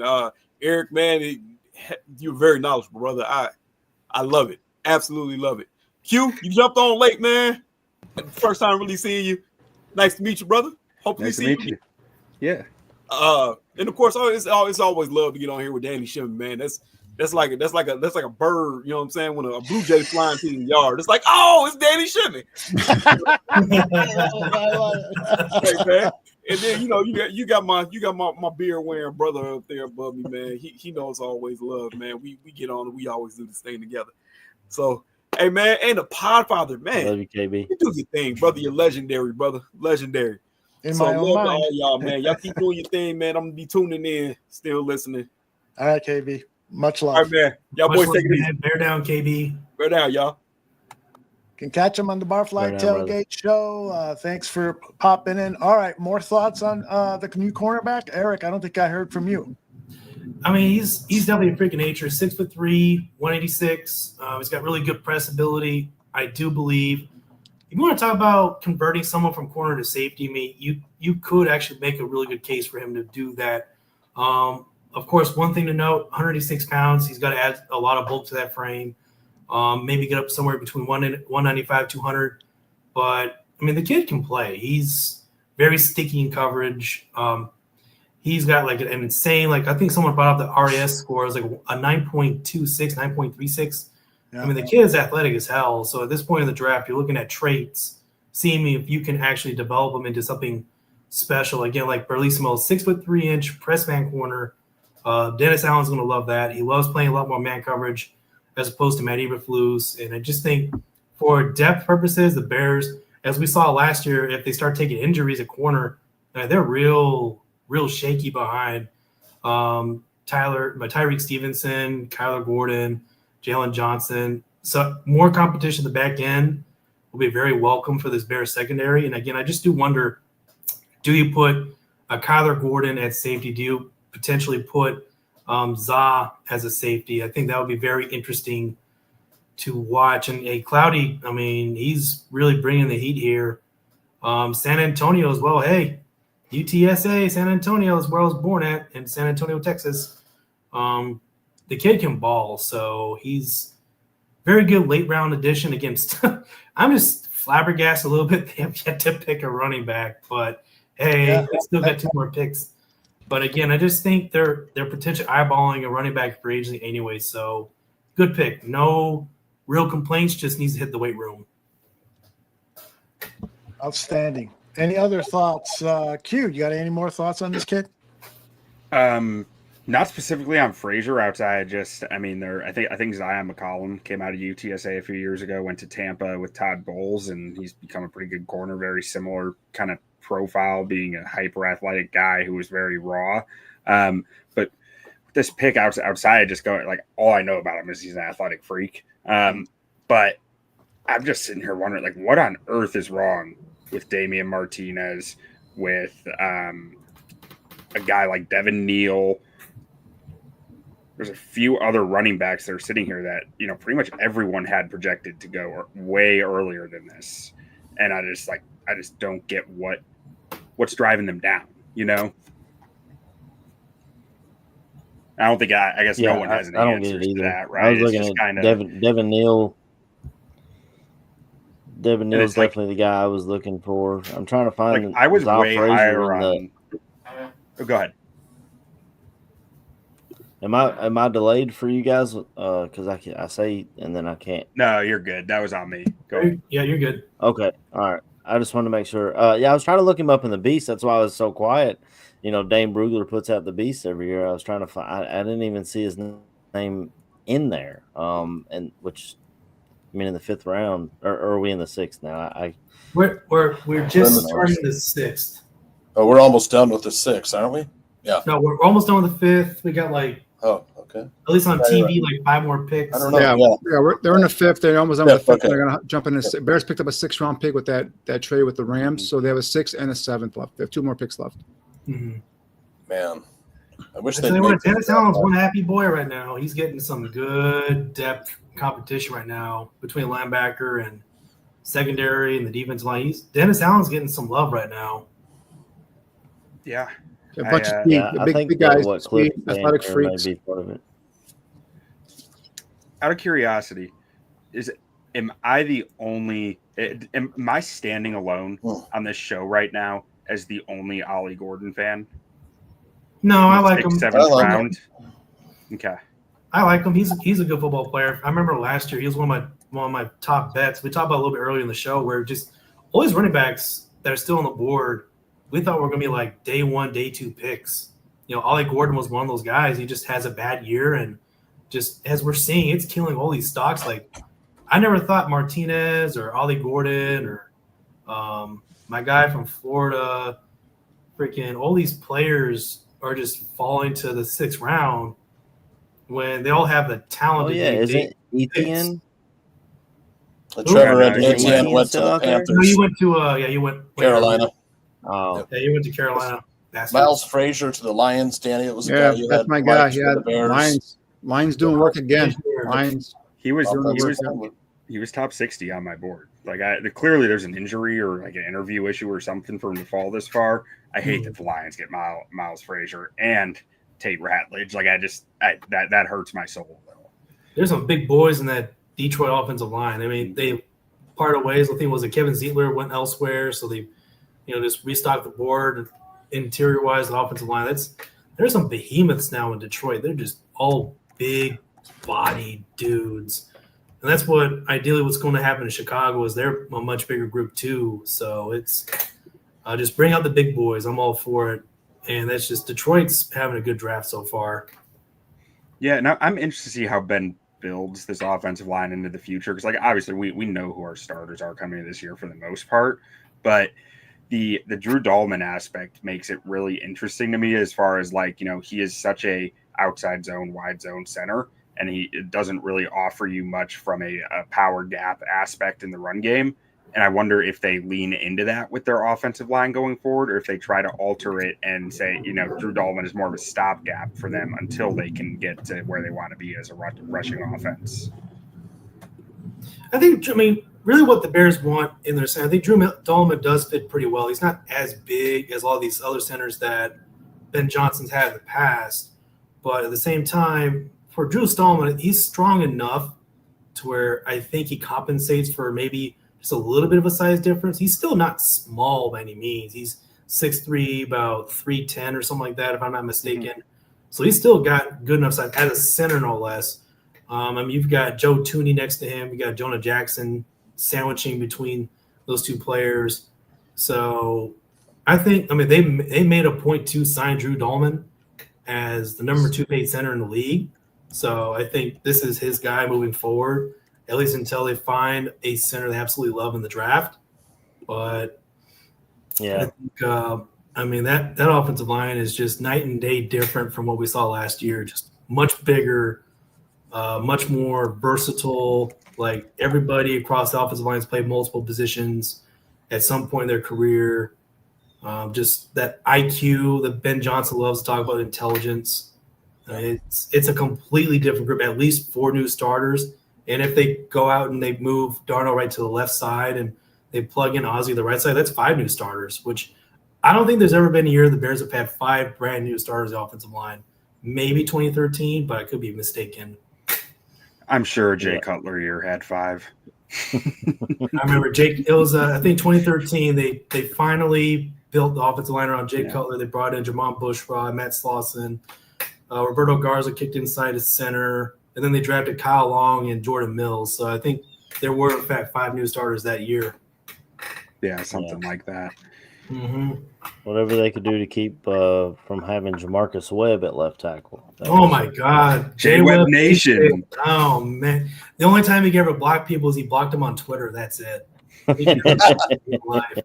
I remember, I think he blocked me, and I said, he finally executed a block. Congrats. Yeah. Yeah, I've liked a few centers the last couple of years. I loved Zach Frazier last year, and was it Jackson Powers Johnson last year? It was such a big missed opportunity there that I liked a lot too. Mm-hmm.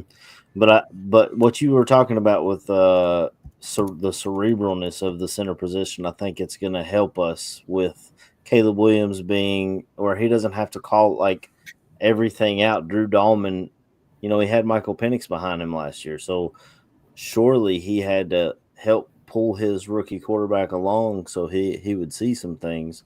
So I think that'll help us out a lot. And an all-pro left guard Joe Tooney.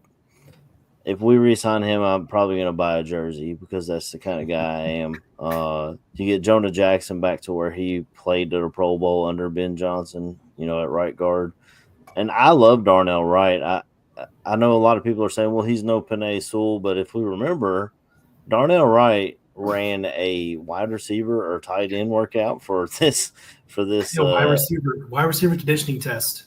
Right, for this front office, and that's what really solidified him to be their draft pick. And who knows what Ben Johnson might have in store for that guy with that kind of tools and that kind of athleticism. I just feel like that might be the only question mark of this draft. There's only one ball. You know what I mean? Yeah. we got all these weapons and all these toys, and you can only carry it with one person at a time. I don't. I've got a question for you guys on the other side. Do you think Shamar Turner is a defensive tackle or a defensive end in Dennis Allen's defensive tackle? Defensive tackle. Why? I mean, so Dennis Allen defensive ends tend to be about 280, and he's 290, and I think he's maxed at 290. And his run defense. I mean, he had some good run defense on tape, but I just don't buy that 290 is going to get you there in the NFL at D tackle. But, I mean, I think he's going to kick out to defensive end a fair amount. But, I mean, this is just speculation, right? I think they'll probably move him around. He's played, multiple positions along the defensive line. So I could see him at end and at tackle in different passing or running downs.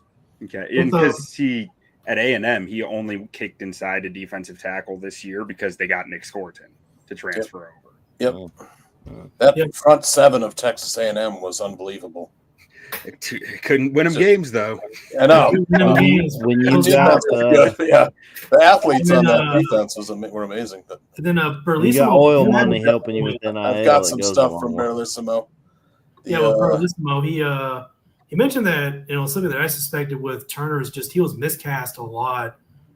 He's the one defensive lineman in this draft that played every single technique from 0 to 7. But they spent a lot of time with him playing as a 2, which is almost unheard of in a lot of base fronts. Like normally you have him at a 5, normally you have him at a 3, normally you have him at a 1.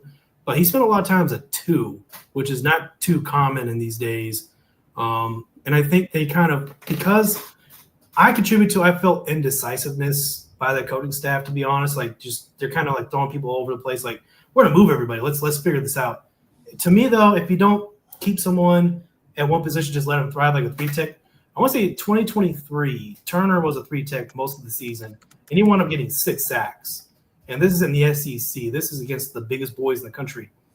And Turner also, his playing weight is more about 300 pounds when he was a full-time 3 technique a few years ago. So I think he's going to bulk back up to 300 easily. He does have that inside-out versatility to play a defensive end, but I don't think that's the plan. I think realistically, the plan is for Turner. I mean, actually, he just had a press conference too. He's going to be available for training camp. He's going to be ready. Just let him learn behind Grady Jarrett. Grady Jarrett is one of the best defense tackles of all time. That's someone else too, very similar in size to Turner right now, but they're both going to go back up in weight. When Grady Jarrett was at his best, he was like 325 pounds. And he was asked to play 5-tech, 2-tech in Atlanta, which, again, to me made no sense. I'm not a big fan of the 2 technique as just from my own coaching career. But when you look at who Turner is as a player, when you let him focus as a 3-tech, even a shade, that's his best spot. And he's going to put so much depth this year, but he's going to have so much potential to build on that whenever they give him more playing time behind Grady Jarrett or rotate him in, I mean, you're going to see an absolute freaking dog with that kill first mentality coming at 3-tech. It's going to make Green Bay shit themselves twice a year when they play against him. That's what I like about Turner the most. He's got that fear factor when you let him loose. So if Turner is playing that much 3-tech, what happens with Javon Dexter? That's a great question. I think rotational player. Rotational right now. I'm a big fan of Javon Dexter Sr., not just because he's a Florida Gator, but also last year he started coming into his own at 3-tech. Came up, had 5 sacks last year, had some good production. When Andrew Billings went down, he was basically all by himself at defensive tackle. And he was actually dealing with a knee injury all year. He was never 100%. We were so thin on defensive line. the pick of Turner, the Bears, I think, drafted him for his nasty, for his attitude, for his he loves the game, obviously, from what we've seen in the clips. And I think it was Jay Glazer who posted something on X about coaches valuing, does he love the game? Yep. You know, as being a big, and you know, with the NIL money, Aldo and I had talked about this, about how it's kind of spoiling, you know, Aldo mentioned it even today, about how it's kind of spoiling the players for stuff, and coaches are looking more for guys who are, you know, serious and they love the game. So for me, that was why they picked guys understudied to Grady Jarrett. I mean, Mike Elko, known for defense since he came over from Duke and A&M, not exactly known for offense though, fellas. But you know that he had some athletes on that defense at Texas A&M. Yeah, I know Mark Supes was on a plane on his way to Texas A&M, and something happened. The fan base revolted, and he came crawling back to Lexington. I don't know how much longer he's got. That's right. I remember I that love story. what he's done here at Kentucky. He's done things I never imagined Kentucky football to do, but at this point, he's kind of ran his course. I got a couple things for you guys. So, like next year, the running back class with Justin Haynes transferred to enter the portal and went to Michigan. So one of the top backs, I think, and then of course you got Jeremiah Love. I mean, I hate to say the Bears waiting till next year to draft a running back, but it's looking that way, fellas. I don't know. It's looking like they're going free agency at this point. I mean, undrafted free agent and 7th round running back. I think they're going to Is go the free kid from SMU still available? They brought him in Yes. for a 30. That's a shock. He's still there. Did I do Jaden have, Blue go? Yeah, he went to the Cowboys in the 4th round, I think. Wait, what? This is the RAS for Za Frazier from Barrelissimo, a 9.35 score. I wanted to compare it with Tariq Woolen, similar. You know, I don't remember how tall. He's 6'4", Woolen. Yeah, Tariq was tall. Long cornerback. But yeah, that's the comparison that Barrelissimo is making between these two. He's high on this cornerback. Yeah. I mean, I believe Dennis him. He's Allen more than I do. He has a history of developing these guys. Like coming out of college, I'm all for getting him long athletes who he thinks he can work with, because I don't know about you guys. I see Dennis Allen's defense is very cornerback centric and defensive back centric, because he does so much gaming up front that I think that he thinks he can coach in the pass rush, but he can't. Like, he needs the physical traits on the outside to win.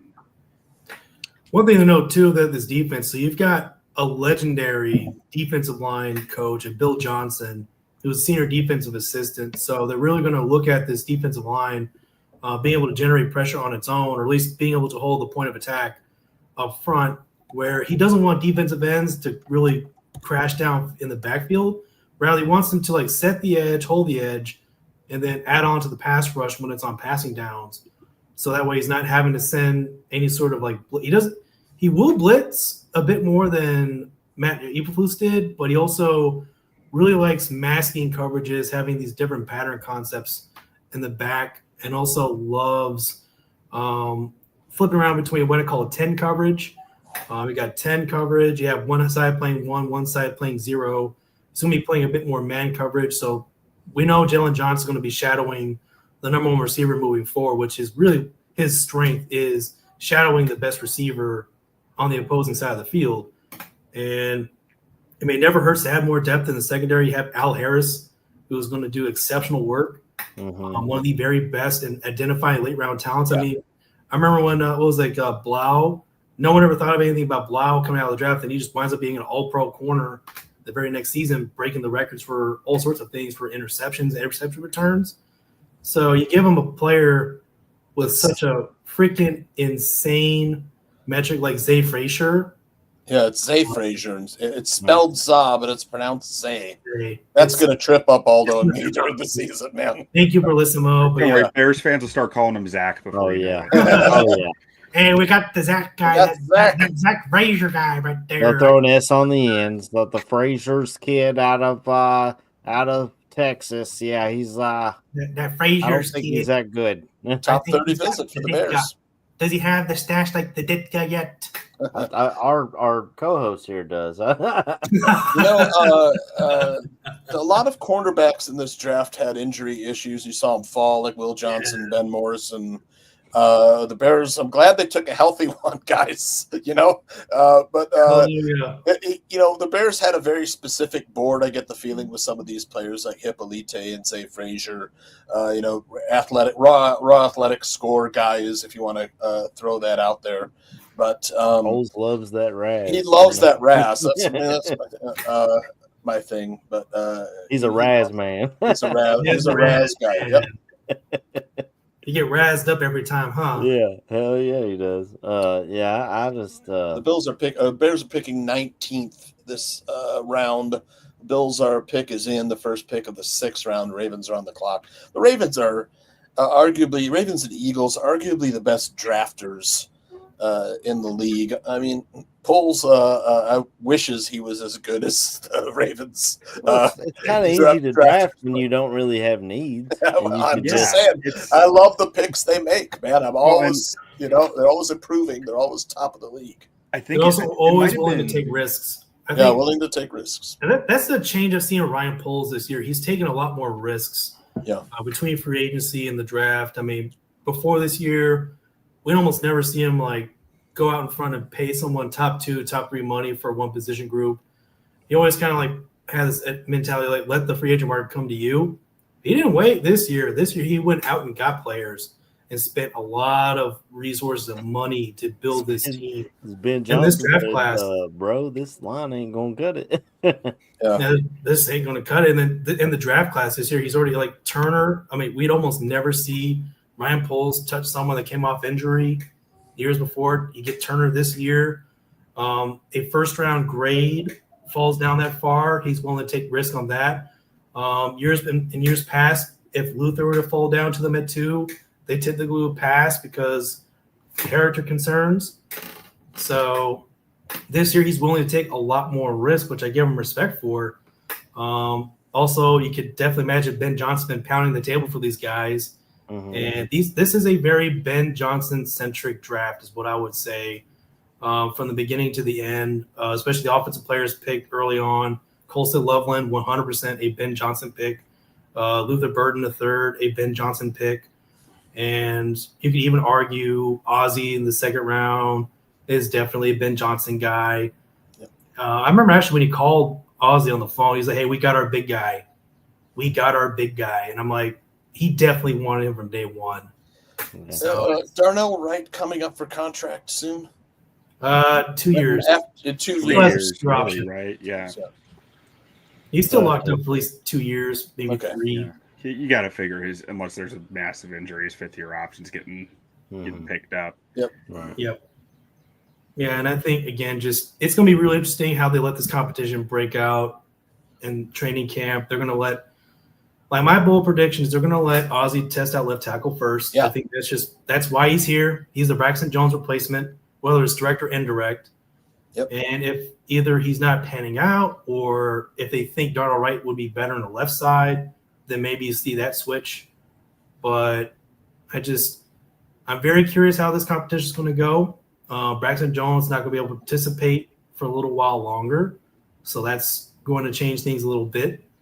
But it's at least we can finally say there was good competition along the offensive line instead of, hey, we're not really going to do anything to this offensive line and hope for the best and assume that these guys are going to be good when I'm sorry, but if you actually thought Coleman Shelton was a great answer for a center past 1 year, you are sadly mistaken.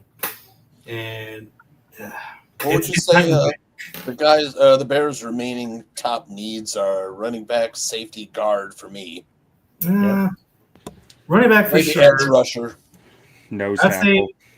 say, I would say running back. KB's off here. That's big cuz you talking about. They still have Jonathan Ford, who's a big player. I mean, he audible crack last year. We could hear from the stadium mic. A couple games. You do need depth at nose, though. You got once Billings went out, there was nothing there. Yeah, I agree. I mean, I wanted Kenneth Grant, but he went a lot. We would have had to take him at 10. Yeah, Yeah, a guy like Cam Horsley out of Boston College, I'd be interested in. Maybe a Warren Brinson out of Georgia. I think there's some upside there. The other Georgia it's kid pretty- I like, Nazir Stackhouse. The guys I wanted Buffalo in there, Brevin. Stackhouse, a big boy. Yeah, Nazir Stackhouse is Stacking House of Pancakes. You can't go wrong with Georgia talent. You know. Are you a Bulldog fan? No, not at all. Okay. It's just kind of worth betting on Yeah, when they get I that mean, high talent. I want to. I had this thing here. I hadn't posted yet, but this is Nick Saban on Colston Loveland. Don't know if you guys saw this. I love this quote. Yeah, from Nick Saban. Another one of the recruits that we lost out on. He beat us in the playoffs. This guy's a fantastic athlete. He's the best receiver of all the tight ends in the draft, in my opinion. That's from Nick Saban.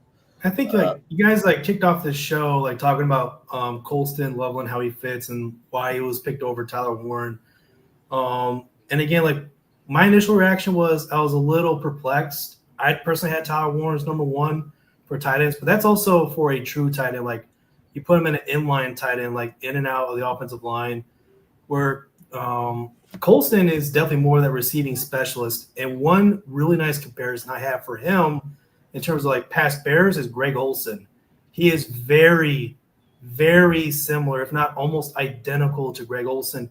Almost the exact same size, 6'5", about 250, both players same size. Also ran very similar times. I know Greg Olsen's official 40 times a 4.72, but at his pro day he ran a 4.61. And Colston ran a 4.58. So very similar in terms of speed, very good route runners. And then you're not going to expect Colston Loveland to be the primary inline tight end. That's Cole Kmet.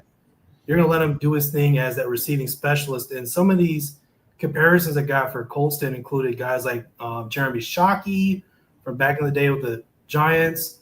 Todd He was a really good comparison for Colston. And I think if you get that type of player, Sam Laporta is the most popular one. Yeah, right. That's definitely the Ben Johnson table pounding pick, was getting that Sam Laporta kind of guy.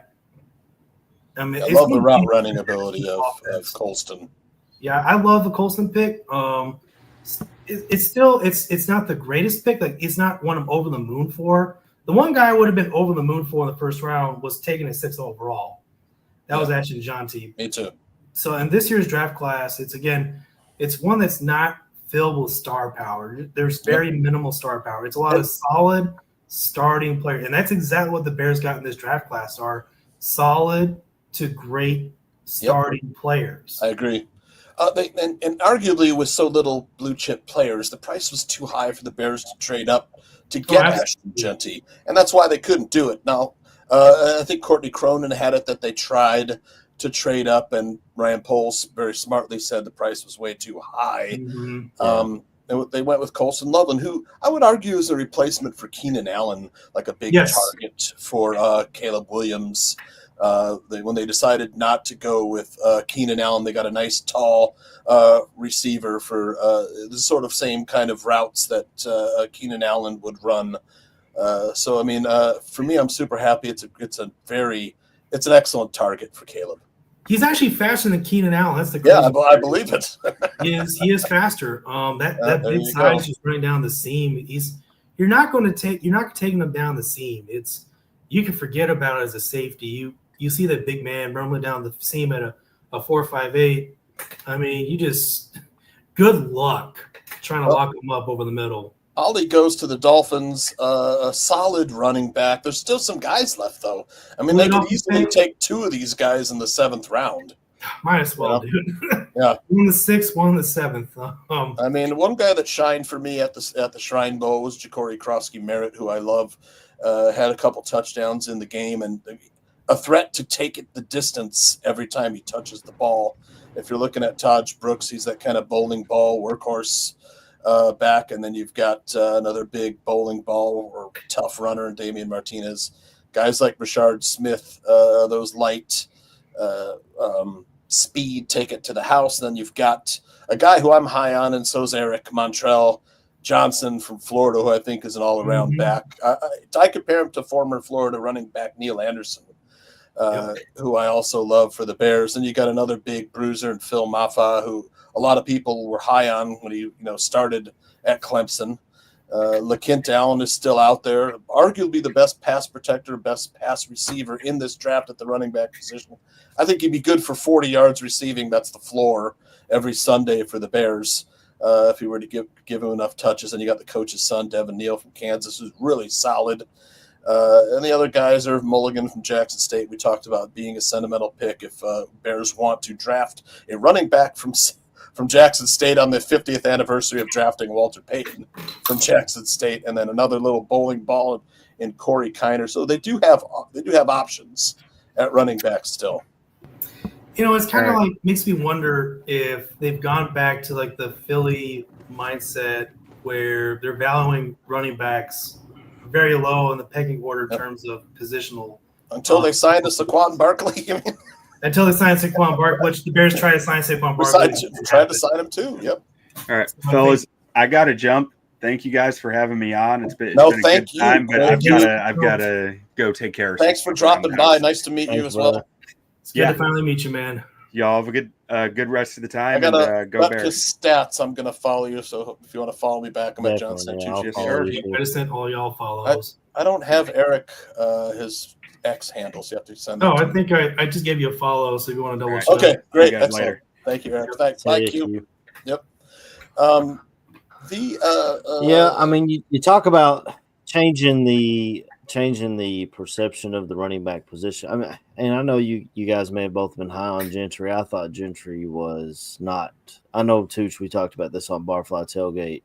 Yeah. I just didn't think he was that high above a Travion Henderson or an Amarian Hampton or even there was a visible gap. I liked Judkins a lot. I loved. Well, you've told me that, Tooch, but I liked Judkins at Ole Miss, but to trade up for it, I would have been pissed. I would have been really highly upset if we would have had to trade next year's first to go up and get a running back. And we talk about Saquon Barkley. Yeah, that was a big thing. You remember? I wanted the Bears to trade up, but I didn't want them to give up like the second round. The price was right. The price was right for a draft that was supposed to be $70 or 70 cents to the dollar. If they were able to get away with like their 10th pick and then like say the third round pick to go up to like 7, I would have been okay with it. Yep. But there was once Ashton Jonty made it past 5, there was no way in hell the Raiders were going to pass on that. There was just they were hell bent on making Ashton Jonty a Las Vegas Raider.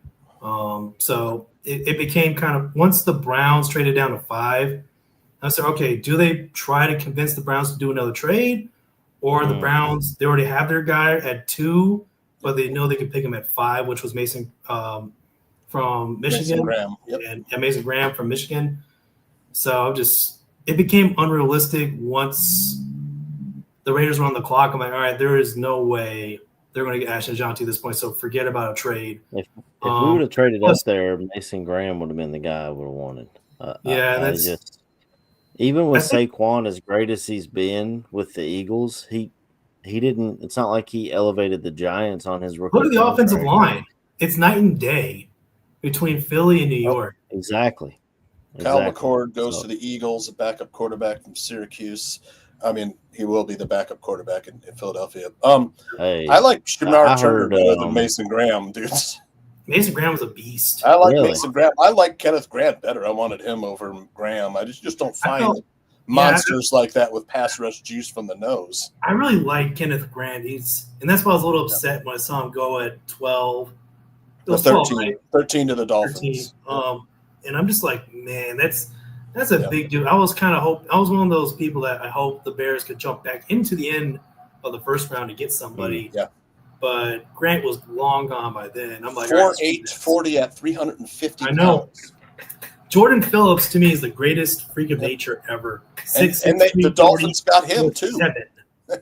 I'm talking about like Jordan Phillips.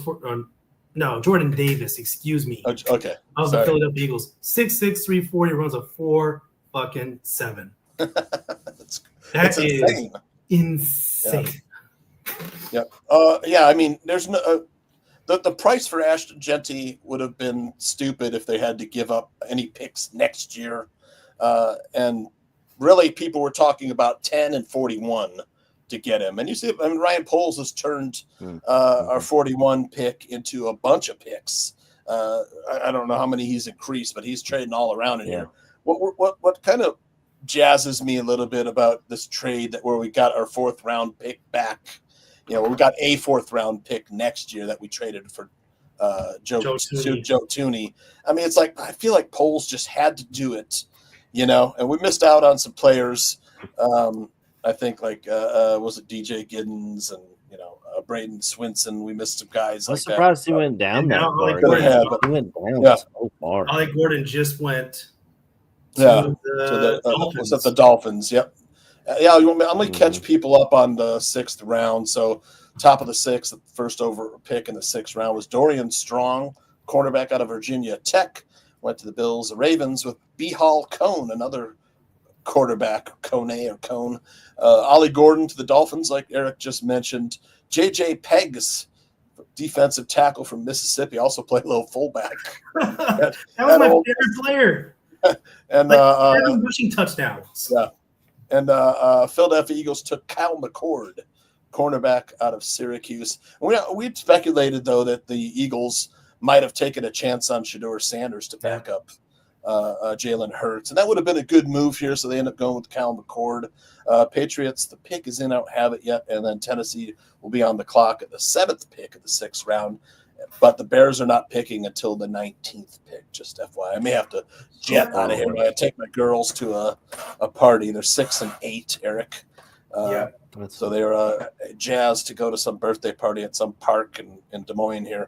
But for the Bears, again, you guys actually, I want to get your opinion on something I saw on X. Mel Kiper said he wants to speed up the draft, and I'm all for this. The idea Roger Goodell floated, sorry, not Mel Kiper, Ari Meroff and Roger Goodell floated this idea, was to shorten the first round clock to 7 minutes with the option to add 2 minutes for a team, but your team can only do that once in the draft. I think this is a fantastic idea. Yes. It's just way too long, man. It's like they make such a production out of it. It's getting to be a little bit like an SNL skit. It is. The draft. It's overproduced, AC. I mean, it's really stupid, especially the first overall pick, because actually a great example is the Bears when they're going to select Caleb Williams. That draft pick was made months in advance. Yeah, everybody in the grandma knew they were picking Caleb. So Brian Poles on the phone saying, "Hey, Caleb, I know you're ready. I gotta wait 5 minutes. I've been told I gotta wait 5 minutes." And then same thing with the Titans. Everybody in the grandma knew Cam Ward was going 1 overall, and then so Tennessee had to wait literally until the very final second ticked. Then they turned the card. Right. Yeah. Let me tell you too. Also, this is this is the first draft where there were no pre-draft trades, in the first round before the draft. The last one was I think it was 5 days. That's the soonest or the latest a trade was made. And that was the trade when that Joe Montana. Yep. Yeah, when Joe Montana got traded to the Chiefs. Right, exactly. Another thing, some of the barflies, Eric and AC, they're like, oh, we got to get trenches because a running back would be a cherry on top and stuff. Well, we're not in win now mode. But I would argue that this guy's in win now mode every day of his life. Every day of his life, he's in win now mode, fellas. Does that look like a guy who's not in win now mode? Yeah. I can't argue with that. I just there was pieces we needed on the line. I know. I liked McMichael Williams. He goes a pick right after us. That broke my heart. And then, I mean, there's just so many. Who just went? Andres. Kicker just went. Andres Barlegales. If I'm saying Miami Hurricanes kicker, right? All right, good. Hey, kickers are people too. I don't know anything about it, but I mean, Poles is a guy who's drafted 2 punters in 2 of 3 drafts. He's still got time to get another one, guys. I like Torrey though. No. That'll be the one pick. I'm like, absolutely the fuck not. No. Well, the worst thing about that is that Bucky Irving, who I talked about earlier, went the next pick. If we'd have grabbed him, y'all wouldn't even be worried about an Ashton Genty. You wouldn't be. And I said I would have liked R.J. Harvey from UCF, who I think will be this year's Bucky Irving, a similar player. Bucky might be a little shiftier. He's got those crazy legs. Man, I'm still stinging from not getting DJ Giddens.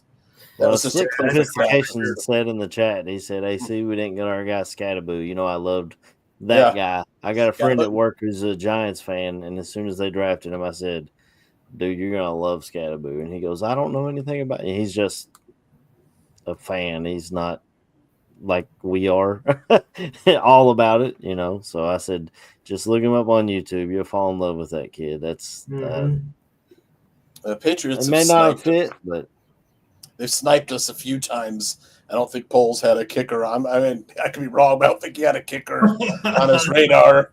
You know, how far can he kick? Because when you got your kicker turning down 55-yarders, I don't know, man. It might have been on my radar a little. Yep, Saints pick is in at number 8 in this pick 184. Don't have it yet. Steelers are on the clock though. Yeah, it's way faster than the damn stream on TV. We're still at the Tennessee pick. For crying out loud. This is ridiculous. We're all the way at Tennessee now, huh? Holy shit. I mean, this is the NFL.com website. Why can't they update the NFL website? They're the ones running the damn draft. I'm on the ESPN app over here. I don't know. Yeah. Which pick are you on ESPN? I can switch. Yeah, that's a good question. I wonder how far ahead ESPN, especially now Mel Kiper finally had his piece.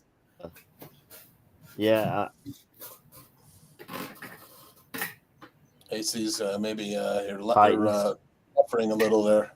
Marcus Harris, cornerback out of California. Mm-hmm. Okay. Up to the Tennessee. Okay. Am I good now? Yeah. Yep. Titans, Marcus Harris. Okay, there's another Titans are picking again at like 4 picks. That's what kind of threw me off. Yeah, only 6-round picks. Oh, yeah, that's a good trade the freaking Lions made. They gave him only 6-round picks. You know, I was out on Poles because there was a lot of misses in his first draft.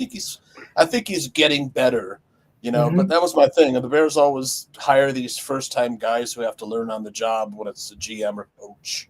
You know, I do feel great about this coaching staff, Eric. I have a very good feeling of Ben Johnson and the staff he's assembled with Dennis Allen and Antoine Randall and Al Harris, guys that you mentioned. With Poles, I'm not so sure that like Ian Cunningham wouldn't be a better GM than Poles. He seems to be the voice of reason. He told Poles to hold fast and not trade up for Rome Odunze, let the draft come to him. That was last year's draft. I mean, the Barflies are hating on this draft. I actually really like it. It's a good draft. I think it's a good draft. So we might have to talk Flex Diggs off the ledge. Yeah, Antonio Esparza got booted because he was so negative. Mm-hmm. Although booted some guys because they were so nice. Yeah. Damn, Saints got Devin Neal. Okay, so Devin Neal's going. That's a big. According to Barely. Yeah. That was a nice pick. For the Saints they've had a pretty bad draft to this point. Saints, it's one of the better picks so far. Yeah, I'm gonna just recap the Saints draft while we're there because they did kind of we've been like drafting on either side of the Saints for this whole draft. I just want to see what I want to recap their draft a little bit here. So they took Kelvin Banks, of course. Then they took Tyler Shuck. I don't think that was a good pick. Vernon Broughton, the defensive tackle from Texas in the 3rd round. They had another 3rd round. They took Jonas Sanker, the safety out of Virginia. They made a nice pick with Danny Stutzman, the Oklahoma linebacker. Then they took 2 guys from Louisville. So this is not a good draft for AC's opinion. Quincy Riley, the cornerback, and now Devin Neal, which I think is a really good pick. Because, this is a guy that can spell Alvin Kamara. Yeah, I know. Really was pretty pissed. Yep. The Ravens are on the clock, and I really like the Ravens draft so far. Aldo and I always like the Ravens, man. They're such good drafters. So round 1, they took Malachi Starks. Round 2, they took Mike Green, who slid, not quite in the slide of a Shedeur Sanders. And then they took Emory Jones. Oh, my God. Teddy Buchanan, Carson Vincent, and Bahal Cone. Who'd they take? A running back? Steelers drafted Will Howard. I mentioned it earlier today. They just picked Will Howard. So when I thought that, because I remember the thing that blew everybody's minds, what if the Steelers picked Will Howard over Shedeur Sanders? So they wound up picking, who was it about an hour or so ago? Wasn't a quarterback. And then they finally pick a quarterback, Will Howard. I'm like, if they had picked him right before they picked Shedeur Sanders, I think that would have really just set everybody off the edge. At least before Cleveland traded up to get Shedeur Sanders. There goes Will Howard. Who went to the Ravens? Anybody know yet? Here, let me get back to my page here. They're on the clock. So Will Howard to the Steelers. Ravens are on the clock. Yep. The Ravens with kind of a nice little draft here. They got some more pass rush, which kind of their pass rush failed them in the playoffs this past season. So getting Mike Green, another good move by the Ravens. They have Malachi Starks, arguably the best safety in this draft. Fell to them at the end of the first round. You don't like Malachi, AC? I love Malachi Starks. Oh, I love Malachi. Okay. It's the Mike Green pick. The guy had sexual assault allegations at 2 schools on his way up. Yep. Yeah. I mean, you could bring him in.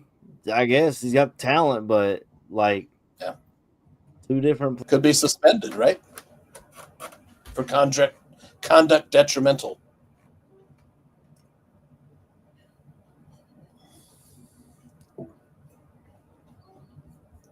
I don't know. I can't hear you, AC.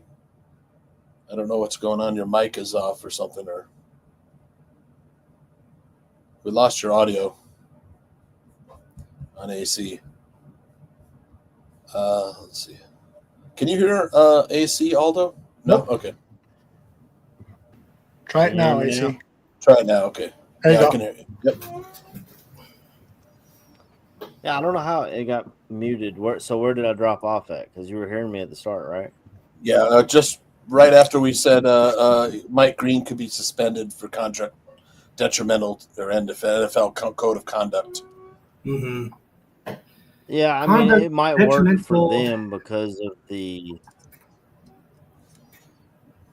culture they have there in Baltimore. Because same way with Philadelphia when they brought in Jalen Carter, and we didn't have the people in place to have that type of player on the team. Mm-hmm.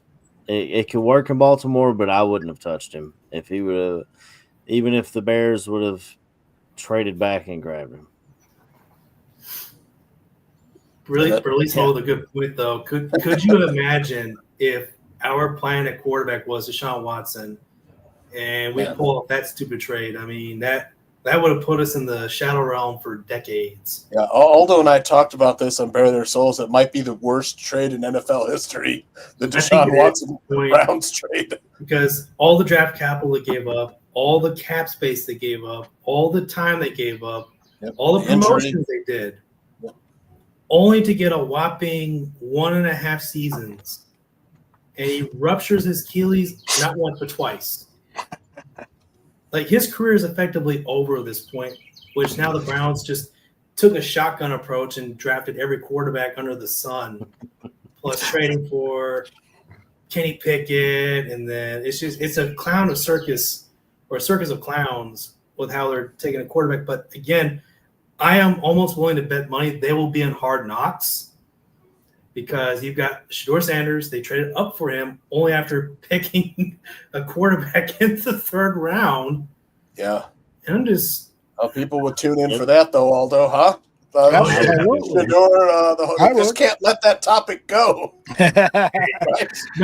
Mel Kiper will be the first person live to watch that training camp battle. Yeah. That's how they'll open Hard Knocks. It'll just be Mel Kiper talking about Shedeur. That's a great start. It's a lot better than seeing Matt Eberflus at his country club home. Oh, man. gosh. Although, I your hated thoughts that. so far on Pole's draft? Well, I haven't missed a pick, correct? Not yet. You got the cornerback, right, from UTSA? Yes. Okay. And I didn't know much of him, but you guys and Bellissimo are really crazy about him, so I'm excited by that. Are you disappointed with the lack of a running back or safety so far? Well, we'll see what happens at the end of the draft, because they still have an opportunity to address both of those positions. And I think the running back and safety positions, there's some depth there to still come away with a good pick. So I don't want to rush to judgment. Yesterday after rounds 2 and 3, I was feeling a little crummy about it. And then in the morning, I started feeling better about it. And so, hey, by the way, we got a new voice coming into the bar room. This guy has a lifetime VIP pass to the bar room. His name is Mr. Shorty from Bears Country Productions. Do you guys know each other, Eric and Mr. Shorty? I don't think we've personally met. What's up, man? What's up, Eric? Nice to meet you. You too. So you know Lester Wiltfong then? Oh, absolutely. Okay, so Lester Wiltfong and I went to the same high school. Oh my God! He graduated the year before I was a freshman. So did y'all play football together? No, because he graduated and then I came in and I was a freshman the year after. I was about to say, did you go one-on-one with him on board drills? Because I would have loved to hear a story about that. No, I wouldn't. That's just good people know. I've been writing alongside him since 2010 for the same blog, so he's good people. Yeah, he's a good guy. He's been on our show quite a few times. I was doing another thing called PSF with him, where we were watching games together live. Oh, cool. Mm-hmm. And the app it was a Sean Salisbury run thing. It just kind of never took off. So, too bad. Yeah. But, by the way, Eric and anyone else, go ahead, please, Aaron. Yeah, character issues. Speaking of character issues and off the field problems, you got a kicker in Baltimore dealing with that, so they go and draft a guy. Yep. Yeah, Justin Tucker is still. What is it now? 15 allegations and counting. Yeah, it's kind of absurd. He had a really bad season in 2024, his last season, and so you got to believe that this stuff was starting to percolate, and it ruined his concentration, ruined his career, ruined his reputation. Now that's where it's headed. So it's pretty sad. Hey guys, while I was away having a sandwich, I pulled some sound from today's press conferences. Here is our new linebacker. What's his first name again? Ruben Hippolyte. Like the sandwich, Aldo. Ruben Hippolyte looks like a Bears linebacker. They told me that I could fit anywhere. They definitely told me that my ability to cover and my ability to run is a great asset that I have. So I'm just looking forward to getting in with the coaches, getting in. I'm behind some great vets with TJ Edwards and Tremaine. So I got great vets in the room that I can learn from and soak all the information in. Just looking forward to earning my keep, man, earning the trust of the guys in the locker room, earning the trust of the coaches and all the front office people, and just continuing to perform at the best of my ability and get in there and get to work, man. It's all about the work now. So all the process that I've been through, I've completed, and now it's time for the real work. So I'm excited to get up to Chicago and just excited to get started. That's what I want my Bears linebackers to look like. Yeah, he looks like a football player. All right. Man. He's got a mug that looks like it's gotten under some face mask. He sounds like a smart, instinctive player. Yeah. Well, he was asked why he didn't attend the combine and, why he wasn't invited to the combine. And he says, I have no idea why, and the NFL has been known to miss out on some good prospects and not invite them to the combine. And it's a shame. And so hopefully that's going to be his story as well. Pretty impressive guy, right? I wonder if that's something that'll change. Go ahead. I think he is definitely for sure. Whenever they roll out like a base 4-3 package, he's going to be the number one guy at Sam. He's going to start off as Sam and then have the chance to kick back inside to Mike or Will later on in his career. But that's for that athleticism for a linebacker is absurd. Got Absolutely breaking absurd. news, Aldo. What you got? There's trouble behind the scenes at Bears Country Productions. Oh no! He literally just goes, "I've got an emergency," and leaves. Buster. You know, you just gave me a great idea to do a podcast about other Bears podcasts.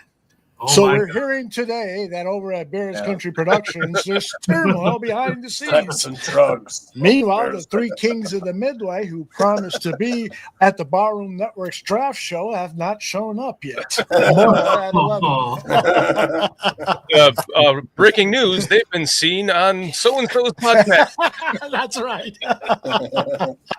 They are over with Swifty Sports Network right now. We reached out. We called out Aaron Kern to get a comment on this controversy. Go ahead, Aaron. All right. I try my best to do my most southern accent there. Just drop it, really kick it up a notch, you know. Another one of my safeties went Jalen Reed. Oh, There's no. still, I think Malachi Moore is gone as well. So if the Bears want to grab a safety that I like, there's still R.J. Mickens out there. Malik Verdon, who played at Iowa State right down the road from me. He's still out there. Who took Jalen Reed? Because I was waiting for him. It was right. Just happened 2 picks ago. Houston Texans. Texans grabbed him. Son of a biscuit. Look at that that beautiful dog, man. That's a beautiful dog. Gorgeous dog. Man, I'm jealous. I love German Shepherd. Oh yeah, that's Beautiful dog. thank you. Gorgeous. That I want to ask you: Did you guys see talk about Hippolyte's RAS score? Yes. 9.6 was it? 8.22. 8.22, yep. Runs Okay. a 4.4240, but he ran an unofficial 4.39. When Greg Gabriel starts his show every week with the soundbite, when you're scouting, you're looking for traits. I think that's the perfect definition of a guy with traits, right? Yep. So a little comparison. The last draft, 'cause I was really curious to know, based on the last draft, it seemed like all of the players that Ryan Poles drafted had a high RAS score, and surprisingly enough, there's only 3 of them. So half of them don't have a RAS score this year. That's Ozzy's interesting. a 8.89. Za Frazier's a 9.3. Sorry, 9.36. Turner didn't do one. Burton didn't do one, and Loveland didn't do one. So it kind of like blows out of the water the RAS score thing. As far as I was thinking, that was his biggest, trait he was looking for. Yeah, I don't know, guys. I wonder if the Bears even look at the RAS. Have they ever, as an organization, mentioned it in a soundbite or anything? I don't think though. This is Kent Lee Platty, who is a friend of mine and of the Barroom, frequent guest. He devised this about 8 years ago when he was part of the NFC North Barroom and providing content for us on the Detroit Lions. And I at first thought, really, I don't see the importance of this, but boy, was I wrong. He had $1 million idea and a $10 million execution of it. It's a very popular site, but I don't know, if NFL teams are using it. I'll ask him the next time I talk to him. I just kind of maybe, I not assumed it, but thought maybe it was possible that Brian was using some, because he claims to be very analytical. So you would think an analytical person would not rely on that, but certainly take that into account. Oh, look at what Swifty is saying. Swifty is another guy who should be here. I don't know what he's doing. Yes, they developed their own athletic score called A score, but don't use RAS. But YEs, they love YEs. What's a YEs? That's a I think he's saying yes. Yes. Okay, but yes, they love athleticism. I got one more question for you guys. What do you think Ozzy is going to play? Oh, here we go. Special Probably teams. talked about this for hours, right? Because you had Barrelissimo on with you. I'm sure Barrelissimo went into great detail on. No, actually, he was not on. an expert on hip Okay, so you don't have to restate to your entire audience again, but just for me, what do you think? Left tackle, right tackle, or guard? Your Honor, I'll wait for the room to present the evidence. we had a mini trial earlier, Mr. Shorty. So you're coming in and reopening the case, it seems like. Oh, can of worms is reopened. Shit. No, it's all good. Eric believes that he has the versatility to play any position. And I'll just add that I think this guy is going to be a core special teams player. There's no doubt about that.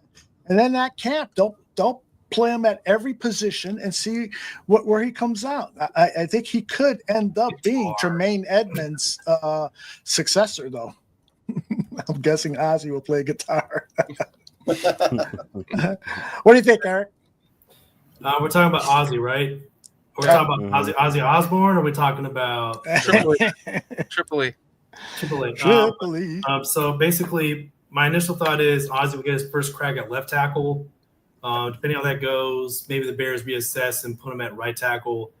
And again, as we're saying, a good chunk of his film is at right tackle, but he did spend a good chunk at left. I think 12 career starts at left tackle. Mm-hmm. And he's, as the Bears alluded to, senior director of player personnel, he's going to get his chance at both sides. So it's just kind of like one of my favorite lines from Godzilla, King of the Monsters, the first Godzilla film, "Let them fight." So just let them figure it out, let them battle, and then Our resident draft expert who's on with us right now, J2K, thinks that he's going to play guard, and I really hope not, because I worry about a 6'1" and an 1/8 guy with a 6'8" and 1/8 guard with a 6'1" and 1/8 quarterback. So I'm hoping that he plays left tackle, but at the very least, right tackle. How about to say that'd be news to me for him playing guard. Sure you weren't tuned in earlier? You talking about Amagaji maybe? Because Amagaji's played guard before. No, J2K thinks he's going to play guard, because he said he played guard at one game at right, one game at left. No, that's going to be a big no for me. He's a tackle. He's not a guard. He is for sure a tackle. Anyone have a player comp? Because I have one. The longtime veteran for the Ravens, what was it, Heinstein? Or I'm trying to remember how to say his name. Rob Havenstein. Havenstein, there we go. I think that's a good comp for him. He reminds me of either like a Keith Van Horn or a Jim Covert. Maybe more Keith Van Horn. I would say definitely more Keith Van Horn. When you take into account that he's 6'8", I mean, this is him earlier today at Hallis Hall talking about position versatility, what you're going to do, what does he want to play, his height, and about playing with violence. Show all my abilities, show that I can play both, go out there, compete, and then, let the rest unfold. Most people is your height. Yeah. 6'8". How has that helped you and maybe hurt you too? Yeah. No, it definitely has its pros and cons. I think the most obvious con is I'm a taller guy. People are, I'm more susceptible to have people get under my pads. So it makes me, have to fight harder to maintain good pad level, maintain good posture, balance, all that, which is something that I really focus my game on. Now it has its pros as well. Being a taller guy, you're able to keep people away. Being just bigger, you're naturally going to be stronger, be able to carry more weight on you. So the normal pros and cons. Ozzy, your teammate Shamar Turner was talking about when he plays with violence on the defensive line position. What does playing with violence look like for you? Yeah, being an offensive lineman, you definitely have to play with violence. I think it's a type of violence that is, poised and under control. You never want to, throw your hands too hard, get off balance, because then, you're going to fall on your face. So it's more of an under control violence, I would say, just playing nasty. I would say that's really the epitome of line play. I think the best linemen are the ones who play violent, but they also play under control with discipline and good technique while doing it. Impressive man. Like it. Very he impressive. looks like a giant version of Adam Johns. Has anyone ever seen that? Exactly. He looks like a giant version of Adam Johns. That's exactly what Carl said. Exactly what Carl said, Aldo. That's wow. I didn't I get love that, but Adam I Smith can is see cool. it. I can see it now. Aldo, let me catch up people on the Please do. picks. Like we talked about, Tyler Loop went to the Ravens. Even when they pick a kicker, they make a good pick. Houston Texans took Jalen Reed, a safety that was on my list. Would like for the Bears. Titans take Khalil Mullings, Michigan running back. The Colts, as a backup for AR, took Riley Leonard, quarterback out of Notre Dame. Colts then had another pick. They picked defensive tackle Tim Smith from Alabama. I thought was a pretty. Actually, they traded to get that one, and then the Eagles took Miles Hinton, offensive tackle from the Michigan player that I like, and then guard Kansas guard Bryce Cabell-Due goes to the Seahawks. Say that again 3 times real fast. Bryce Cabell-Due. Cabell-Due. I don't know what it is. I can't. I need the phonetically spelled for me. Taj Brooks goes to the Bengals. There's Danny, another one of Danny's guys. Yeah. I got to update my running back list. It's getting thinner and thinner. Another one of this Danny's guys too. Yep. You know what this has been the draft of for me? The player that I want going a pick or two before us. That's been my draft. That's been the theme. Same here. Yep. And every time they have all this, draft long. Yep. I was like Jackson Slater. Oh, nope. Of course, it Now, goes. Poles would never admit it, but it is. I mean, the Swinson pick in particular, once Swinson came off the board, Travion Henderson too. The Bears traded back. So I think that was their pick earlier in the draft until the Patriots said, fuck you guys, we're taking Swinson. And they had to decide to trade back. So they've been sniped so many times. It's been ridiculous. Gosh, this has been awful. It's like the draft of like 7 rounds of Aaron Donald first rounds. Oh, you breathe that. Oh, that was so insane. I mean, they still got a good player, but not a Hall of Fame player. No, man. Just the running backs that are out there list is now at half, Aldo, from this morning. Oh no! Well, still the 4 guys then that are not bad. Some guys that we like. Damian Martinez. I like all these guys really. Yeah, Dave Martinez, Montreal Johnson's still there. Rashard Smith's still there. That's the shock. Kent Allen. You know what's going to happen? They're gonna UDFA Irv Mulligan, and he's going to be the Thunder out of Jackson State. By the way, who I'm sure you probably talked about, has broken some Walter Payton records. Wait, did he really? I did not know that. He's more lightning though than thunder, but he's fast. He's not that fast. Oh, he is. I watched some tape, man. He has home run speed. Okay, well that'd be good. Yeah. He kind of reminds me of Peyton a little bit because he's also a bruiser. He's a little bit of a bruiser. He's hard to bring down, I should say. He's like 5'11", 195, though. I'm a little slight, like Rashard Smith size. But I would like him to take Krosky Merritt from Arizona. That guy has a home run possibility every time he touches the ball. Yeah. But, I agree.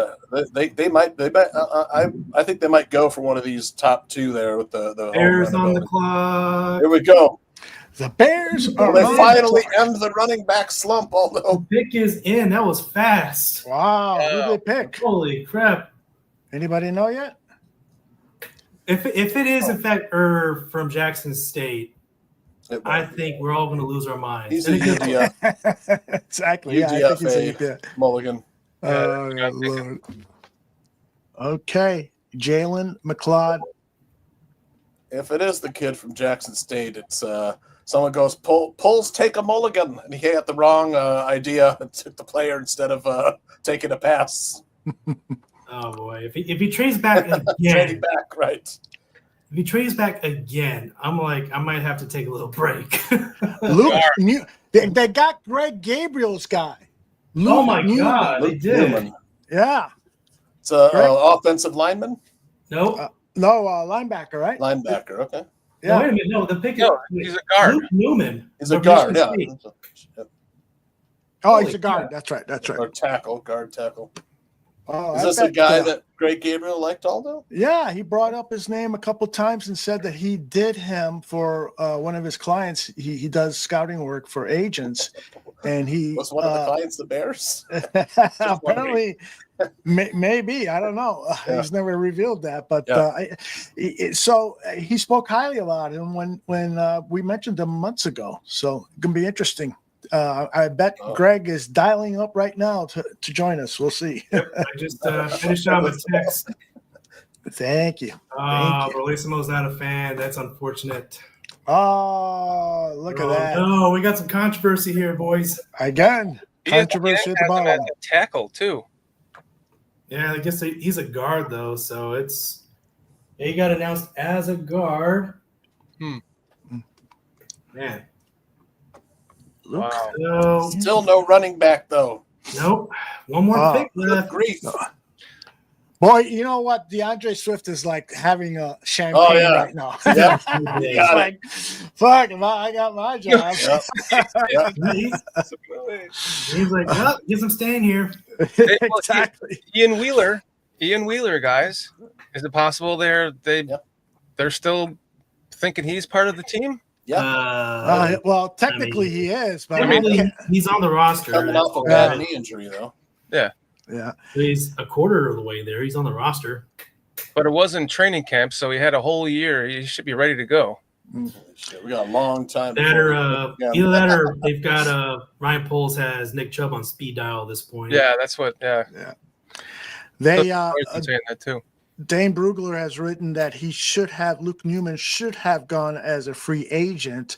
He writes, Newman is quick in his pass sets to shuffle, slide, and mirror while also tracking blitzers. He has upper body torque to dump rushers, but doesn't show the same power as a drive blocker to displace in the run game. Overall, he will have a tough time controlling the point of attack against long-armed defensive linemen, but his movement skills, demeanor, and durability should give him a chance at an NFL training camp.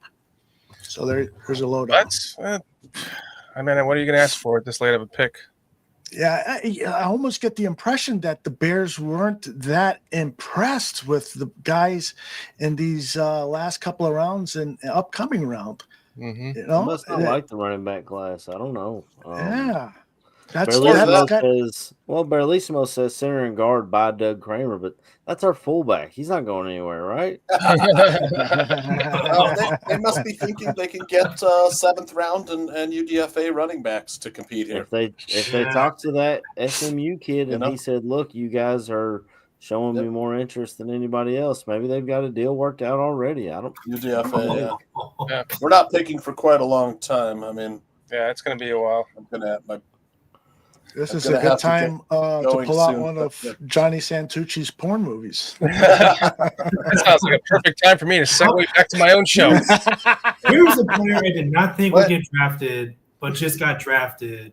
And it is from my Florida Gators, Graham Mertz to the Texans. Wow. That's a surprise. He is coming off a pretty bad injury. Yeah. Did they trade up to get him? I don't think so. I think they just stayed on the board and they drafted him to be a backup. So Lions take Amon Hassanain, edge from Boise State. He looked pretty good at the Shrine Bowl practices. Broncos pick is in. I don't see either that NFL Network is way. I don't see Texas way behind yet either. So I don't know. Eric's got an inside scoop. Yep. Actually, I think Claudio was posting what I was about to say about Brad Biggs. So I think the biggest winner right now might be Roshan Johnson instead of DeAndre Swift. Yeah. Because fair enough. Back at this point, unless they sign a guy in free agency, I think it's a safe bet that they're just not taking a running back at this point. I agree with that. I'm with this guy. That comment. One of the best, deepest running backs in a long time, and they don't take one. Well, if it's deep, then that means you're going to have great talent fall to UDFA. We talked about. They said there was 32 draftable grades on running backs. Not all 32 teams are going to bring in a running back. Now you had the Browns bring in 2 of them, and I like both of those guys, but there's that means that you're going to have better talent in UDFA than you normally would, and still we'll Montrell's out there, Eric. I know. If he's the final pick of the draft, I might just have to walk off and celebrate. I mean, I was already planning on lighting the grill a little bit anyways, but I'm definitely having a nice little barbecue in the honor of Montrell Johnson, but he is a Chicago Bear. Ooh, that would be nice. I've been talking about him for a long time. Well, guys, I'm going to hop back out to my own show. I discussed this pick with my guys, and nice to meet you, Eric. Good to see you, AC. All right, Shorty. Sent a link, so if anybody you guys want to hop over with us, you're welcome to. Yeah. This is I'm gonna have to pop tap back out soon. I gotta take the girls to a birthday party. Well, you get out of here, too. I will. Wait till my wife will let me know when we're leaving. But yeah, she's going to start beating on the floor with the broom. You know you got to go. Take care, Shorty. Thanks for stopping by, brother. Happy drafting. Alrighty. So, although Bears I do Country have, Productions. I do have a few. I told Greg you. Gabriel's I here. told you Nice. he was coming. I told you. Here he is. Greg, what's up, man? I gotta say something. I got a text from Poles 2 minutes before that was announced. Wow. And he goes, "Thanks for the heads up." And I'm going, Oh, there we go. I go, I'm like, so I put, on who? Nothing. And then it was announced, and then I sent back, "Oh, my man." You gotta remember this, Congratulations, Greg. That's Faldo, awesome. so you can pull that. Yeah, absolutely. I got the time written That's down. pretty sick. He is. I mean, type of player, not the personality, because I don't know nothing about the personality. He's Olin. Ooh, I like Olin. Okay, he's taller. He's 6'3", 315, but he's got shorter arms. Like it's 31-inch arms. That's why he's still now. But he can play inside. You watch the tape, nobody beats him. Mm-hmm. Didn't they show? I think they showed a clip about him going against Mason Graham one-on-one, and at least he held his own when going against the overall pick in this year's draft class. So there is something there. Kind of curious when he does get an opportunity to compete, but that's. I mean, you can never have too much depth in the offensive line. You need good players. No, I thought he might slip through to free agency again because of the arm length. But his workout, I can find it. Take me a little bit. You got access to the APT real quick, Aldo? I can get it. I can get it real quick. It'll just I don't have probably as fast as you. I mean, you'll see me, but I won't see you because I'm looking up this stuff. That's fine. Cloudy Future says Luke Newman was drafted in round 6, pick 195 in the 2025 draft class. He scored a 9.69 RAS out of the possible 10-point. This ranked him 55 out of 1,730 offensive guards from 1987 to 2025. That's a remarkable. He's gonna end up being a center, I think. He played center. They moved him to center at the East-West to see if he could do it. Okay. And he was like a natural. Now, he plays at Holy Cross for 4 years. 3-year starter. He was a left tackle. And then, Michigan State gets him and he starts right away from day one at left guard. And yet at guard, even though he's not the center, you can see it when you watch the film, he's making all the line calls. Wow. That's Greg, tell people who don't know the story how you first became acquainted with Luke Newman. He was one of the guys that I had. It was on my list to do for one of the agents. Mm-hmm. And so then, when I first did him, I put a 3rd-round grade on him just off the tape. Had no idea that his arms were short, and then when he gets to the East-West and measures the short arms, I was like, oh shit, and then but Galco was. You remember when Galco was on? He was raving about him. Absolutely. I'm getting back down there. I'm working my way back, and here we are, Michigan State. You're doing a good job of multitasking. Admire that. I can walk and chew gum at the same time. I can't.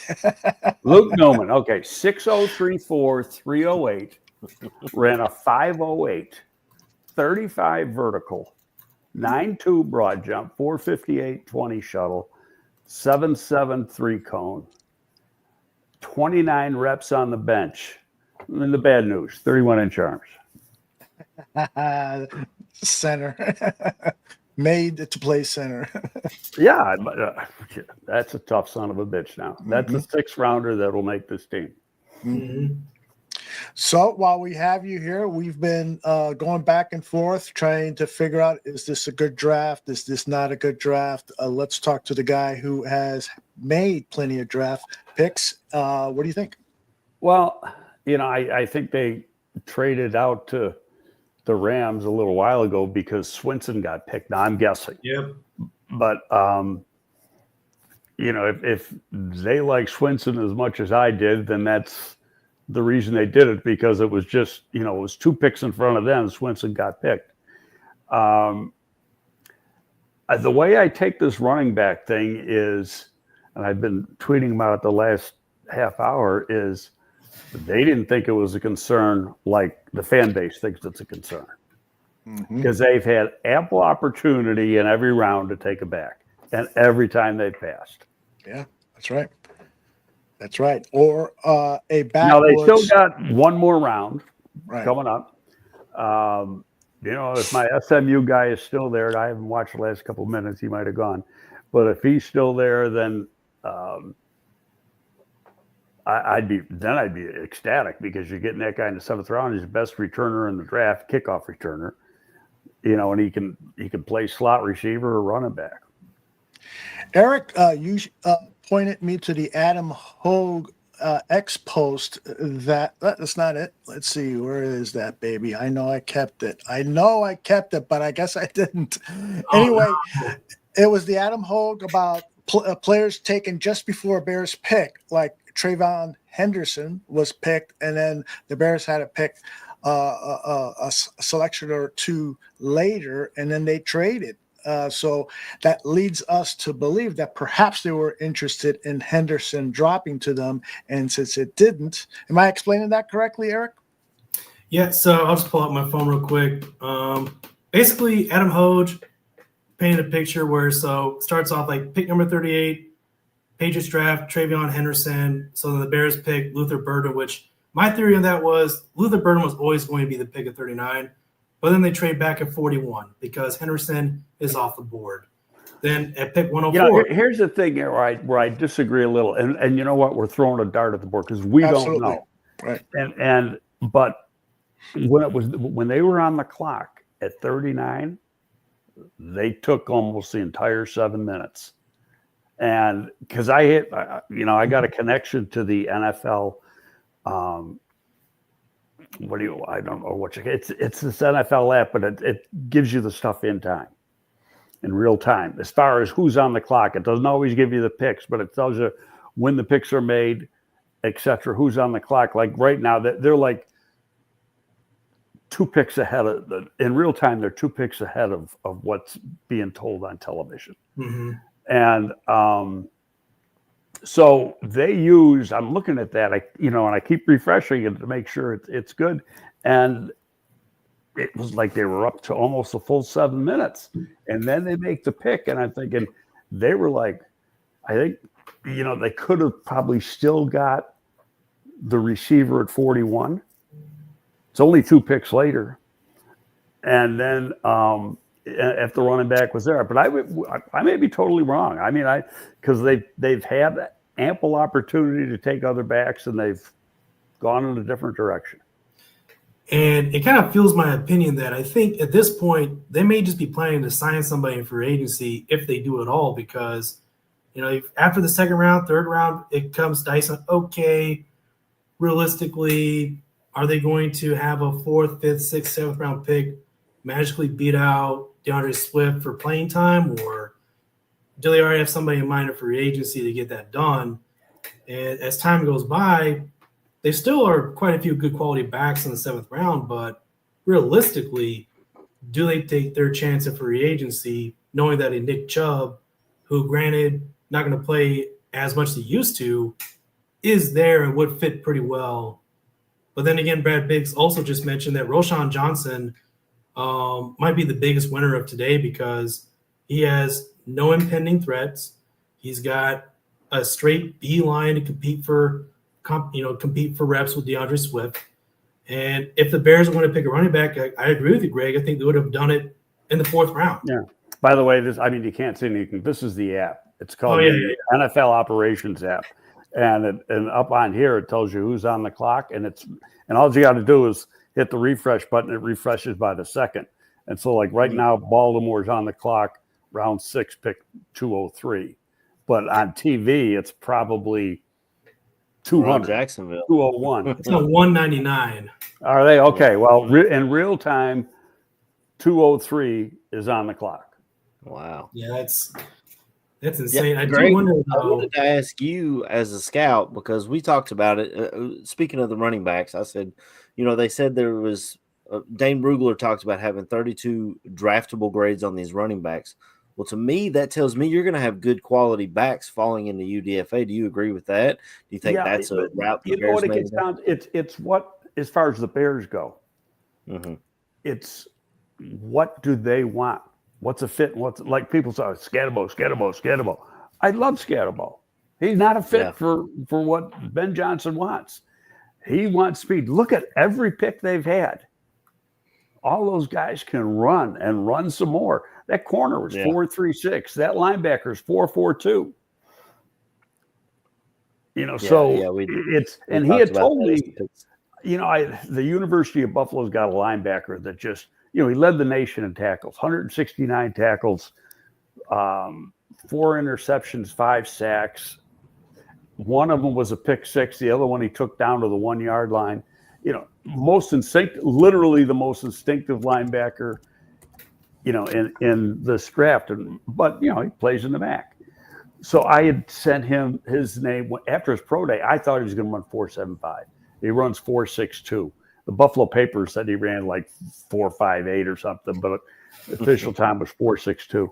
So I sent a text. I said, hey, I don't know if you know about this guy, the polls. And I said, linebacker, I explained about him. He's a leading tackler in the nation, yada, yada, yada. So I said, he ran like 4.6. I thought he'd be a 4.75. And he said, first thing is, we got to get more speed at linebacker. And what do? They take a 4.42 guy. Yeah. Yeah, that's true. I mean, I'm not a scout, obviously, but I don't know. I didn't know the guy. I thought it would be a special team. Hey, I didn't do him, and I didn't do the UT San Antonio guy. But in fairness, I did very few corners. So, I'll do both of those guys in the morning. Mm-hmm. Well, Barrylissimo was in here talking about the corner, and huge fan. He almost comped him. He said not exactly, but like a Tyreek Woolen out of Seattle, but like the Temu version. Well, yeah. Now that's another big corner. This guy's 6'3", but he's 6'3" and skinny, where the Seattle guy is 6'3" and put together. Yeah. So here in Kentucky, we had a guy like that. What happened? Hey, Navy got a player drafted. That's actually pretty freaking awesome. Yep. The midshipmen send Raywan Lane safety to the Jaguars. That's really cool because now he's going to have a chance to defer his, if he wants to defer his, obligation to service, so he can actually play in the NFL. That's a recent change that was passed on to academy grads. But it still has to go through the waiver process, so they're not out of the woods yet. Yeah, I was going to ask that. I thought, because didn't they take away that? I think Trump took that away 4 years ago when he didn't. Wasn't he? So it's a little back and forth. It's depending on what designator you get picked for. Yeah, that needs the Navy. So if they have like a surplus of your designator, then you can defer your service, or you can go on a reserve status too. So I remember that was passed on to midshipmen that they can defer their service, but they do have to have a waiver. It's a case-by-case basis. This is the first Navy football player drafted like actually drafted in quite a while.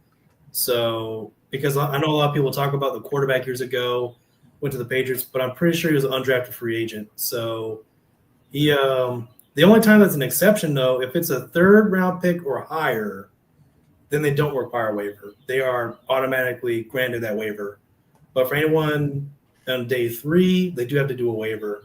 So that's still really freaking cool. It just happened. So this guy's a DB. I got it on this app. Rayon Kane. Then Kobe King went at 201. They don't list on this app who went in between because 204 is on the clock, which is Dallas. Yeah, we're seeing. Yeah, those guys went to Jacksonville and Minnesota. But I mean that's kind of cool. Navy guy goes to Jacksonville though. He'll be right at home down there, huh? It's I'm about to say he can get stationed in Jacksonville too. Technically, you have Mayport, so that's kind of a perfect situation for him. If we're talking about the opportunity to serve and still play football, if it comes to it. But that's I apologize for interrupting, Greg. I just saw that. I'm like, holy shit, No. Navy actually got a player drafted. That's great. You know, when I was with the Giants, we had a Navy guy, and but I think he went to Annapolis, Phil McConkey, because he was a fellow Buffalo guy. In fact, we went to the same high school, Canisius High School. And here he is in the Navy, and he was a helicopter pilot who had to be in a helicopter, being up in the air all the time because he got seasick too much. That's a true story. So he gets out, and he comes to Giants camp, 2 years in a row where he could get time off in the summer to go to camp, which he does, and goes back into the Navy. And then when he gets done with the Navy, came back to us, made our team. Shit, I think he played 7, 8, 9 years in the league, caught a touchdown pass in our Super Bowl 21, 1986 Super Bowl. And real good guy. I know he ran for Congress a few years ago, but I don't think he won because he lives in Jersey now. Yeah, I know you say he was in a helicopter because he gets seasick. They'll make you sick in them helicopters too. I've never been in one. When I was deployed. Well, I was in the Army. I was deployed, and my NCO was re-enlisting. He wanted to do it in a Blackhawk, so he needed people to hold the flag. And I was like, Roger, Sergeant, whatever you need, I'm there for you. So I'm there holding the flag, and then they say over the intercom, they say, we got some virgins in here. And they said, oh, really? We're going to pop some, they said, pop some helicopter cherries. So they start taking this thing straight up, down, side to side. I they gave me a bag. I puked in. I was just like, yeah, you can get sick of the Blackhawk too. You're meant to stay on the ground, bud, is what I'm getting. I was artillery, buddy. If they're close to me, we got a problem. Obviously, Eric doesn't have a problem with getting seasick. That dude's on a boat too much. I know, man. It's doing circles in rough waters. It's been a journey so far. And I pulled it up. So the last player drafted out of Navy was Malcolm Perry, the running back in the 7th round. That was 2020.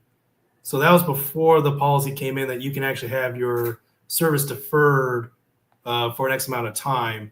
So that was brought in 2021, and they still have it. It's just a case-by-case basis. But I think considering he's going to Jacksonville, it'd be pretty easy for him to get that waiver. Yeah, where would he be based out of? Pensacola?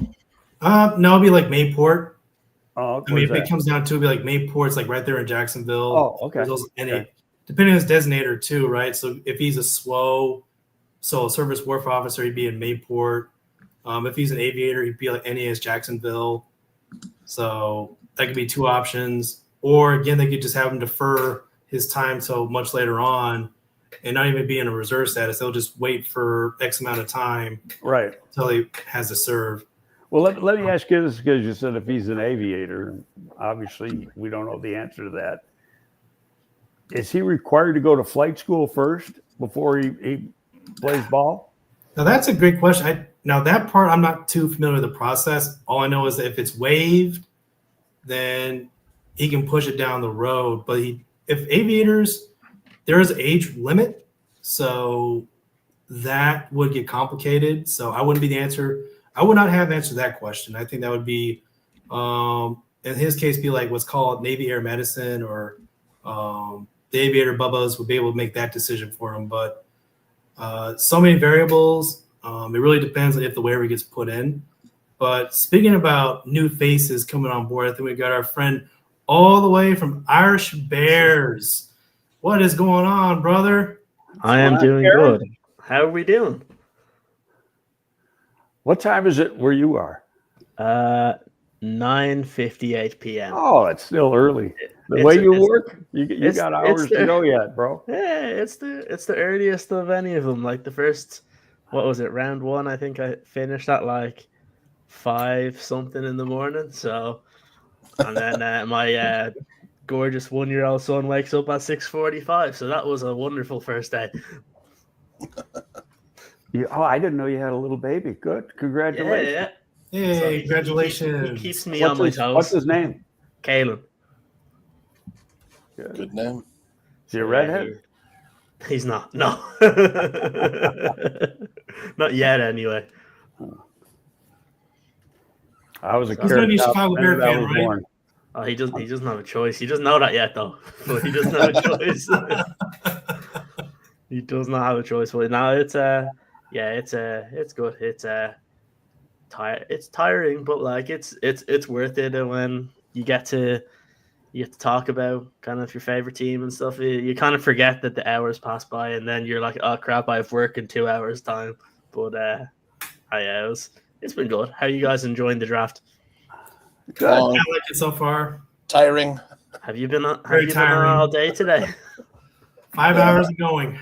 Oh dear God. I remember that was the last couple of years, but again, then with the little fella, I was like, no, that's not happening this year. Hello, Chris. Which part of Ireland are you from? Dublin. Right. Dublin, Lovely city. Yep. Yeah. So I've been to Ireland a couple times myself. Oh, good for you. Dublin, and I went to Belfast as well. Did the Game of Thrones tour. Oh, there we go. Port Rush, and I went to the distillery, good whiskey, the Bushmills, and then Dublin, did Howth in Dublin, O'Connell Street, Henry Street, Temple Bar. Went to an Irish house party. A lot of fun. Oh, really? Yeah. Do you remember anything from that party? Not much. You got the real experience, though. I've got a picture of my wife and I. We're both like visibly wasted from Temple Bar. Oh dear, yeah. I got a question. We were supposed to go there in 2006, and that, in fact, the Eagles were playing in Dublin, but I was going to fly into Northern Ireland and then drive down. And then my wife took ill and I had to cancel it. I had tickets. The Eagles were playing in the band. We're playing at that soccer stadium in Dublin, and we wanted to go. So I had bought tickets through the Eagles because it included a meet and greet and stuff, and they weren't cheap. So I thought, shit, I'm out the money. So I called the place and I said, hey, this is what happened. And they said, we'll take them back right away. They charged me a $25 service fee. That was it, which was super on their part. But really, miss not being able to go to Ireland. It's a good time. Yeah, it's a beautiful country. So I do have a question. You brought up the Bushmills. Yeah. The Bushmills distillery. Then, of course, I'm also familiar with Guinness. When you see us Americans come over there talking about a Guinness, I understand that the typical custom is, do you want ice in your beer? Because we like to drink Guinness nice and cold. But is that how you identify American tourists? Okay, so I'll give you a little story. So when I was a college kid, 18, 19, 20, worked in a bar, and anytime somebody would ask for ice in a Guinness, I would tell them to leave. So that's just basically what would happen there. You don't need to ruin a perfectly good drink. So yeah. You just got to get used to it the way it's supposed to be served, and I guess a little tidbit there is the Guinness that you guys get over in the States. Do you guys know where that's made? I know it's not in Ireland. It's in the not United in Ireland. States. No, it's not. What was it? In America, the Guinness is made in Canada. Oh, yeah. Oh, is it really? It tastes totally different. Yeah. In Ireland, way better than here. The Guinness storehouse in Dublin only serves the Guinness in Ireland. If you get Guinness in Europe, that's brewed in Nigeria. What? Really? Yeah. What? Wow. Yeah. That blew my So mind. that's a little story for you. But yeah, it's if you ever come over here, especially obviously the Steelers are going to be playing here this year in the regular season, probably against our rival Packers, but hasn't been officially announced yet. Yeah, that'll be a good time. That's on my bucket list to go to. Depending where we go later this year, that's on my bucket list to go to Ireland, Germany, Ireland, basically drink around Europe. You should come for the opening of the college football season. That's always a really good. Who's playing this year? This year it's Iowa State against Kansas State, I think it is. And then next year we get to welcome Bill Belichick and North Carolina. North Carolina against, I think it's Nice. TCU. Okay, that's pretty insane. Yeah. Did you say Iowa State this? Mm-hmm. Oh wow, okay. I didn't know where we're going. I'm on 25 minutes from Ames, but I do have one before I got to. Where are you in Des Moines then? I'm in Des Moines. Yeah. Yep. Oh, okay. Yeah, I always stayed at Des Moines when I went to Iowa State. Yeah, I love it here, Greg. It's so chill out here in Iowa. I like Des Moines. I don't like Ames at all, and so I purposely said, you know what? It's only a half hour, 40 minutes, big deal. I stayed, the Marriott downtown. Is that still Marriott? Yep, still Marriott. Okay. Always stayed there. Yep. Yeah. When I went to Dublin, my wife and I were hungry for lunch, and we asked our cab driver, where should we go eat? Because cabbies always know the best restaurant. He dropped us at a place called O'Donovan's, which is like a cafeteria. You go through, you get corned beef and cabbage and potatoes with the white pepper gravy. Oh, it was excellent food, man. Mm. Do you know the spot, O'Donovan's? No, I don't. No, but if you get to like a legit kind of pub food type vibe, the food in those places are like legit, and not just the ones that kind of target like tourists. If you get to like one of the genuine ones, that's like you get some really, really good like typical Irish food. Yeah, it was excellent. I had a blast there, Dublin. I got to tap out, fellas. Taking the girls to a party, the park or whatever, birthday party. So I will see you next time. I'm gonna be checking out too. So maybe I'll be back a little bit later, but I know I gotta go with my wife on some errands as soon as the 7th round gets done. Happy wife. But guys, good seeing you, Karen. Haven't seen you in a while. Good to see you too, man. Right. Good to see you, Greg. Nice to meet you, Hi, John. Danny. How you doing? Bye. Hey, Greg. Everybody. Bye. Later. Take care, guys. Bye, John. Bye. Bye, guys. All right, guys. Let's get caught up on some of the views.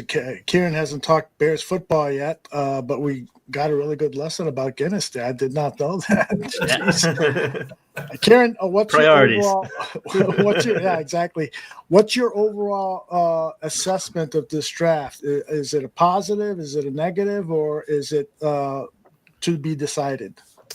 I think it's more positive than negative. I'm usually not too negative when it comes to this because I always say that like certain fans that will be negative on this is because of what they've seen in mock drafts for like 6 months, and we all know that those are really based on who the popular players are, because the way kind of analytics or not like the way those work is, if you have a bunch of like fans that are choosing like the Chicago Bears and they pick the same players, well then suddenly when more people do it, those are the players that are kind of there.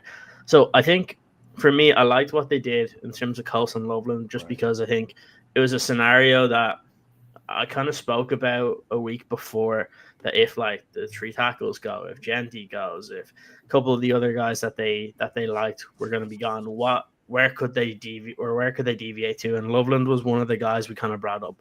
So I wasn't surprised to see that. So I was happy enough there. I think at 39, I thought when we were starting that Travion Henderson was going to be one of the targets. And then when he goes one pick before, I think they just went for who the best guy on their board was. Like Luther Burden, most people had him like a bit earlier, end of the first round, start of the second. I didn't think they would go receiver that early, but like I appreciate a draft strategy of where you're not trying to force a pick if you don't actually like a specific player at a position that you're trying to target. Like let's say it was edge rusher, they didn't see any of them at that point that they really wanted, and if they had Burden ahead, I'd be happy with that. When you look at kind of the overall group of players on day one and day two, I didn't have too many complaints. While it might not have been the specific positions that people were looking at straight away, I liked the strategy for it, that you're picking guys that you're kind of looking at doesn't make sense in terms of where they're being selected. And again, I'm not too worried there. Day three, it's always a bit of a crapshoot, and again, I think it's hard to really know. Like you see the linebacker that gets drafted, and you hear like the speed, you hear like the athleticism, it's there, but again, it's hard to project him, especially when it's in the fourth round, that he's going to be able to make a big impact. You're hoping that he's impactful on special teams and then makes his way in, and then you get the corner from UTSA again, big ranging corner. Again, has that athleticism that works in a Dennis Allen defense. So that one was fine with me. And then you come back and you get like an offensive lineman. And for me, I never really complain if you were telling me that the start of the draft, you're going to come away with 2 offensive linemen. I'm like, that's great, because I'm of the proponent that every single draft you should be drafting offensive linemen, because even if one of them hits, it means that if somebody goes down or if somebody leaves, so like for example, you bring in Ozzy, let's say Braxton does leave at the end of the year. If he proves that he can play tackle, whether it be on the left side or the right side, and you can then not have to force something next year, I think that's a really good thing to be doing. When you're in the like 5th, 6th, 7th round, you know, a lot of these guys are players that they would target, especially the 6th and the 7th, that they would target as UDFAs as well. That could drop to that point, and they just don't want to battle other teams. You're bringing in these guys just because you like them. It's not like really, unless you're looking at positions like running back, like a lot of these guys that you're going to take here, you're just hoping that you can develop them into kind of role players. So you'll see a lot of the guys have really interesting traits, like the offensive lineman that they just got from Michigan State. Like you look at the athleticism, it's there. It kind of mixes well with what we hear from like Ben Johnson, what we saw in Detroit. And even if he's one there, you're going to have to develop him all year. And then somebody goes down, he comes in and doesn't look terrible. Like, again, that's a good pick when you're looking at guys in like the 6th round.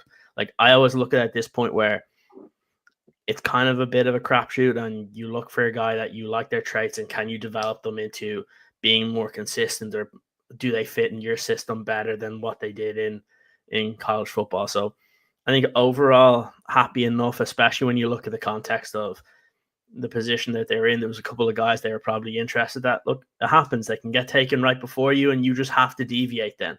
And you just have to make sure that you're not forcing something, because when you do that, you make a mistake. Yeah. Good analysis there, Kieran. Danny, the cornerback that the Bears selected, did you get a chance to comment on him? Yes, I jumped on earlier right after that pick. I did talk about him. Okay, and so tell us about your thoughts on Luke Newman, who was a find for Greg. He said that he recommended the Bears look into it, and Ryan Post thanked him just before the pick was made. So I don't know if you caught that when Greg was on.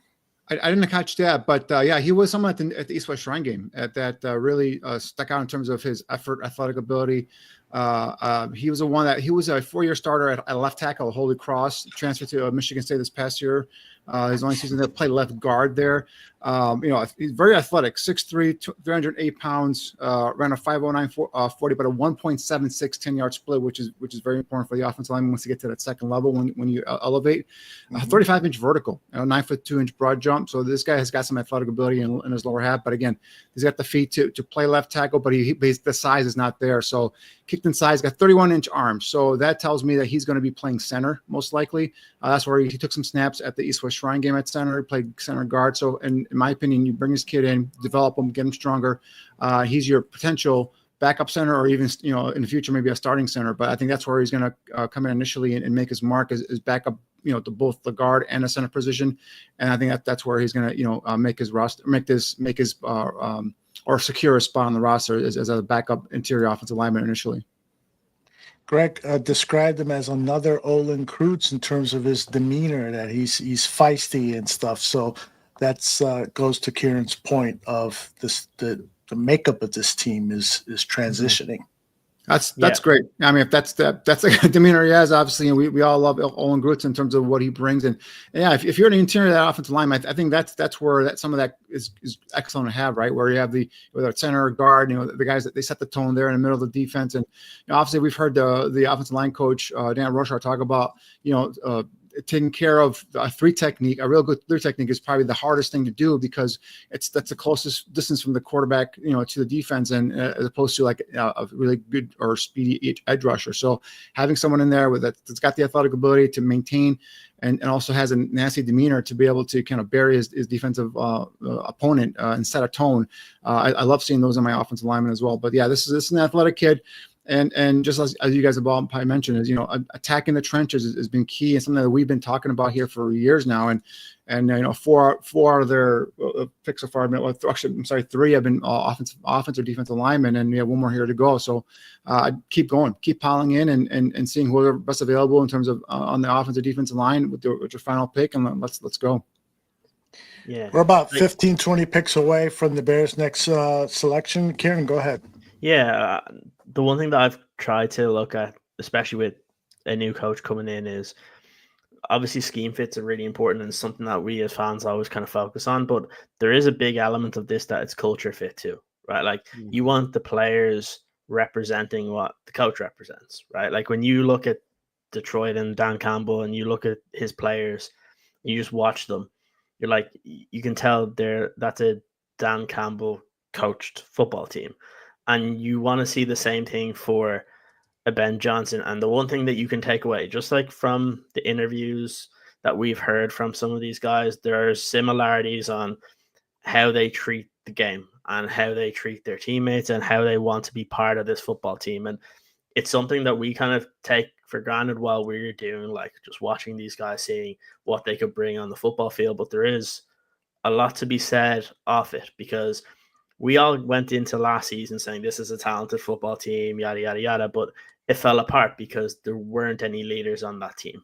And there was we tried to force it in that way. So it's important that you do bring in guys, that are good football players, but they can actually add to the locker room, because it is important. And we saw it last year that when it's not made to be an important element of team building, when things go wrong, they can fall apart, and that's what happened. So that's something that I appreciate as well. The one thing about adding offensive linemen and defensive linemen, we heard Ben Johnson say, it's not just the starting 5 guys on the O-line.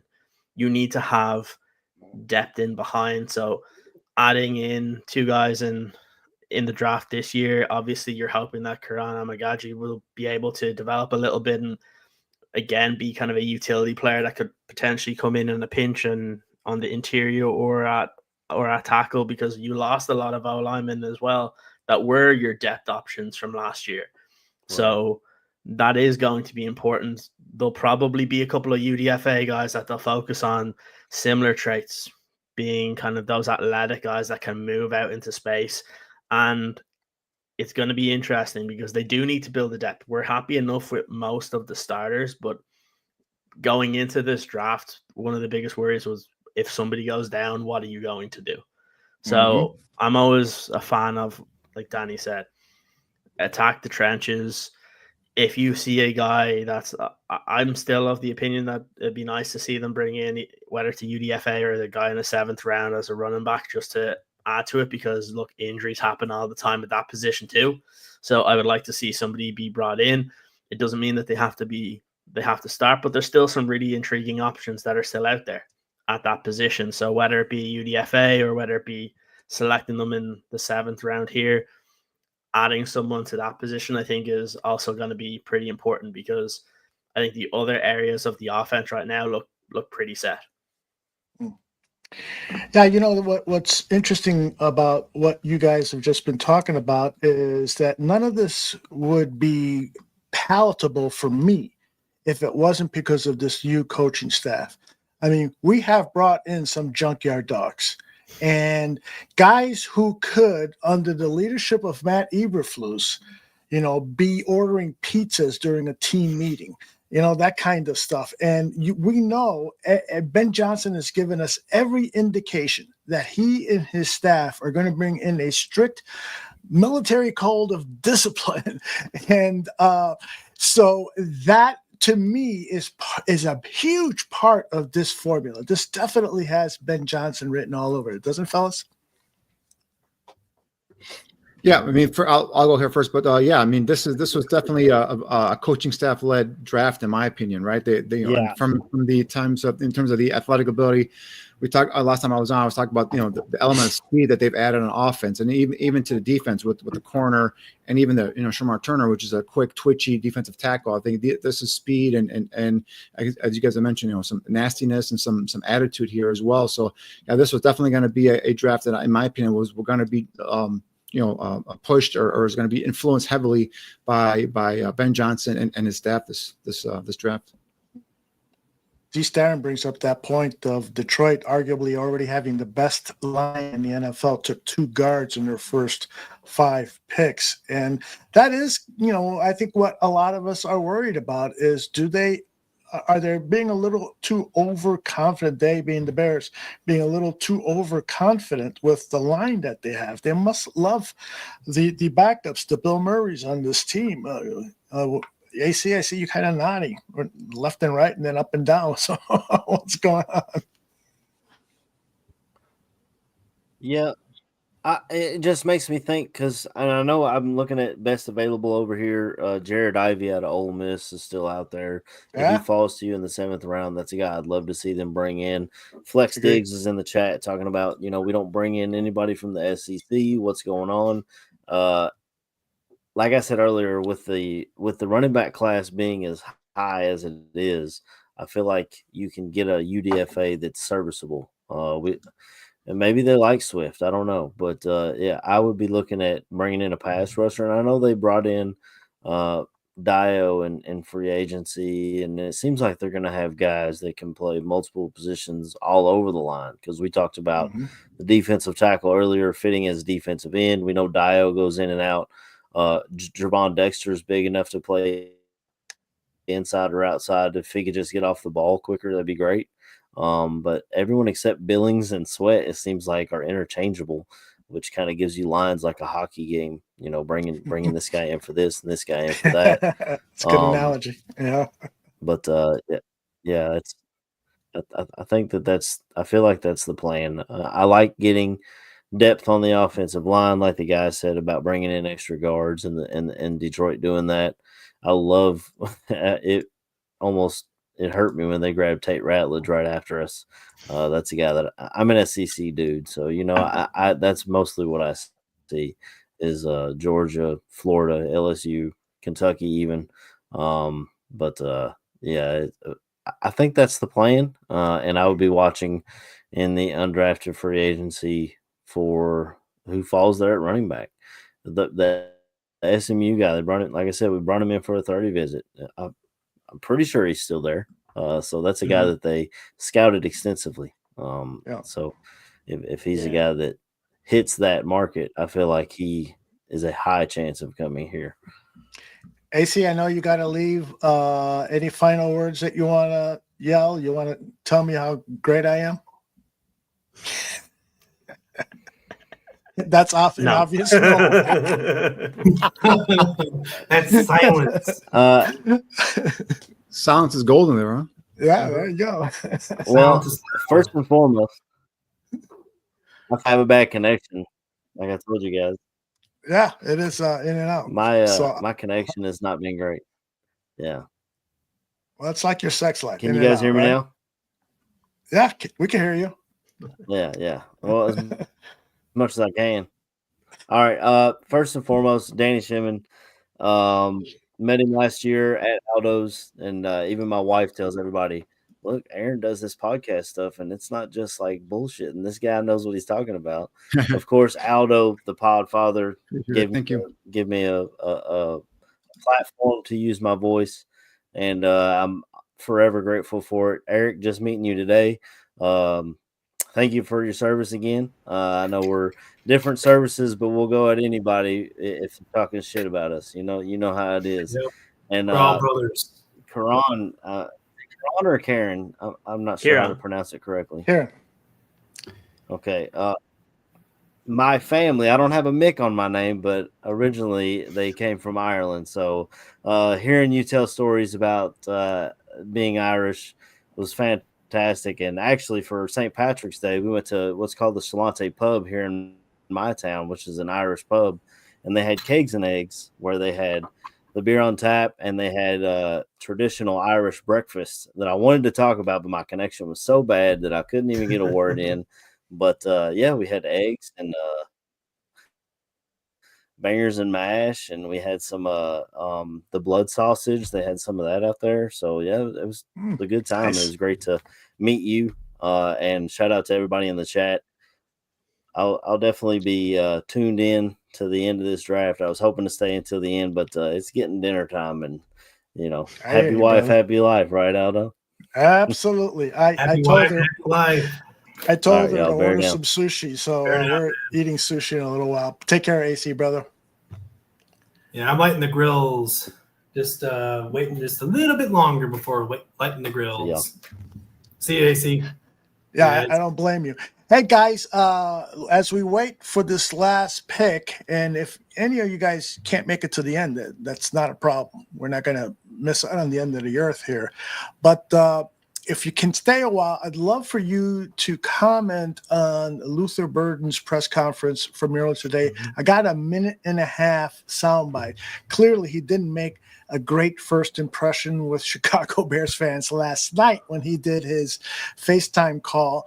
But at the press conference today, he shared a different demeanor. Take a look. Not going in round one into your rookie season, or you just kind of put that behind you?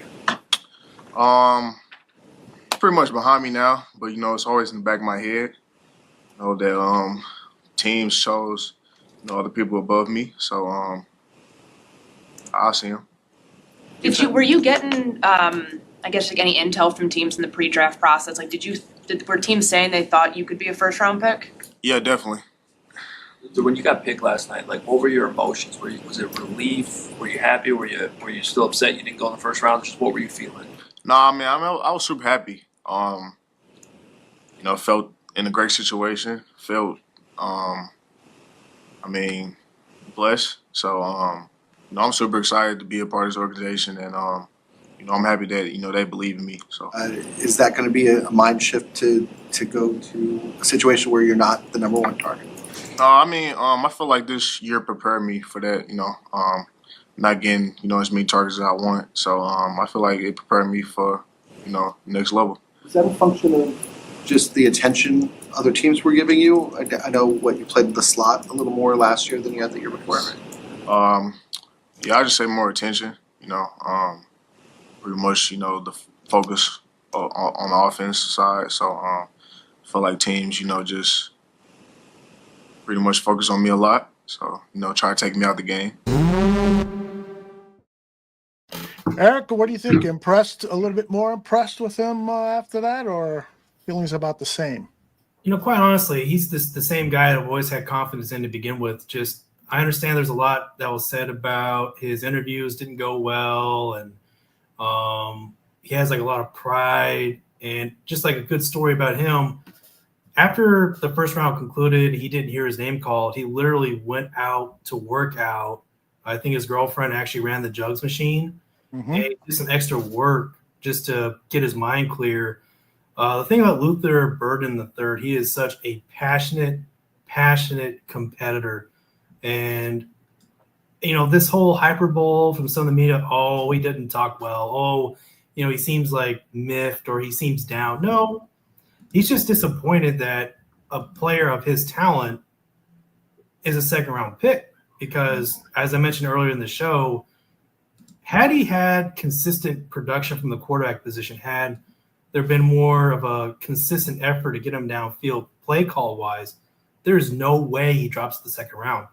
So he has all this pent-up frustration about waiting for so long. He finally gets that opportunity to be drafted by the Bears, and I'm sure Greg Gabriel can vouch for the same, but if the Bears actually thought there was a character concern, if Ben Johnson hung up the phone with Coach Drink and felt, no, this guy is untouchable, they would never have touched him. Yep. And he's got such strong character that some people may see that as a negative. I see that as pride. And, now you actually get to see the real him in that press conference. Yeah. That's who he actually is. He's not always down or, these interviews that seem to be rough on him. Just people, I feel that's just people being overly critical, to be frank. And I just rushing to judgment. Yeah. Rushing the judgment, just the whole, not giving him a chance to really be himself. Let him, let him absorb the environment a little bit before speaking. And he did just that in Chicago today. I cannot believe the Bears got him in the second round. Ken, then Danny, your thoughts on Burden? Yeah, I always find it's difficult for these guys. Look, it's different when you get drafted at a similar spot to where you expect, right? Because you're then happy, you get drafted by a certain team, you're meeting the media pretty much like 15, 20 minutes later. When you do have a fall like he did, where, look, the expectation for him was probably that he was going to get picked somewhere in the 20s. And it didn't happen. You fall to the second round. Obviously, that night he's there working out, and then he's still working out when he's the next day as well. And I kind of take that as more of an indication of the type of guy that you're going to get. That you're getting a guy that's during the draft process here, where he could just be hanging out with people, having like a party for the day or two that's in it. He does go out there and he's working, he's training, and those are the type of guys that you want. Like, personally, I actually would prefer that we don't need to hear from them on Zoom to the media the day that they're drafted. Like, if they're going to come in to Hallis Hall the next day and do a press conference, I don't see the relevance to have to get them to talk 15 minutes after they've been drafted. All I need to hear as a fan is what did the GM see, what did the coach see to why they drafted the player, and then give them a day or two and let them come in and talk to the fan base and talk to the media then. Because you probably get more of a realistic viewpoint of who he is. Yep. And at the end of the day, if he goes out there in week one and catches a touchdown, nobody gives a crap what he said in the Zoom call. And that's where I'm at. If he fits in well with the receiving group, and for everything that was put out there on like even the call, I think what was notable was when you had Antoine Randall talking to him. Like, that was a genuine interaction of two guys that had spoken. Great point.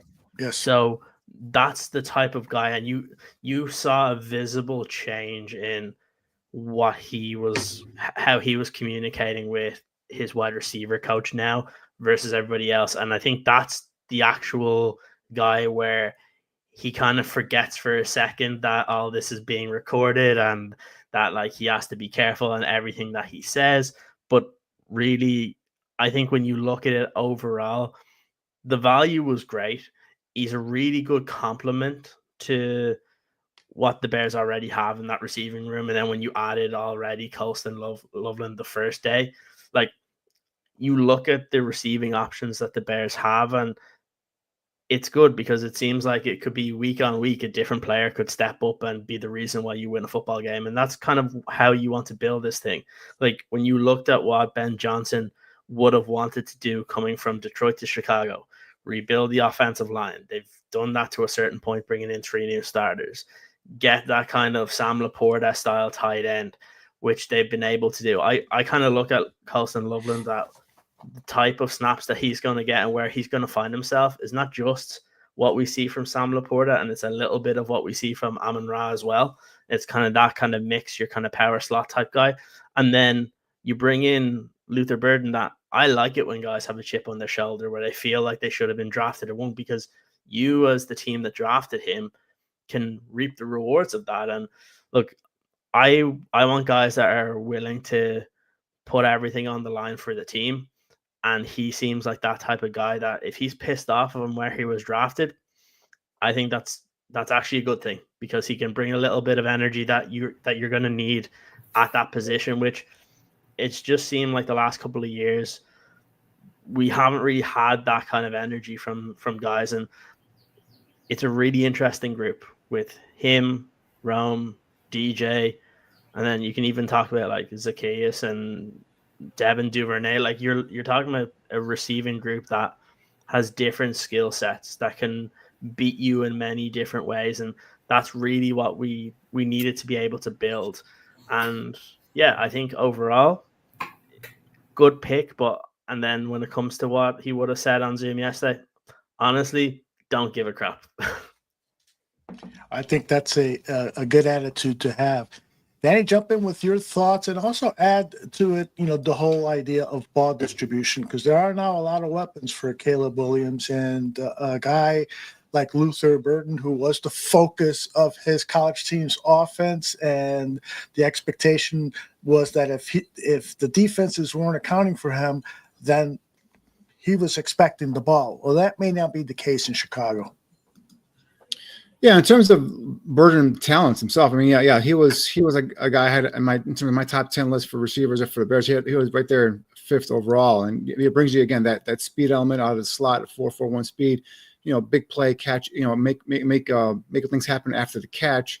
Another one of those guys you get the ball in his hands in the open field, can make guys miss. So I mean, he brings an element that the Bears don't have, especially out of that slot. So I think that explosiveness out of the slot, along with Colston Loveland and Roman Dunze and DJ Moore, I think it's gonna, and Cole Kmet, I think it's gonna, this offense is gonna have weapons all over the field. So in terms of your question, Aldo, with Burden, in terms of the targets and all, I mean, I'm sure he's got to understand he's a rookie, and his spot on the pecking order is probably gonna not be as high as he's used to or was used to, I should say, and in college. So he'll have opportunity to get some balls his way, and obviously, with those opportunities, if he makes the most of them, he'll see more opportunities, right? So, if he goes in and he drops up, a couple balls early on, I'm sure Caleb will probably look to other guys, because now he has options to go to. So, but he goes out there, he makes the most of his opportunities, makes some, yards after the catch and all that stuff. And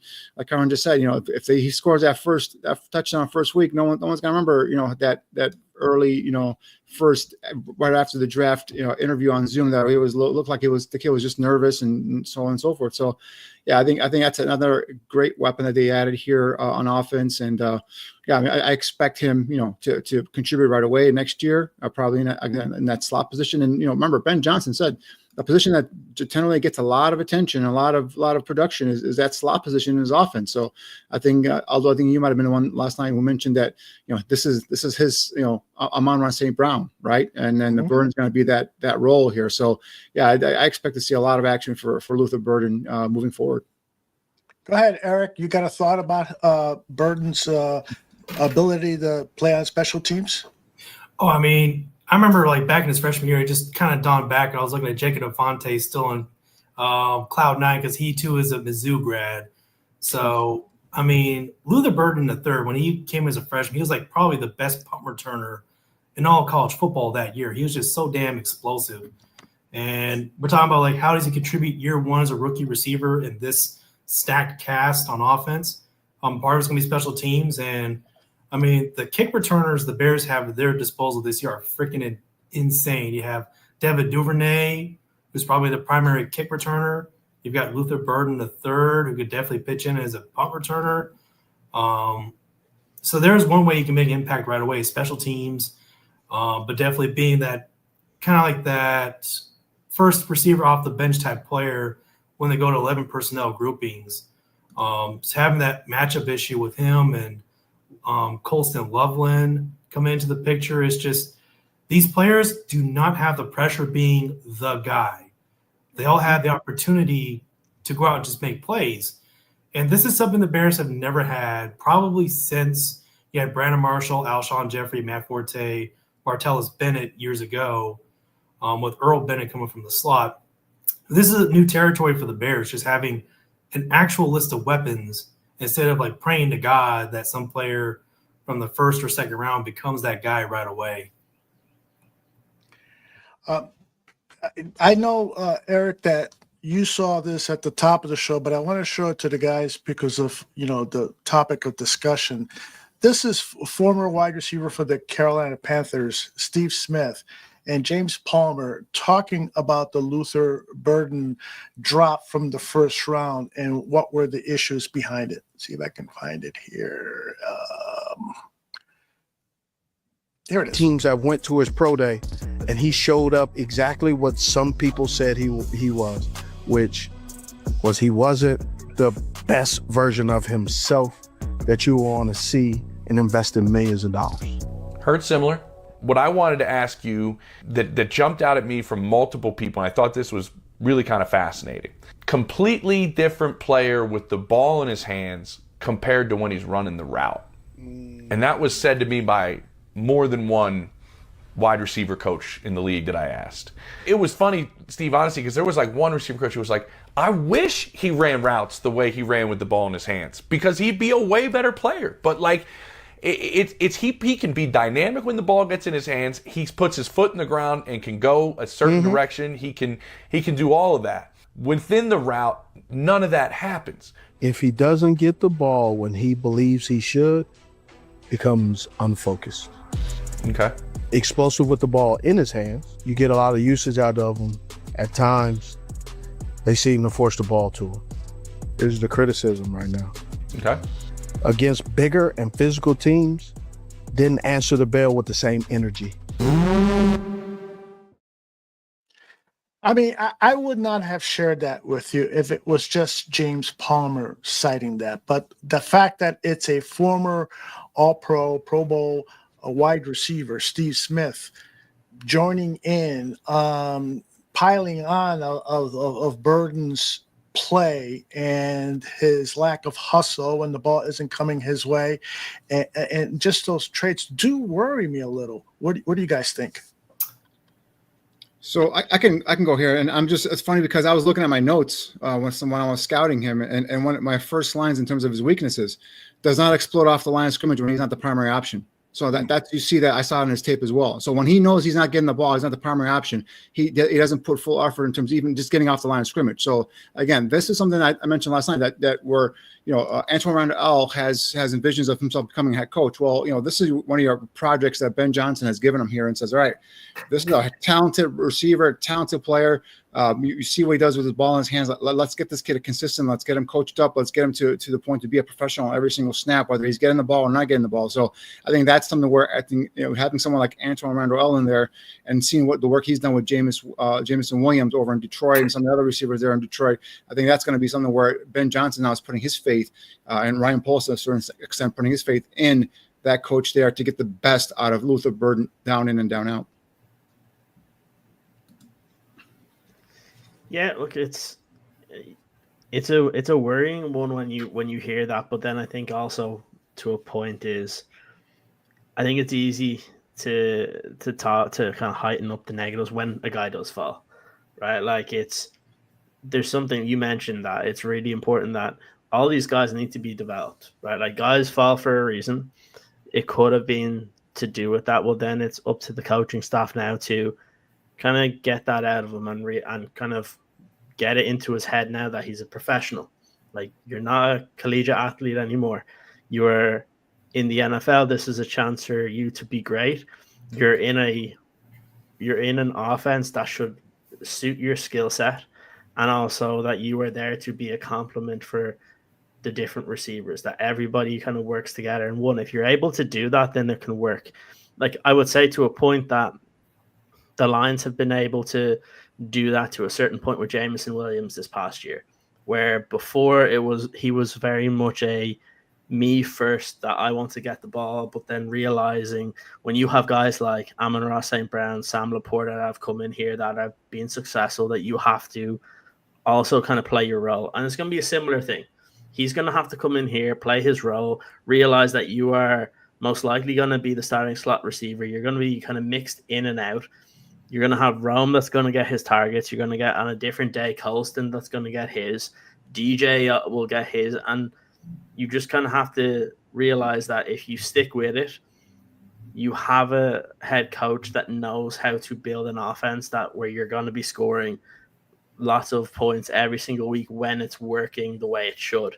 And when that happens, you're going to be able to get yours. And you just have to be able to toe the line and work with every other option that's in the offense. And you have to have these guys working together. Like if you can have DJ, Rome, Luther, you get Cole and Colston, you get the running backs kind of working in and out. And if you can have it where it's not always going to be DJ, it's not always going to be Rome, but on a given week, depending on what matchup it is, that you're able to take advantage of those and make, if the coach is able to make you look good, typically players start to come in line more.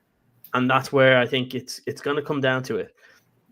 Will the offensive players believe in the coaching staff and believe that they can put them in a position to succeed? I always say the best coach that the Bears have had over the last 10 years, 10 or 15 years, is Vic Fangio. And the one thing that his players always said, no matter what, that they trust that he puts them in a position to succeed. Ben Johnson's probably the first coach that we've had since Vic Fangio where you're probably going to hear similar sentiments about him, because we heard them in Detroit when Amon-Ra was talking on his kind of podcast with Caleb prior to him getting that job, getting the Chicago job. He was always saying that, well, Ben puts us in a position to succeed. If guys see that, guys perform to the best of their ability. And that's what you have to hope, that you mentioned it, that Antoine Randall, can he get rid of some of the negatives and trying to propel the positives in his game? If you're able to do that, well, then you're looking at a guy that should have been a first-round pick. You get him in the second round, and you're the one that's benefiting from it. But there is always going to be that worry, because a guy that most people had as first-round picks, you're falling into the second round for a reason. So now you got to prove those people that the reason they let you fall into that second round is wrong. And don't let them be right. And that's where I think Ben is going to have to get through to him when he comes in and they start rookie mini camp and all that. When they start having the meetings with the coaches, that's some of the things that you need to be able to motivate a player. And from listening to Antoine Randall, I think he's not going to have a problem motivating his players. And that's where my confidence comes from, that you look at what the Bears are building in this coaching staff and it seems authentic. And players recognize bullshit very quickly. And they come across as they know what they're doing. They're able to kind of communicate that to players. And when you're able to do that, players will trust in what you're doing. And then they will, again, it's always going to be development. And again, it's a very risk versus reward at this point. He was obviously the highest player on their board and they took him. So now you're hoping that your bet on taking him there was the right one. Excellent stuff. All right, let's put that topic to bed and let's focus in on what's happened here in the 7th round. Picked at the top of this round was Jay Toia from the defensive tackle from UCLA. And guys, stop me at any point if you want to comment on any of these players. With the second pick, Atlanta Falcons chose the offensive tackle from Wisconsin, Jack Nelson. He was high on Tuch's day 3 available candidates. Thomas Fidone, who Danny Shinman has talked a lot about on Draft on Tap, goes to the Giants, tight end out of Nebraska. You think that's a good pick there for the Giants? Yeah, he's a Thomas Fidone was a guy at the Senior Bowl that really stood out for me. Underutilized in Nebraska, but 6'5", 242 pounds. Only had 24 receptions last year, but he's a guy that shows an ability to be a solid route runner. a good big catch radius, and also a guy that's really physical at the catch point. So I think he's a guy that's got a chance there with that Giants roster. Did the Giants not pick up a tight end, or am I mistaken in terms of their draft? But either way, I think Fedon is a solid pick here in the 7th round. Yeah. Let me answer your question. The Giants. I think they picked a tight end from Oregon in the last couple of rounds. Can't remember. Well, Ferguson went to the Rams. That I know, but no, they've got the Giants draft. I'm sorry. The Giants draft looks this way: Abdul Carter, Jackson Dart, Darius Alexander, Cam Scadaboo, Marcus Embo, and now Thomas Fedon. They've got one pick left. Yeah, so I stand corrected. So no, yeah, that's a guy that I think is going to come in there and have a chance there. He's a guy that, like I said, a little underutilized in Nebraska. I thought he could give you more if you give him the ball option. Give him some more options there to catch the ball. But I think Fedon is a nice little pick there, and the guy you like a lot there, Damian Martinez, just went Aldo running back. He just went Miami to Seattle. Yeah, that was a guy I know. Like Quint Allen's still out there. A couple other guys in terms of my list, they're all gone, my guys. But we'll see what happens here. All right, and the rest of the picks after that, Fedon pick, Marcus Bryant went to the Patriots. Jonah Monheim, the short-armed center from USC, goes to the Jaguars. Cody Lindenberg, linebacker from Minnesota, goes to the Raiders. And as you just said, Damian Martinez is now a Seattle Seahawk. I might pick him on my fantasy dynasty league, stash him away. Of those guys, Jonah Mannheim was a guy that I liked a lot in terms of a guy that played left tackle at USC, played left guard, played multiple positions. It was a center this past year, and that's where I saw him more as a center. Obviously, with Newman, the Bears must have liked the ability for him to be a guard at /center. So. He fit their the Bears like that. Probably even the nastiness or the demeanor he brings is probably what kind of maybe stuck out with Newman over Mannheim. So that was a for Jacksonville. That's a solid pick, I think, in the 7th round. Yeah, indeed. There's one pick that closed out the 6th round. I think our comrade from Ireland really, really loved. It was the punter out of Florida going to the Denver Broncos.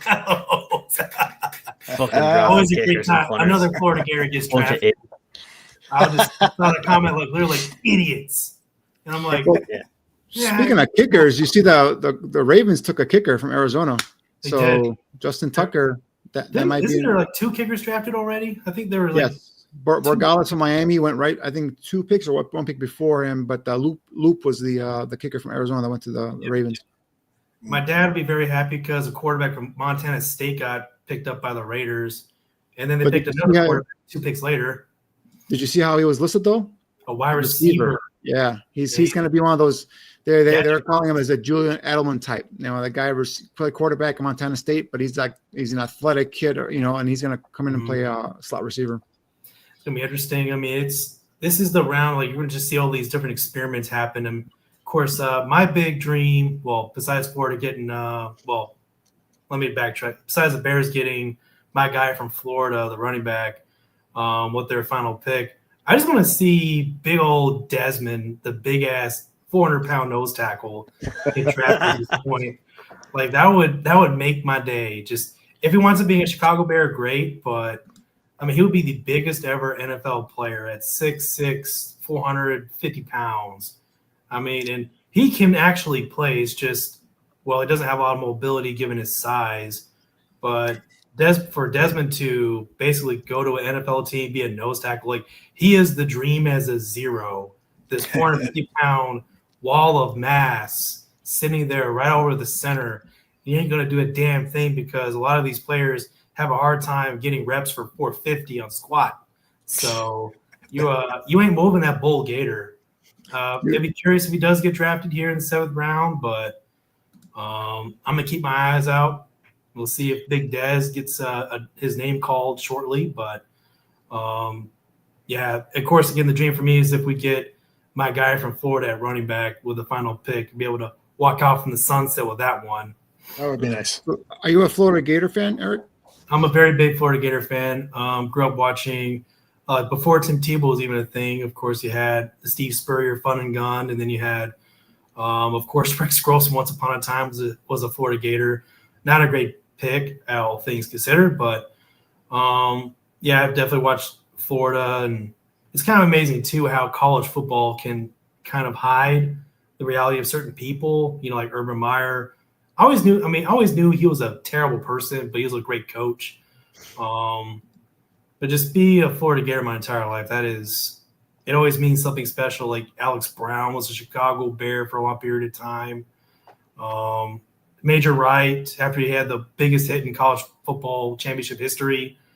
There's been a good history of Florida Gators in Chicago. It's just time to see if Montreal Johnson becomes the next one. So a couple of things. Desmond, did you watch his pro day? Like when he was running, my heart was pounding. My heart was pounding. I was like, man, that guy's a huge dude.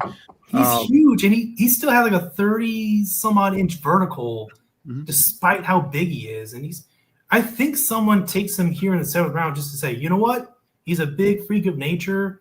If we work to get his weight down, he could be something down the road. But yeah, that was impressive. I mean, yeah, I know 5'9", I can run faster than that with my 2 knee surgeries. But at the same time, again, a guy his size, like, you're not going to ask him to chase down the quarterback. You're not going to ask him to chase down a running back a third of his size. You're just going to sit there and be a wall of, like the mountain from Game of Thrones, and just say, without even saying a word, just dare somebody to run up the A-gap. Yeah. That's who Desmond Watson is, the Bull Gator. And I mean, Florida has big D tackles everywhere, but just a 450-pound football player is insane. And I'm surprised the quarterback got selected. I'm shocked. Graham Mertz had no business being drafted.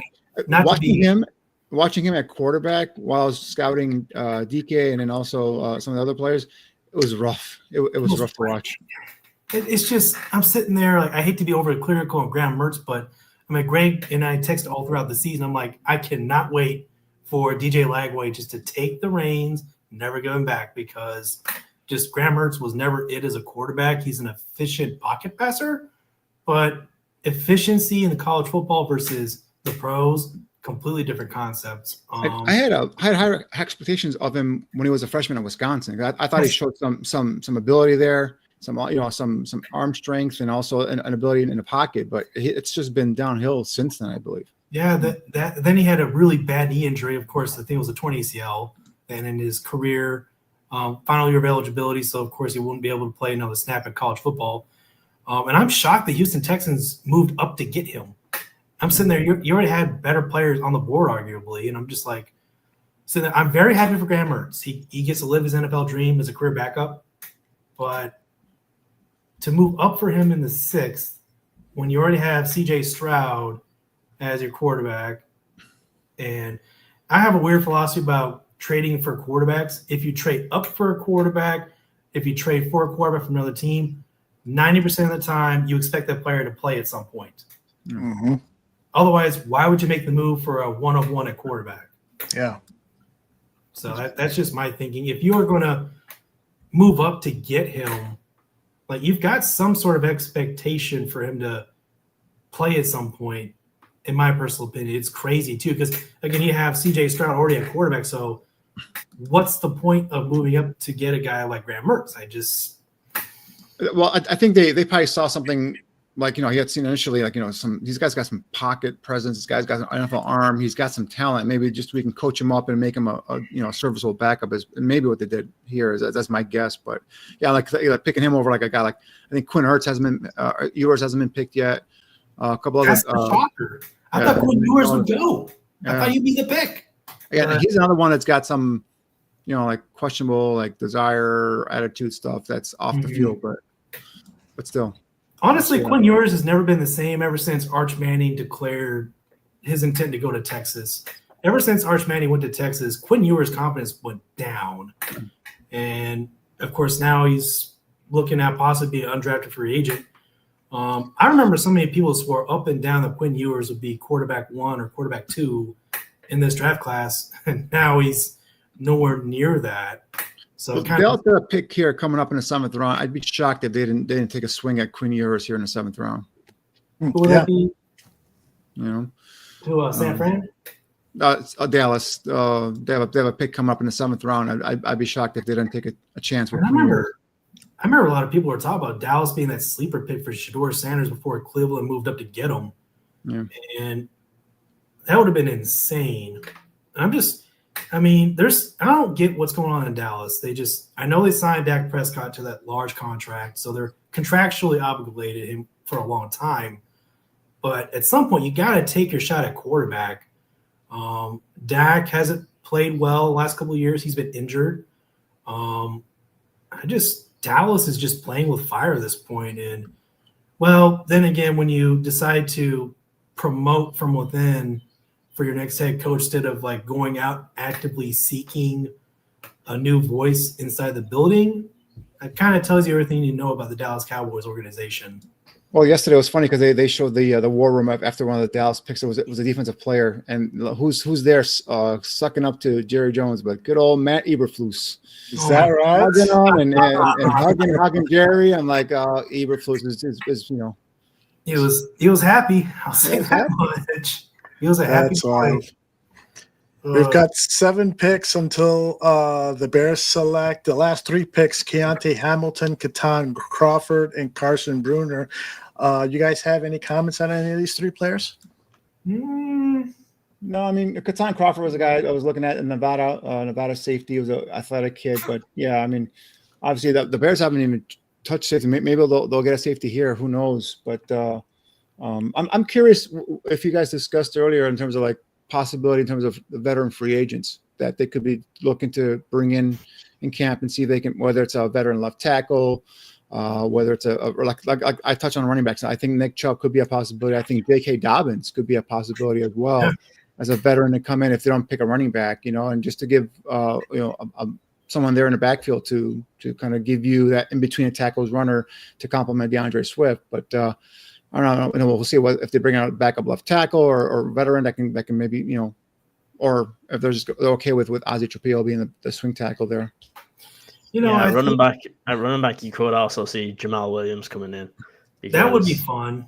The fact that he was with Detroit, right? It's got the 1A to 1B of DeAndre Swift. So you want to go back to that, and that could be another option. I think Chubb would be a really interesting one here. Mm-hmm. Like, he's a guy that it seems like it would fit what Eric Bieniemy would want, and I think that would bring a big boost to if you were able to add Nick Chubb to this offense, like you're kind of really trying to fight fire with the players that you're adding in the skill positions, and I think people will very soon forget a lot of these. Like, I know the whole thing about like trades here. I don't particularly want to be giving up draft capital next year for like a running back that like you can like if your offensive line is good, you can add one of those free agents and they could have a very similar impact that if you traded for Kenneth Walker. So I'm not really in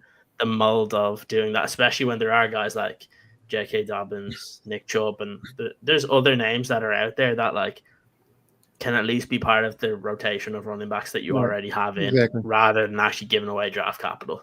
Yeah, and you're not looking for a guy to be your bell cow. You're looking for a guy to be coming in and get maybe 15 whatever reps just to give something of a breaker there for DeAndre Swift. So yeah, I agree with you there. And there's just curious here. Chiefs just traded up in the 7th round and took Brashard Smith. Chiefs are loading up on playmakers on offense. Jeez, like someone's gonna work. But it's a broken fit for him too. He's going to fit very well to what Kansas City wants to do, just all that speed you have in Kansas City. Then you have Pat Mahomes, of course, the biggest arm in the NFL. It's that is an Andy Reid dream, having that type of skill set at running back. I won't be surprised. Well, maybe they consider even moving on from Isaiah Pecco at running back since they just drafted Brashard Smith. So that's another name we'll look out for him. And I mentioned this way earlier in the show, but Jacksonville may or may not be looking to move on from ETN. So if you want to talk about a 3-down player that could surprisingly be available, maybe take a shot with them. But I agree with what our friend from the Irish Bears mentioned, that to spend draft capital on trading for a running back a little bit redundant when you got a guy like Nick Chubb right in front of you. You're going to have other guys getting cut in the very near future as well. And I think even if we do see Montrell Johnson going to Chicago here shortly with 5 picks left, they're still going to sign a guy in free agency. I think that determination was made once the 4th round ended and the Bears traded back again. So it'll be curious, and maybe that's something to look to 2026. Although I got to say, for a historic year at running back, kind of like what happened last year was a historic year for offensive line. Ryan Poles didn't come away with a single one. This year, similar trend, historic year for running back. Bears don't come away with a single one. So it's a little interesting. But then again, I trust what Ben Johnson's saying, and it's not like I feel it's just bad luck this year. Every time they wanted a running back, the guy they wanted to draft gets sniped, and they're like, well, shit, now we have to move down the board again. So there's still like 3 running backs in particular that I like that are still out there.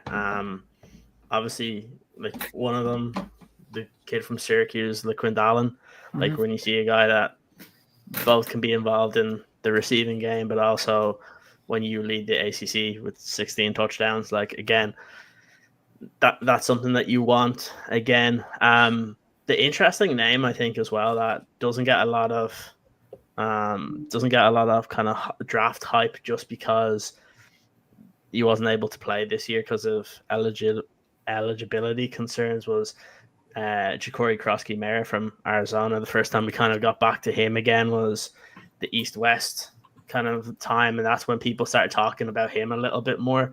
But like if you go back to what he was doing at New Mexico in 2023, like over 1,100 rushing yards and very hard guy to take down. And what I like about him is he's better between the tackles than what you're looking at with DeAndre Swift, which for me is get him in space, really, really good. But when you're trying to get him between the tackles and trying to hit the hole properly, that's where you see some of the negatives for him.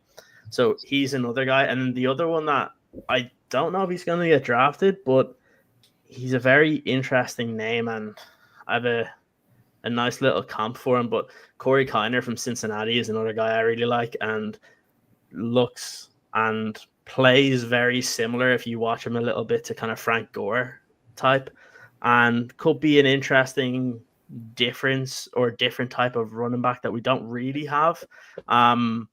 So those would be 3 guys that I would be kind of looking out for to see would they be interested. Maybe one of them might not get drafted and you bring them in on a flyer as a UDFA and it works out. But I still think there's some guys that are out there that can at least come in and, as Danny said, whether you draft someone here, you sign somebody that is not Nick Chubb, like you're not bringing them in to be a bell cow, because that's not the way Ben Johnson runs his offense. He wants to have multiple options, and I think that's going to be important. And yeah, there's guys that are available. You could bring in one here. You still might sign somebody as well. You also have to remember that with the amount of running backs that have been taken in this particular draft, like teams will cut guys because they're now too expensive because they've just drafted their replacement. So you can also wait in that, and you might get somebody that has literally just been cut because a different team has just drafted 1 or 2 running backs and they go with the cheaper option. So there's that avenue as well. Yeah, I agree. Yeah, that happens typically all the time. Like, before the draft happened, like Trevor Etienne, I think Schefter reported Trevor Etienne was available in trade talks, possibly even like someone like Evan Neal from the Giants, or even Kayvon Thibodeau could have been available from the Giants in terms of trade talk. So we'll see what shakes out here after this draft, because like Kyron said, there are teams now that have drafted guys that they have a veteran that they can go ahead and release and move on from that veteran and that hefty contract probably. Dan Jackson has gone to the Lions. What is he? A safety? Yeah, safety out of Georgia. That guy's one of those, like, just works hard and really what he did. He wasn't even invited to the combine at the pro day. Just blew it up at the pro day. I had a tremendous 40 time. I had 4.45. Yeah. And yeah, so he's a heck of an athlete. Really one of those cerebral safeties that can play in the box. Coverage stuff, we'll a little bit here and there, but He's a guy that definitely is going to make that team. I assume would be on special teams. Yeah. Well, it's like you were reading from Dane Brugler's, and I know you weren't, but Brugler wrote, Jackson doesn't have the high-end coverage skills desired at the position, but he is instinctive, tough, like you said, and determined. Oh, we have Quinn Ewers going to the Miami Dolphins. Look at that. There we go. You know how John Gruden does those quarterback school things? He did one with Ewers, and boy, Quinn was very, very impressive how he broke down tape with Gruden. So he might be a dark horse to have a good NFL career.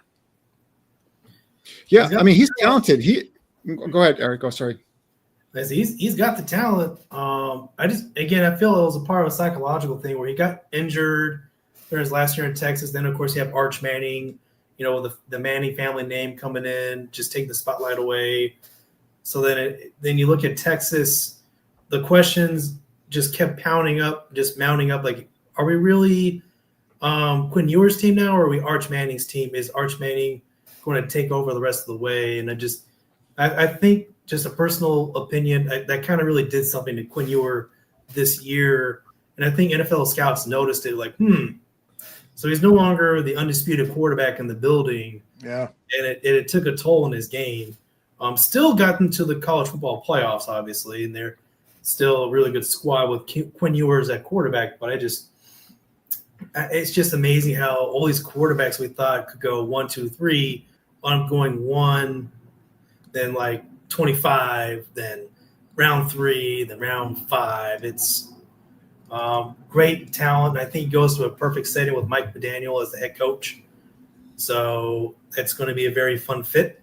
Will be interesting to see what happens to Tua Tagovailoa moving forward. Is he going to be good from his concussions, and is he going to have the career that we think he could have? It remains to be seen, but Quinn Ewers, good situation in Miami. Hunter Wooler.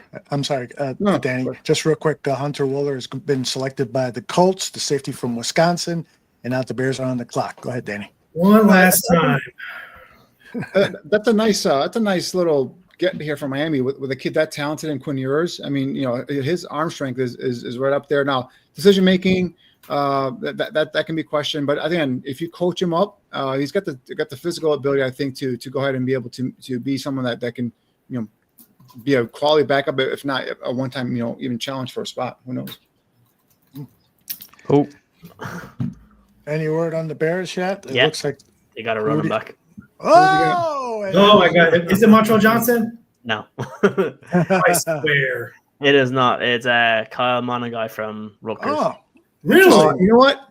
It's funny because I was watching the Rutgers tape and I saw Kyle Monaghan and I'm like, this is a big, powerful running back. There's a thick body frame, not a speed guy, but something I always like. Maybe you can get him stronger, maybe make him into a fullback as well. But that's interesting because I'm like, this would be something I could see the Bears going after this guy. But you guys go ahead. Yeah, I like it. It's someone that not easy to. He doesn't go down on the first contact, which is something that I think they were looking for in terms of, again, a compliment to what you have in DeAndre Swift, right? Like, you want somebody that kind of will drive through defenders, fight for those extra yards, that like he comes in, he does that, and then suddenly you can break out DeAndre Swift on the next play to the out to the side, and then you're starting to do like different things, which is what it's good. The one thing I always like as well is he doesn't fumble. Like it's protecting the football is very, very important. And yeah, look, he's a 7th round pick, but it's one that the style of back who he is makes sense. And it was important to kind of get another guy in here because again, he's a bit smaller than what we have in terms of Roshan. I think he's only like 5'7" or 5'8", but again, he plays a lot bigger than his size is. So I think it'll be an interesting one, but I also think they'll probably sign a UDFA running back as well and just let them all fight it out and see who kind of wins those jobs. So yeah, going to be interesting. Yeah, he's 5'8", 211, shorter arms, 28 3/4. But yeah, his thing is running in between the tackles with physicality, with power, contact power and contact balance, and the speed is not gonna be his strength, right? 4.6 is what he timed at the combine, 1.54 10-yard split, 34.5-inch vertical. So this is one of the guys we're talking about, downhill, one cut power runner. So maybe he's in there for goal line or whatnot. But it was curious. I'm gonna go out there and do a report on this kid right now. And he brings, he's been productive. He's the guy, the team captain, has over 1,200 yards the last 2 seasons, if I'm not mistaken. If I remember his actual stats there. But yeah, I mean, in terms of 8 touchdowns, 13 touchdowns past year, so 21 touchdowns the last 2 seasons. So again, if you want to bring a guy down a goal line carry, something like that, this is a one of those strong, tough runners in between the tackle runners. So the speed is not gonna be his strong suit. Again, a guy with a nasty disposition, just a tough as nails type of player. That seems to be the theme of most of the players the Bears have selected. Yeah, another team captain, right? Another guy that's got good football character. So that's definitely, I think, something that they went out, and I think we all touched on it earlier, was they wanted guys that are strong, that are tough, and that bring that discipline factor as well. So I think this is definitely something where I think the coaching staff we talked about earlier is putting their fingerprints on this roster, and they're bringing guys and that they feel like they could go ahead and we have some guys with talent early on in the first couple of rounds, but we now in these late rounds we're bringing guys with some nasty disposition and some character. Mm-hmm. Guys, I'd like you to meet Jeff Willis, co-host of the Willis Twins podcast here on the Barroom Network. Jeff, I know you've been following religiously the draft for the Chicago Bears. Your thoughts? If I'm being honest, I had a couple of thoughts. I've been seeing people talk about what happened earlier today with the Bears moving down in round 5 and picking up the 4th rounder next year, and also that 6th rounder that they ended up with. But a lot of people saying they did that because they probably missed out on their guy. Braden Swinson went 2 picks right before them to New England. I think that's certainly possible. I also think it's possible that they just looked at that like, this is excellent value to get a 4th rounder next year, get a 6th rounder that we don't have right now. And we don't really love anybody that we see on this board right now enough to not take that kind of value there. I think that's possible as well. So I'm not sure exactly what happened there. I think it's something that I'll be interested to see if any kind of reports come out about that in the future. I do think there were some guys that they liked that they might have missed on. Just now in the 7th round, for example, they met with Brashard Smith in a top 30 visit before the draft. And then he went to Kansas City like 4 or 5 picks before the Bears had a chance. So they ended up taking that Mana guy from Rutgers, who I know is very productive, but there's a part of me that wonders maybe they preferred Smith there, and they just took a running back because they got to have one here. And they don't want to take a risk and not getting the guy in UDFA that they might want, So I don't know. I haven't really heard anything you guys been talking about with this so far. I do think it's been interesting the way it's played out the last couple of days, especially with the Bears moving down as much as they have in the today anyways. I would have thought they would have done it more so in the 1st round or whatever the case may be, but they were doing it a lot today. So I don't know. What do you guys been talking about in regards to this? What do you guys overall think about it? I am happy. I will say I'm happy they addressed the trenches. They took multiple guys in there. As far as I know, they did not take an edge rusher though, which was a little surprising. They did not. Yeah, I was gonna say I can't remember for sure, but I didn't think they did. Yeah, that was a little surprising to me. I thought they might go after an edge rusher somewhere in there, but again, they might have missed out on one like Swinson and just decided let's pivot and go a different direction. So otherwise, I thought they did a pretty good job addressing some needs. They definitely got some playmakers on offense. The Luther Burden pick to me was just like, that's the best guy on the board. We can't pass on this. He could be a big time weapon and very productive player for us. So I don't know. He fits in the slot mold too. So I just think we got a lot of weapons now. There's no more excuses for this offense to not produce. So as long as they stay healthy in the trenches, I think they can be pretty dynamic there. So I don't know what all of you guys, like I said, what all you guys been talking about. What are your thoughts on it? So with this last pick for the Bears, so Kyle Monaghan, right? Back-to-back 1,200-yard seasons, over 3,000 yards career at his time at Rutgers. Another running back that came from Rutgers in the 7th round, Isaiah Pacheco with the Kansas City Chiefs, and he wound up being a big-time steal. So when you look at just the level of effort he runs, I mean, he's a 5'8", 211-plus-pound running back. That's, I mean, let me tell you, that's very hard to bring down because that low center of gravity, you know, being that close to the turf, we have all these bigger linebackers. I mean, he's going to make people miss in the open field. He's just going to run straight through them as well. Instantly going to have a lot of work, probably as a third down specialist. Definitely has that mold of a ferocious inside running back or inside runner that Ben Johnson wants in his backfield. Do the Bears still sign a veteran, maybe like Nick Chubb, perhaps? I still think that's an open possibility, but we've seen a lot of running backs in recent years, specifically from Miami, from San Francisco. They get drafted in the 7th round, or maybe even undrafted free agent. They just pop up out of nowhere and have this magical season. So that impact that Monaghan could have for the Bears, I think having a great running back coach, Eric Bieniemy, getting a guy like Kyle Monaghan to potentially develop, mold, utilize in different ways is going to be a lot of fun. And that's the other question I kind of have for this entire process. In this historic year for running backs, I'm glad the Bears finally got one. I do wonder what Eric Bieniemy has been saying about these backs all draft long, you know, between the 1st and 7th rounds. Perhaps it wasn't just Ben Johnson that wasn't enamored with him, but maybe Eric Bieniemy, who we know is one of the very best running back coaches in the league. Maybe he wasn't over the moon on a lot of these guys not named Ashton Jonty. That's kind of to play devil's advocate there. So I like this pick. I think overall the Bears, they did the most of what they could in a draft year where I mentioned a couple of times throughout the show, it's a good year, but it's not a star-filled draft. They got a bunch of good, potentially great starters just without the star power with it. They addressed the majority of their needs. Defensive end still a bit of a question mark. Then again, the versatility you have in a guy like Shamar Turner, I still think is predominantly a 3-technique defensive tackle, but they're going to have versatility across the defensive line. And again, you have like the post-free agency cut down period where they may look to stash a few guys behind Montez Sweat, Dayo Odeyingbo at defensive end.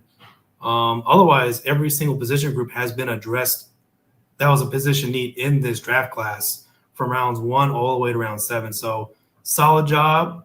I think they've got some steals, particularly in the 2nd round, and we'll just have to wait and see how this plays out. Yeah, I was just going to say real quick before you guys go on with that. I know you guys all know Greg, who has his show here on the channel, but yep.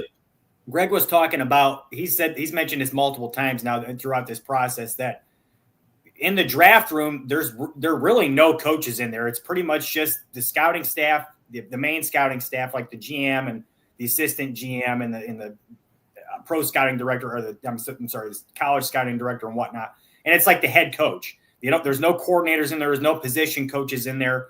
So the reason I even bring that up is because there's a part of me that wonders if, like you were talking about Eric Bieniemy, I wonder if he was like looking at all these backs with these guys and saying, hey, I can work with this guy. I can work with this guy. I can work with this guy. And he's pretty much signed off on so many of them that they said, well, look, we like this guy. We like this guy, but I don't know if we like him enough to take him here kind of thing, because they passed on so many of them. So there's a part of me that wonders. And again, there was a few of them that went before they had a chance to pick too. So again, there's a part of me that wonders, like you said, if he liked so many of them to where he signed off and they said, look, I can work with this. Let's go ahead and take a guy later on kind of thing.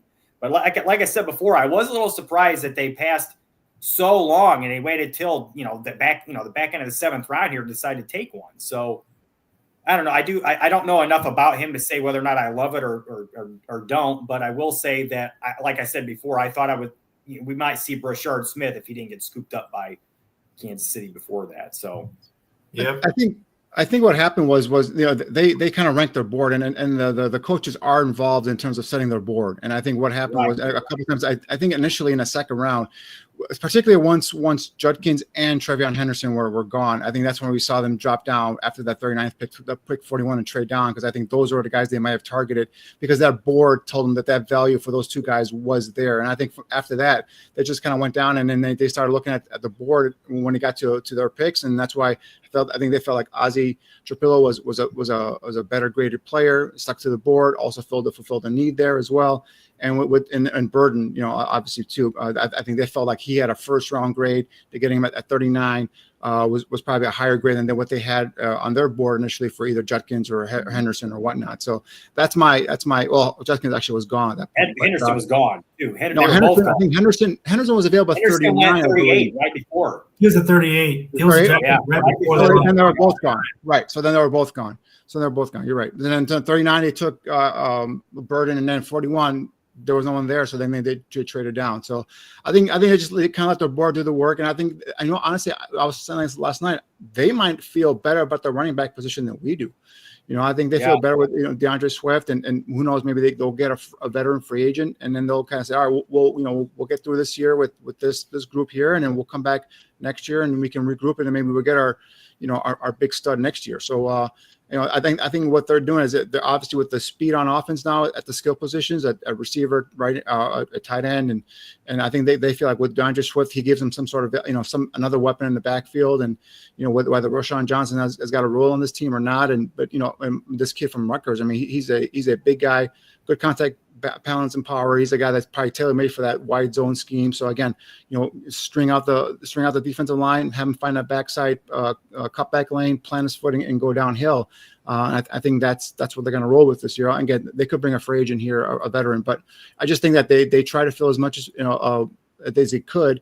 And just like you, Jeff, I'm happy that they attack the trenches. 3 players that will come in here and at least contribute. Right, Turner will be in the rotation. I assume early on in the as part of the defensive line. Trapillo could compete for left tackle, possibly be your backup swing tackle. And I think this kid Newman, I think the 6th round pick, I mean, he's got a chance to be a backup either at center or at guard, or we'll see how that goes there as well. So I'm glad they attacked the trenches. Obviously, there's more work to do. So we'll see how this team shapes up once they break camp. Speaking of Trapillo, I don't know if you guys have been talking about this. So in that press conference that Poles had before the draft, he mentioned the possibility of Darnell Wright playing on the left side. I don't know if you guys caught that or not. That kind of makes me wonder here now with Trapillo. He's obviously played his best football on the right side at Boston College. So could we potentially see, if they see Trapillo as good enough to start on the right side there, could we see Darnell Wright switch over to the left side? I don't see that happening this year or anytime soon anyways, but could that potentially be a future thing going on here? We actually kind of had a court case about that. It was me versus the world early on in this show. I think Danny was there for that court examination. So I'm in the mindset that he's going to start year one. Ozzy's going to start year one, either left tackle or right tackle. And I brought up for the last week that there is a possibility, and there are rumblings that Darnell Wright could be kicked over to the left side.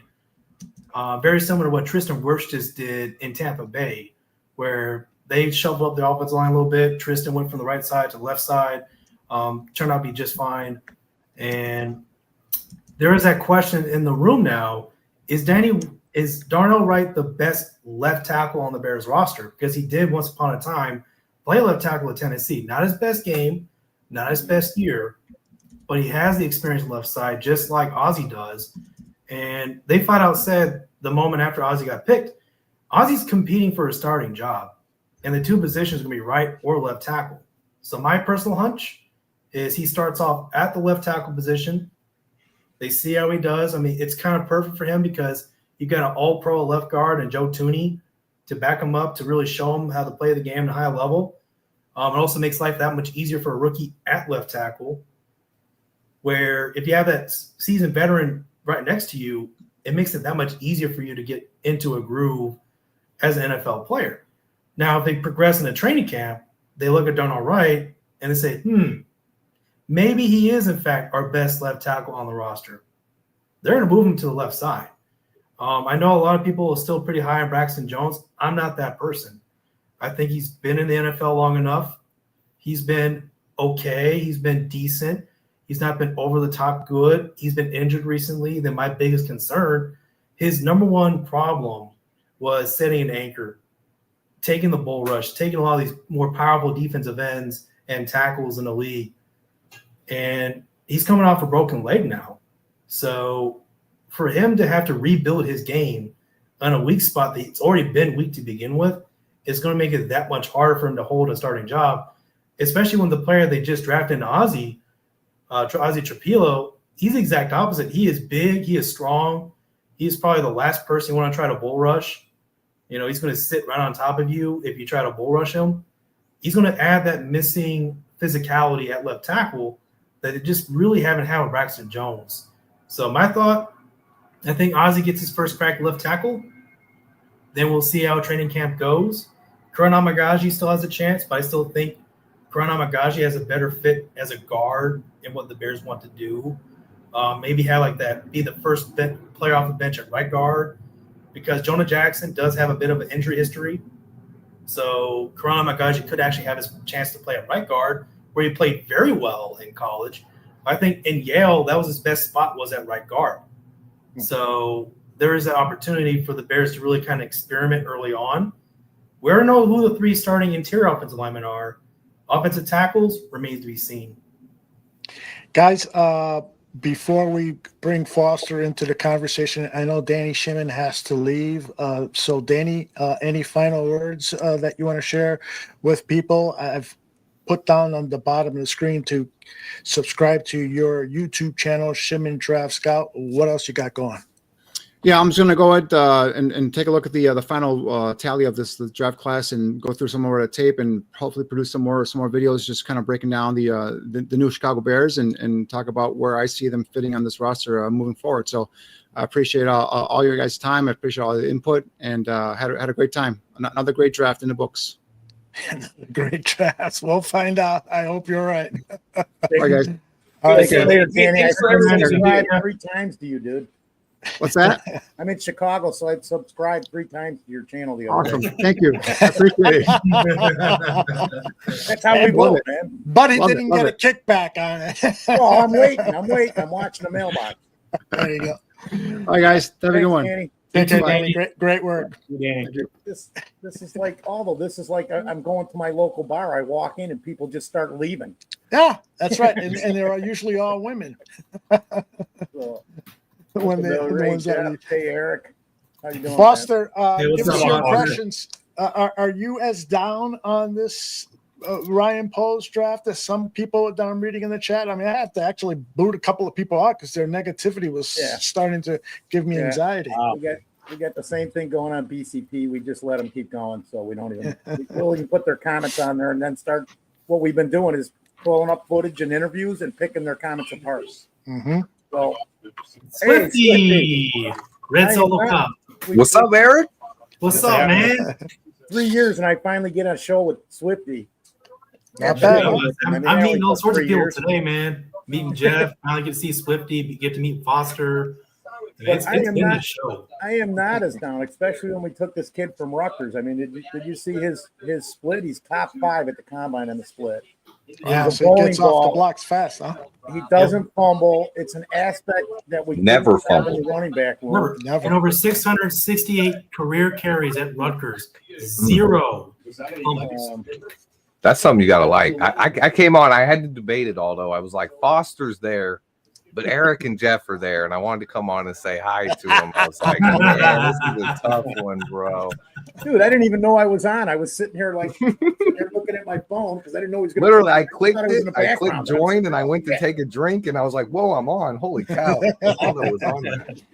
We don't F around here. But I'm not as down, although I'm not. I mean, I think we could have taken Ozzie a little later. I had him in the top 100 picks. Mm-hmm. So that's just an opinion on there. That's only an opinion there. It doesn't mean anything. I would counter that. The one counter I would say to that, though, Foster, is so many tackles were starting to fly off the board one after the other before the Bears got there. They were probably just like, dude, he might be a third round guy. I'm not sure if that's true or not, but a lot of prognosticators looked at him that way. Maybe he is, but we might not have a chance to get a tackle if we don't take one now. And maybe they really wanted that depth. They wanted that competition badly enough. I was going to lead into that. He's an impressive He was like dude, man. He 15, really and is. they He's an were already impressive going dude. The through way he it, talks, so the way he plays. You we're know, in it's agreement. yeah. We're in agreement. My favorite pick of this draft, and believe me, because I like for the 10th pick, I had 5 guys and we got one of them. It doesn't matter. So we got one of the 5 guys that I was going. He wasn't my first. He wasn't my second. He wasn't my third. He was actually my 5th. I had Warren, Walker, Grant, somebody else, and then him, literally. Because I didn't, you know what? I got tricked. I didn't look at Loveland well enough. I literally didn't until after we drafted him. And then I spent last night or the other night going through all of it, going, wow, how did I not see this? I looked at enough film. I looked at the same film I was looking at on J.J. McCarthy, but didn't pay attention to Loveland, going back to last year.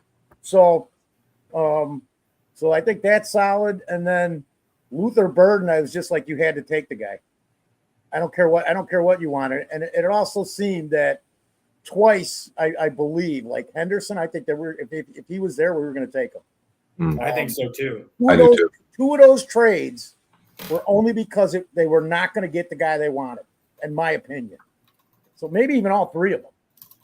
Wasn't there 3 trades? Yeah, we made a lot of them. Might have been 4. Shoot. 3.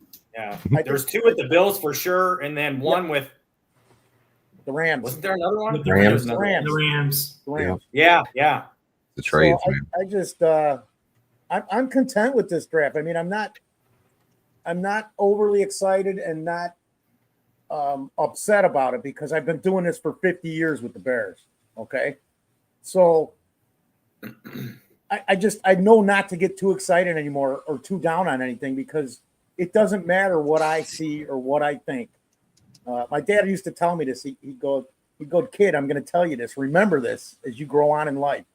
Don't believe everything that you think because it's true, man. Just because I think it doesn't mean it's real. So if I'm sitting there saying, nah, Loveland's not the guy. Warren's the guy. And when we started our show right before the draft, Glenn Morgan came in live from the draft, and him and Shorty were going, we're taking Warren. And boy, were they upset. They were not happy when we got Shorty down off the ledge pretty quick. He was pretty easy. You know how Shorty is. Absolutely. So, but I mean, as far as this draft goes, we got a bunch of darts, which is what I wanted. I wanted to see us get 10 picks in this draft because I just figured with the depth at running back and at the defensive line position, we could take those guys later if need be, if we needed to fill the other roles. And I think Luther Burden there kind of messed being there at that position kind of messed him up because I don't, some of the stuff that brought him down, he was expected to go earlier in the draft. Wouldn't you agree? Mm-hmm. Yeah. Well, I mean, at that point, it's like, man, even if you had somebody planned for that spot, you definitely got to stop and think because this offense is going to be loaded. My only thing is, even though with the pickups on the offensive line is, I played this over and over, and I'm going, these guys got to know they got to have a plan for other guys that are already on this team that we're not looking at.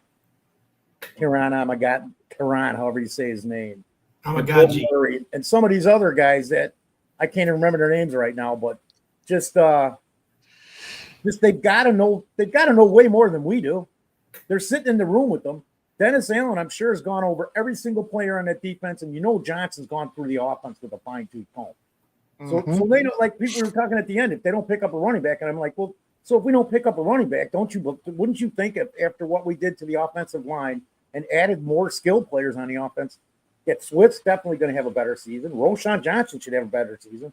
We haven't seen Ian Wheeler. We don't really know what to expect. What if he's more than you think? Mm-hmm. You get what I'm saying? Travis Homer? I don't know. We know what Travis Homer, we know. He's been in the league long enough. Yeah. We know who he is. Yeah. I will say you can't just count on getting any kind of production out of Wheeler, though, just because that ACL, you don't know for sure if you're going to get anything out of him. You focus on him getting healthy. That's what he's doing. He's rehabbing. I don't know anything, but I know this for a fact. I'm gonna believe what I'm saying here. Poles and Johnson and Allen and that coaching staff knows a lot more than we do. Oh yeah, because they're sitting there with these guys every day. So I'm sure that they have a much, much better of evaluation of every player on that roster.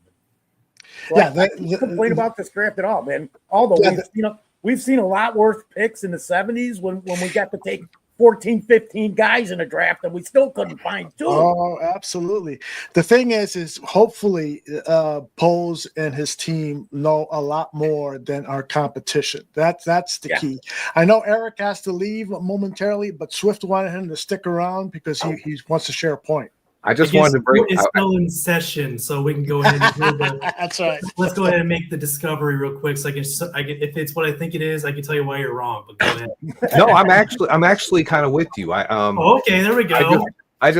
He was ready. I saw it in Eric's face. I was like, he's reading me wrong, but I'm kind of with him. I think you're forgetting the only thing I disagree with. I think you're forgetting Karan Amagaji. I didn't hear if you mentioned him, but I got you. I think he's gonna get those reps at left tackle, but he's going to be battling Karan. It's not like he's going to come in and just have that job. It's basically what I see is they're going to take their time with Braxton coming back, right? Karan didn't get any reps last year. He missed training camp. He missed OTAs. He missed all preseason. So what they have right now is they're going to say, look, Braxton's our starter at left tackle is what I believe, if he's healthy 100%. But we have all this time in camp, OTAs, preseason. Let Ozzie Trapilo and Karan Amagaji battle it out. And if one of those guys surprises and wins, then Braxton might have to earn his job when he comes back and have to beat him out. But you give those guys those reps and you see what you have. If Ozzie's terrible at left side, then maybe you would move him to right. But anyone who's saying we're moving Darnell right now, I don't think that's a thing. Ozzie's our fourth tackle coming in. So you're not going to move Darnell to a position and create two holes if you don't know he can play. But I think Ozzie has a chance to win that left tackle job. I think people they're like, oh, he played right tackle the last couple of years, but he was 19-year-old starting left tackle at Boston College and started the whole year, his first season as a true freshman. So he can play left tackle a little bit, and he's big. Let's give him a chance. I like him though. I love the pick. So what was your final thought on it though? Well, my final thoughts, like my first thought. So when it comes to basically actions speak louder than the words, right? That's like my biggest philosophy when it comes to NFL, and it's a cool business. So let's get that part out of the way. It's a very cool business where whole new coaching staff comes in. You have Braxton Jones coming off a leg injury, which again, all the issues I've noted before, just never really been over the top great as a left tackle at this point. And Ryan Poles said on day one, there will be competition against Braxton. And when the Bears sought out through free agency and the draft, I've always felt there was no way they were entering or exiting the second round without an offensive tackle and a likely replacement plan for Braxton Jones, who will be a free agent next year. We see the money that I think it was Tom Moore got an absurd $22 million a year. Exactly. And I'm sorry, am I going to pay Braxton Jones that much money? Hell no. And when I look at the opportunity, you bring in a big guy that he combats the weaknesses Braxton Jones had throughout his career. And that's just with Braxton Jones. With Karan Amagaji, I will say Dan Roshar is very high on him. I will also say Karan Amagaji will have his chance to compete inside for depth behind Joe Tooney, Jonah Jackson. Again, Jonah Jackson does have a bit of a history where he has not finished a full season recently. And Karan Amagaji's best position for me has always been right guard. Even when the Bears drafted him last year, I thought he may have been the best option at right guard to replace Nate Davis until, of course, not having the offseason hurt him, not having a training camp available hurt him. Being in a bad coaching staff really hurt him. And I think the coaching staff is understanding of that and will give him his chances. At the end of the day, though, I really believe if the Bears did not think that Ozzie Trapilo could not start on day one, they would not have drafted him. I think they would have I think they picked him with this intent in mind of him starting either right side or left side, depending how it shakes out. And then the comments after the draft on day two, I mean, they flat out said he is competing for his starting job on day one. So they're going to let it battle it out. They're going to just basically do the whole let them fight message throughout the offseason. And I guess, and I really think that completes the overhaul for the Bears offensive line, having your best 5 dudes up there. And then the other nugget for Darnell Wright, I think that happens only if they put Ozzie at left tackle. They see him struggling a little bit, like, maybe this is not the best fit. Then they'll look at Darnell Wright and say, well, let's try it out. So that's my long summary of what I think will happen offensive tackle. We already know who the 3 guys interior will be. It'll be Joe Thuney, Drew Dolman, and Jonah Jackson. Really good group inside. Offensive tackles to be determined. I think right now my prediction is going to be Ozzie Trapilla at left tackle, Joe Thuney left guard, Drew Dolman at center, Jonah Jackson at right guard, and Darnell Wright at right tackle. That's their best 5 right now. Mm-hmm. Okay. I'm like 80% with you. I'm like right there. I think they like Karan Amagaji as a left tackle. And they want to give him the chance. Look at Karan Amagaji, it's throughout history, right? New coach staff comes in. You got Dan Roshar coming in. I think Dan Roshar really loves him as a guard. And again, he's going to have the opportunity to provide a depth, because what's the one thing the Bears really did not have coming into the draft besides clarity at offensive tackle? There was no depth inside at guard. They just drafted someone, Greg Gabriel's guy at that. I like Luke Newman. Yeah. That's one. I like that pick. That'll be your top option at center behind, of course, Ryan Bates. Allman. Or the backup, yeah. Then you look at Karan Amagaji possibly being that swing tackle, first player off the bench to play tackle or guard. I think he'll get his opportunity there. And really, if you think about it, this is like a rookie season for him. This is like another rookie season for Karan Amagaji. New coaching staff, new philosophies, new chance to rebuild his technique. And I think for a project like him, it'll serve him better to sit a little bit more on the bench anyways. So let them fight. Let them see who comes out and wins. Either way, I don't expect Braxton Jones back in 2026. I'll be very surprised. Especially considering the injury, the timing of it, the players they have now, the coaching staff they have now. I think the cost is going to be the biggest. The cost is going to be huge. Someone's going to overpay. Someone's going to overpay for Braxton Jones. I'm like, oh hell no. That's all due respect. All due respect to a good player. Dan Moore, when Dan Moore got that money, man, I would tell people. Let's set the floor for Braxton Jones, and I'm just like, there's no way. Yep. No freaking way. What Leno got from Washington after he left the Bears. Oh, that too. Yeah. I'm just saying. Yeah, no, I'm with it. I think he's a good pick. The only thing I'll disagree with is if he fails at left tackle, I think they probably put him at swing tackle. But we'll see. We got a whole training camp here, and I don't expect him to fail. I actually think he's going to be better at left tackle than people think. And if he is, then he probably will win that job, just like you expect. And that solves our whole anchor issue at left tackle, right? Yeah. The one thing he's not going to do is get beat by bull rushes. And so he gets beat out wide. Caleb could step up in the pocket because we should have an interior. So I kind of like him. I think he's a good fit at left tackle. I think he's going to be a fun player. And Eric, always, man, we've been following each other on Twitter for a long time. But nice to meet you. Right? And top it up. Long time coming, man. It's been a great pleasure to meet you finally on a pod. And then I'll leave this one last thought on the Bears offensive line. When Chris Morgan was in town for Chicago, it was an outside-in philosophy for the offensive line, right? So best priority will be offensive tackles going into the center. You'd have your best players at left tackle, right tackle, then it goes outside in, right? With Don Roshar, it's going to be inside out. When you go back to New Orleans, Dan Roshar is the only offensive line coach that I can think of right now who has developed a Pro Bowler at offensive tackle, guard, and center. Mm-hmm. Very few have ever achieved that in their career, if ever. That's a great point. And he is an inside-out coach. Go ahead. Maybe Jeff Stoutland with the Eagles. Jeff Stoutland, yes. He'll be the other one. Lane Johnson, and obviously Jason Kelsey and Cam Jurgens probably has been too. I just don't know if there's got to be a guard too somewhere in there. You know what I mean? Somewhere in there, but that's really the only two coaches I can think of: Jeff Stoutland, Dan Roshar. Dan Roshar for sure. And you look at that inside-out philosophy coming into Chicago. What Swift just mentioned, right? You're not going to have to worry too much. If speed is an issue for Ozzie at left tackle, it's going to happen. there are ways to mitigate that too. You can just have Cole Kmet chip. He's really good at chipping as inline tight end. And the biggest problem the Bears had last year is just Caleb had nowhere to go because the entire interior was just crumpled in front of him. So now they got basically the Monstars between left guard and right guard, providing that opportunity for Caleb to survive and to step up into the pocket and have those on-time throws with Ben Johnson. That's going to be the biggest difference. You can survive a little bit better, with inside-out philosophy as opposed to outside-in, like what the Bears tried last year. And I think that's really going to play into what Ozzie Trapillo can do well at left tackle. Eric, what are you throwing on the grill?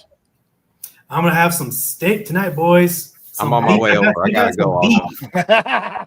Beef on that defensive line and offensive line. Jeff is driving in from California. He'll be here in the morning.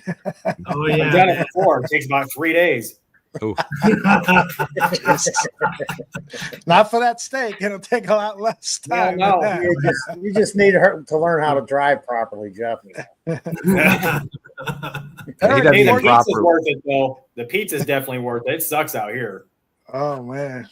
California has bad pizza, huh? Oh, that's terrible. I swear to God, the fact that y'all I hate to say y'all, but pineapple on pizza should never have been a thing. If I ever see people show up to my parties with pineapple on pizza, I'm showing them the door.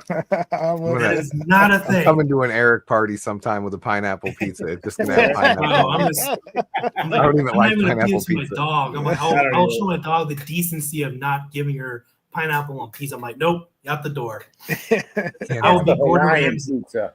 I'll be just like Gordon Ramsay. I'm like, you are not stepping foot in my place with that. Hey, Eric, let people know where they can find you on your social media accounts and what you're doing over at Windy City Gridiron. All right, everybody. So, again, thank you all very much for having me on the show for over 6 hours. I mean, that's a personal record for me. It's a long day. But you can find me at Windy City Gridiron as a contributor. Been there since 2010. Big shout out to my guys like Lester Wilfong, Jacob Infante as well. Greg Gabriel did a few things over there for a little while. You can find me at Windy City Gridiron. You can also find me on Twitter at @Durwalker. So basically that long last name right there. You just put the big E in front of the D, put a little @ symbol. That's where you can find me. And I just gave all the guys a follow too. So it's been great. It's been a long time since I did one like this. A lot of fun. Time to light the grill. And on that note, bear down. Bear down, brother. Take care. Bear down. All right, bear down. Bear down. The Bears. Jeff, did you have a favorite pick in this draft? Or? It's kind of hard to say. I don't know if I had a personal favorite pick exactly. A lot of the guys that I really wanted went right before the Bears had a chance to pick, so I didn't even know if they would actually take them, So there were some guys I really – after they picked Loveland at first, I was a little surprised that they took him at 10, but at the same time, you like a guy enough, you're afraid he might not be there if you do move down. Maybe they didn't even have any offers. It's hard to say. But Tim and I have been saying for weeks now, he's a better compliment to Kmet than Tyler Warren is. It made a hell of a lot more sense for me for them to draft Loveland than it would for them to take Tyler Warren. So I am not at all surprised by it. The more I see and learn about this kid, the more I like it. I think he's going to be a weapon in this offense. So if I had to pick a personal favorite, it's probably him, but I am really, really glad they addressed the trenches.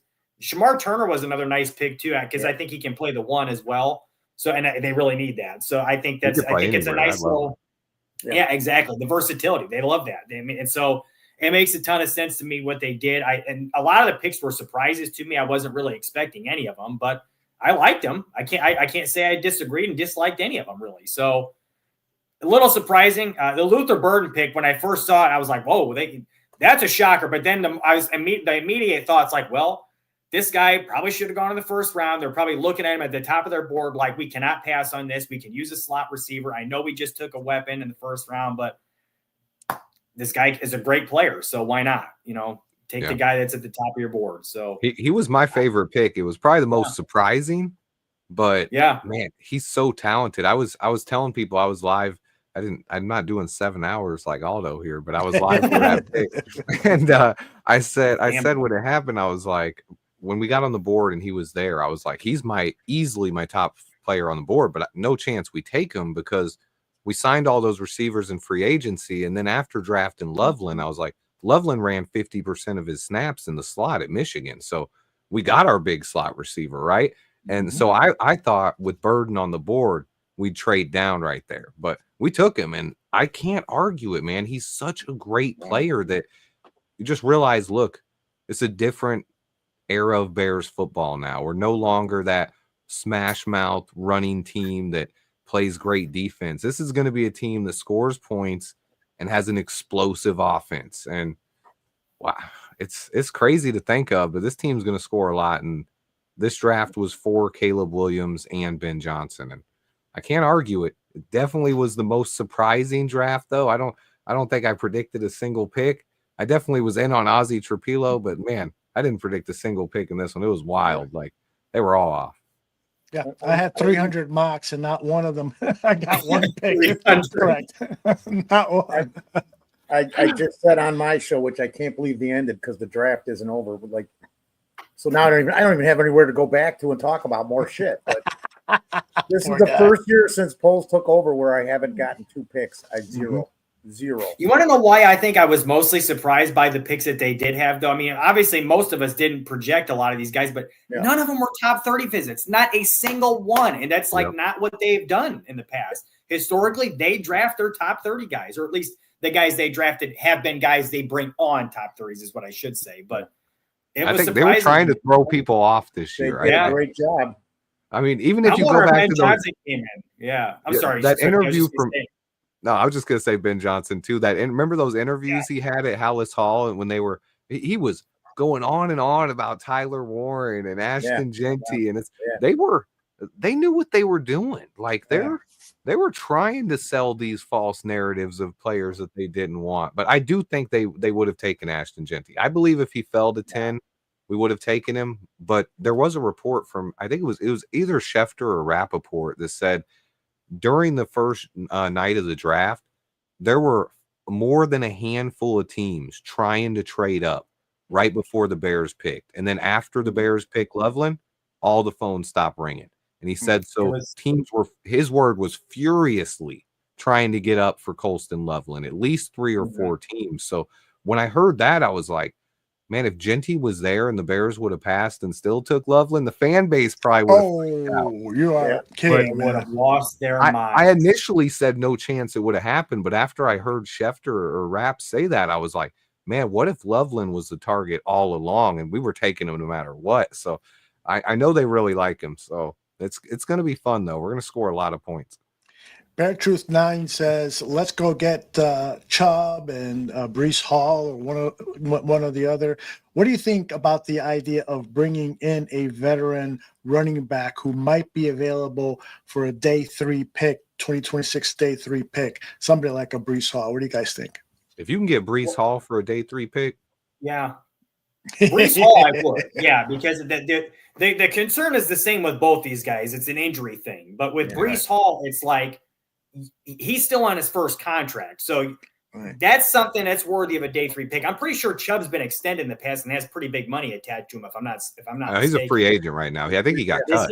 Oh, did he? Okay. Wow. We could just sign him. Well, then that one I wouldn't mind either. I mean, that's, if you can sign him for a decent, it just depends on what they sign him for, though, because if they give him guarantees, then he's got to be on the 53. If they can sign him for, minimal guarantees, let him come in and compete, I'm fine with that.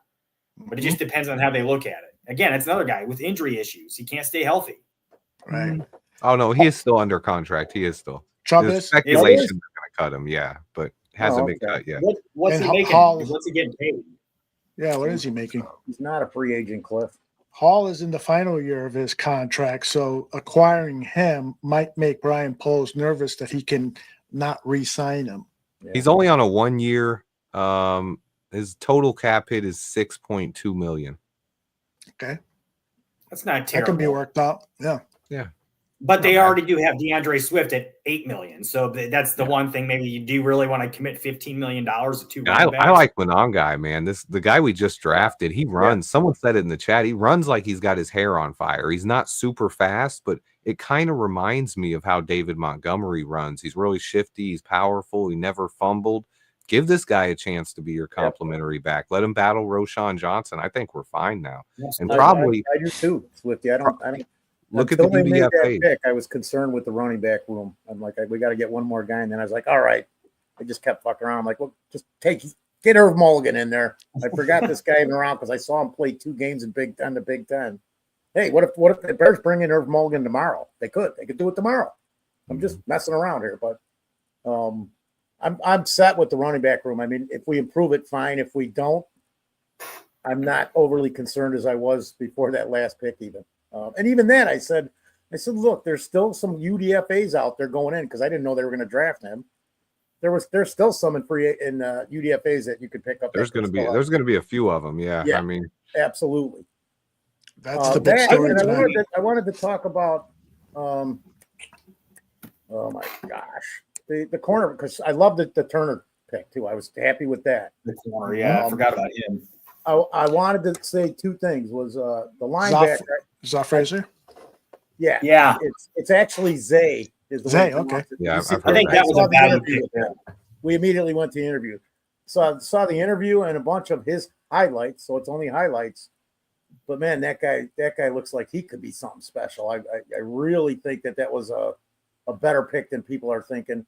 The only other thing was I thought we could have got the linebacker later, but you go back and now I looked at his interview. We ran his interview and we ran his highlights on the show, and there is something to the guy. So I mean, let's say this: these guys are professionals that are doing the drafts, that are picking for the Bears, that are running the draft polls, and everything. Well, I will say it's funny you say that, Foster, because both those guys. I'm sorry to cut you off, but I just kind of want to piggyback off of what you're saying. Not sorry. Go ahead. I will say that it's funny that on the ESPN production, both those guys, when they were drafted by the Bears, both Kuiper and Riddick came on and said that basically they were underrated guys who were not getting enough attention by the national media. So they were both guys who were pretty good players who might have looked like reaches to some people, but are probably not as surprising to other executives and other front offices. No, I love that because that means you were watching the ESPN coverage. I was watching the NFL Network. So when we drafted the linebacker, it was funny because Daniel Jeremiah said, "Oh, this is a reach. I had him as a 7th round grade." And then Bucky Brooks immediately shot back and he was like, "Daniel, I'll tell you what." He was like, "I didn't have this guy on my board a month ago." And he was like, "And I was talking to a bunch of scouts and they told me, Bucky, you got to watch this guy because he's one of the most athletic linebackers in the draft. He's running a 4.4. This guy's going to get drafted way higher than anyone sees. He attacks the ball. He makes plays behind the line of scrimmage. He's what NFL teams are looking for in a linebacker." And Daniel Jeremiah was just kind of he was just kind of stuck, didn't say much, but Bucky kind of went on and was raving about him. And you got to like that. And one thing I said is when guys run this fast, a linebacker running a 4.42, a corner running a 4.36, which are the 2 guys we got there. Usually players like that get overdrafted in the NFL draft. When you run super fast times, that tends to get you overdrafted. So when people say, "Oh, we drafted him a little bit too high," a lot of people did have him a 7th rounder, but he's a linebacker, ran a 4.42 and makes plays. He could have went with the next pick for all we know. So it's always a little bit of a crapshoot there. The last thing on that, because I forgot what the hell I was talking about. Thanks, Jeff. I'm kidding around. But as far as that, the one of the other aspects, and nobody mentioned it, this guy is a leader among men in Maryland. He was their leader on the defense, man. So that's another quality that we need on the Chicago Bears because of what we've seen over the last 3 years, man. We drafted a lot of team captains. I was just going to say leadership, accountability, chemistry. And signed and traded because both Grady Jarrett and Joe Tooney, they were team captains on NFL teams. So, I mean, I can't wait to see this offense. I'm like, man, what can we start preseason early? Even if it's just a taste of what they're going to be, get these guys out there early. But we're going to score a lot of. We should be scoring points. Oh, absolutely. How much pressure I'm is kinda it take wondering off if the they're- defense right there where they don't have to, we don't have to force the game to get the ball. We don't have to stop these guys on this play. If there's a problem, we blow a play and they score, all we got to do is get the ball back to our offense and let them do what they need to do. Have you ever been able to say that about a Bears team in the last 35, 40 years? Nope. No. Well, this guy. Unless you had this guy. Oh, That's true. No, you're You know what right. I'm Nick kinda Chubb is a wondering, free though? agent. What was that? I missed what you said, Swifty. Nick Chubb is a free agent. I read it wrong. That was Is his he? 2024 contract. Yeah, he's a Okay, free well, agent right now. He Cliff, just Cliff's sucks been now. in our chat every time we missed a running back. He just goes, "Yeah, pick up Nick Chubb." He's probably said it 20 times today in chat on BCP. Man. We're just gonna get Nick Chubb, man. It was like I wouldn't every mind other it. time. He just man, makes that sense. I loved him before. I mean, and him and Swift were college teammates at Georgia, but that knee injury, I mean, he had a whole reconstruction of his knee, man. I mean, he's almost 30 now. I mean, you just don't know when you're getting in him. I'd rather let Monangai and then also sign a UDFA. There's a couple other running backs out there. Sign another guy and let him compete, man. Let him compete. Hasn't he had like two different knee injuries now, too? Like two totally different ACL surgeries? Oh, yeah. I think he's had ACL on both knees. So, It's like, and God. it was one was a torn ACL, but when he tore his other ACL, like he tore his ACL, MCL, PCL, and like broke his leg. My Like goodness, it was a whole like snapped his knee thing. Like, ooh.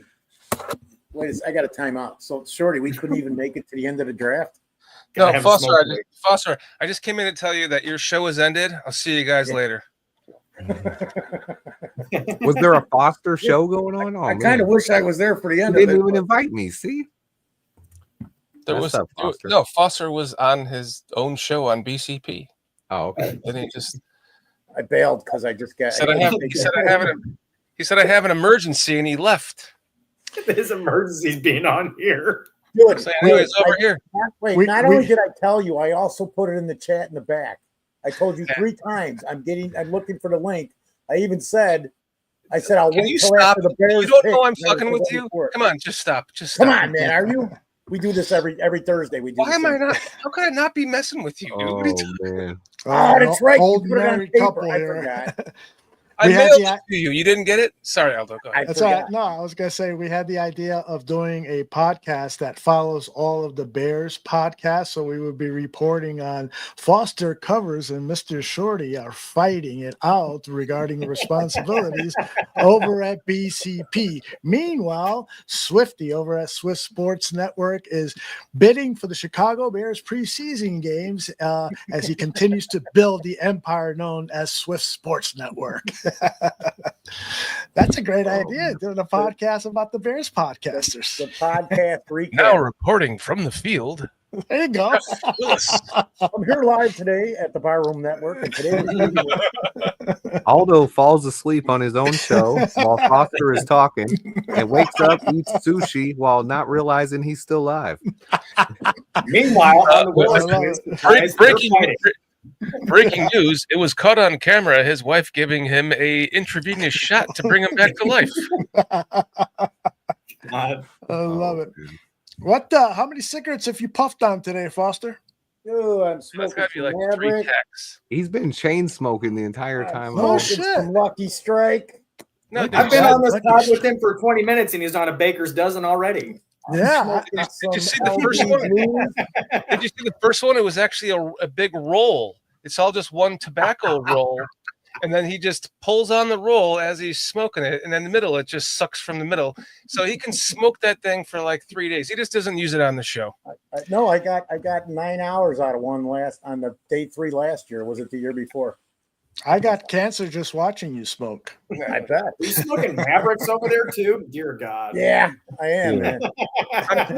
Because when I played football, man, I played in the 70s in the T formation, man, and we'd go out and run around all day, and I'd be out there, and it wasn't just me. We'd be out there playing football with cigarettes hanging out of our mouths with the I helmets don't on. doubt it. And we were I kids. don't We doubt were it. kids. We shouldn't even And have there been were smoking. leather helmets. Oh my goodness. Swift, what's up, buddy? It keeps your Man. lungs active, Jeff. I'm just tired, man. They're always It's been a long gasping week. for I air. smoked some years. I I haven't- know. And you know. Haven't slept. Me too, dude. I got like 5 hours of sleep and then worked all day the next day. I can't even think. I can't even We think. I'm glad I don't have knew to go that, back to Foster. guide everybody. We knew that, Foster. Yeah, okay. Was Aldo? Is Aldo? Is he on his last drop too? After 7 hours and almost 10 minutes of a show? No, Yeah, he's over on BCP finally. Oh, he's eating. I think we he's just eating had sushi in the Mr. background. Irrelevant drafted. Now that show ended. Oh, I'm putting together a quick graphic because somebody asked, can we discuss the 4 NFC North drafts? So I'm putting together a quick graphic so you guys can reference it. Give me another 5 minutes as I work behind the scenes. Thank you. Can I Yeah, just good. say that Good. Foster, you missed it, but I ended this show. Go ahead, Aldo. I ended the show, your show, that you were on, the one that you run, you helped run. You know that show? Yeah. Okay. I vaguely remember Ended it. with you without you on it. Foster doesn't remember it. I just you got to paint him a picture or something. I got hit Come on the head on the way in here. I'm sorry, Jeff. I'll make this brief. I ended the show with that.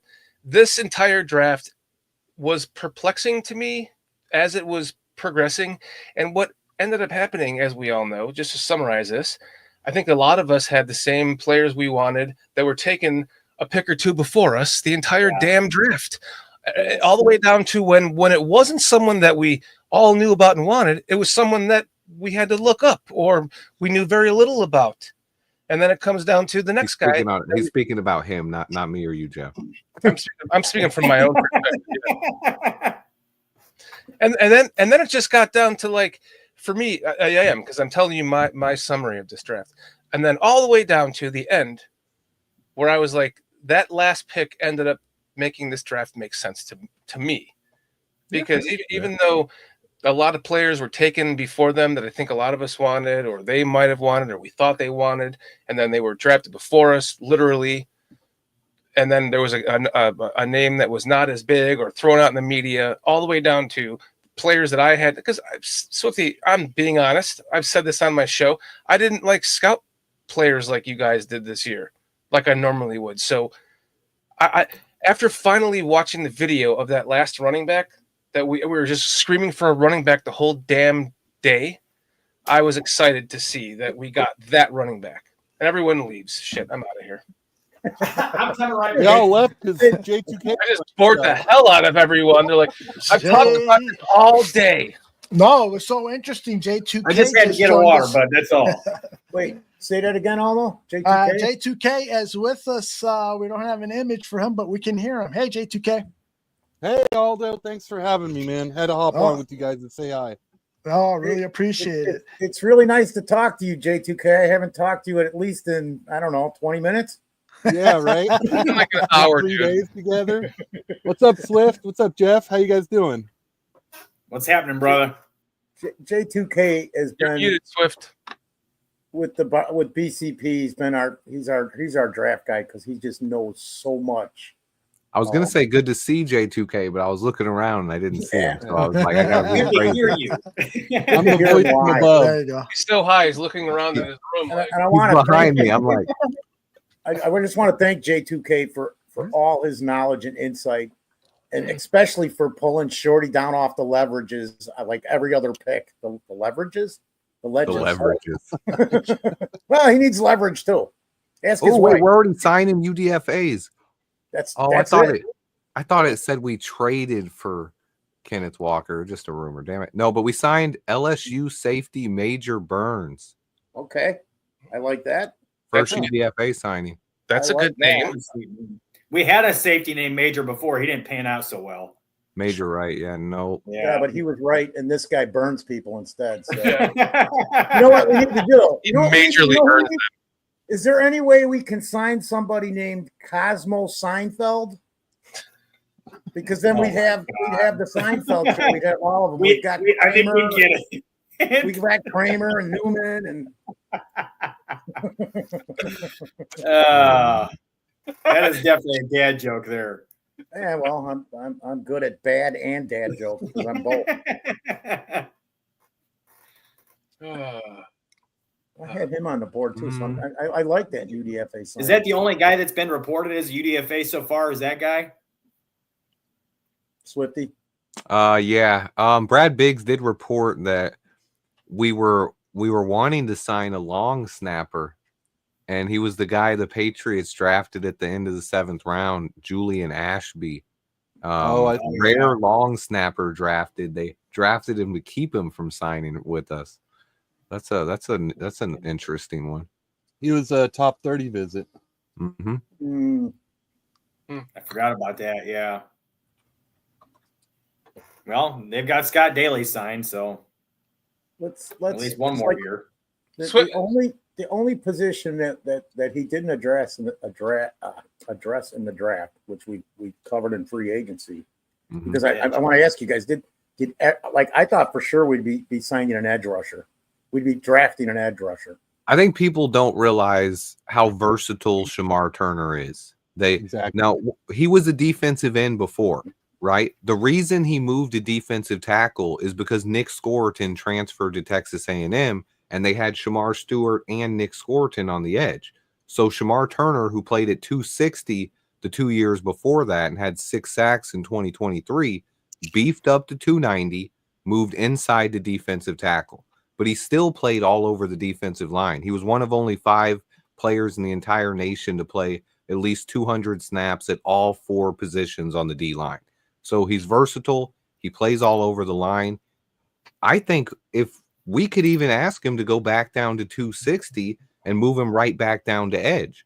So I think people are overlooking that he's just a defensive tackle. I saw the same thing. He's a defensive lineman who's going to play every. I'm really delirious because we did I already did this on our show. So I think J2K broke that down on our show. Somebody did somewhere. Yeah. No, absolutely. Swift is 100% correct. Yeah. He was a defensive end the year before, and he gained some weight to move inside. But, I mean, in Dennis Allen's system, it doesn't matter defensive tackle, defensive end. It's just going after the quarterback, hitting those gaps, hitting your rush lanes, getting upfield. I love that Turner pick. Yeah. They definitely have plenty of options in that rotation now on the defensive line. Oh, yeah. Like that. Dude, you think they're going to be all over the place. And Grady Jarrett being a mentor to Shamar Turner, I think that's a great matchup there with the vet. They could still sign Jared Ivey, too, as UDFA. He didn't go drafted in that draft. Aaron Current's got it in your chat even. I thought he was a little more of a 5 tech. 3-4. We discussed that already too, didn't we? Man, I'm really losing it because we did. I'm gonna just shut the hell up and look at your. You've lost it so long ago. You still think you're losing it. You gotta have hope, dude. Swift, I know you've talked about this all day, and I'm sure you have too, Jeff. Where do you see Ozzie playing? They're going to try him at left tackle. That's what I'm saying. If he doesn't stick, he'll be a swing tackle, but he's going to play some left tackle. So, do you see the same thing there, Jeff? Or I think it's for the most part. I think that it's going to be competition between himself, Braxton, and Karan for left tackle. That's the main thing that I see happening. However, after that press conference, I alluded to this earlier with Ryan Poles before the draft, how he's talking about there's always the possibility that Darnell could play the left side because he did do it in college. Obviously, he didn't play it as well as he did on the right side.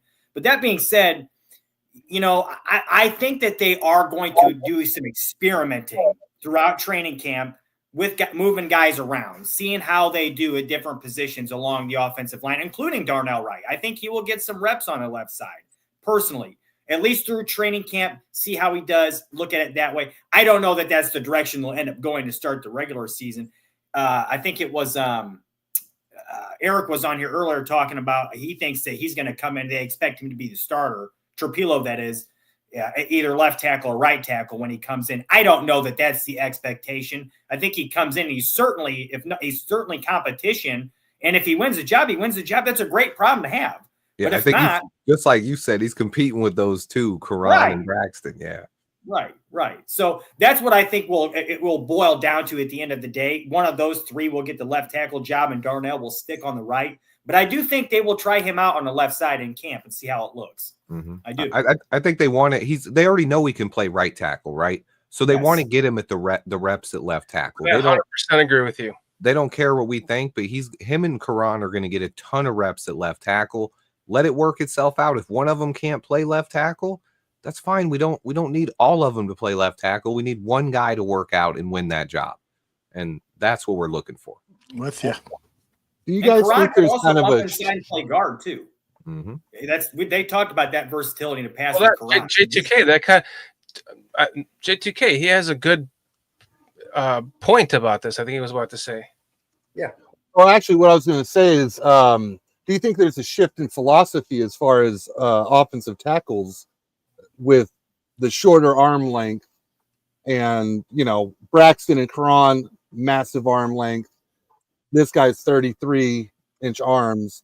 Now, I'm of the belief that I think he's going to be a swing tackle. Now, sure, he's going to get reps at left tackle. We're going to see how he does there. I'm not so sure he has the feet to be a NFL starting left tackle, but I'm not going to rule it out. I'll give the kid some time. Absolutely.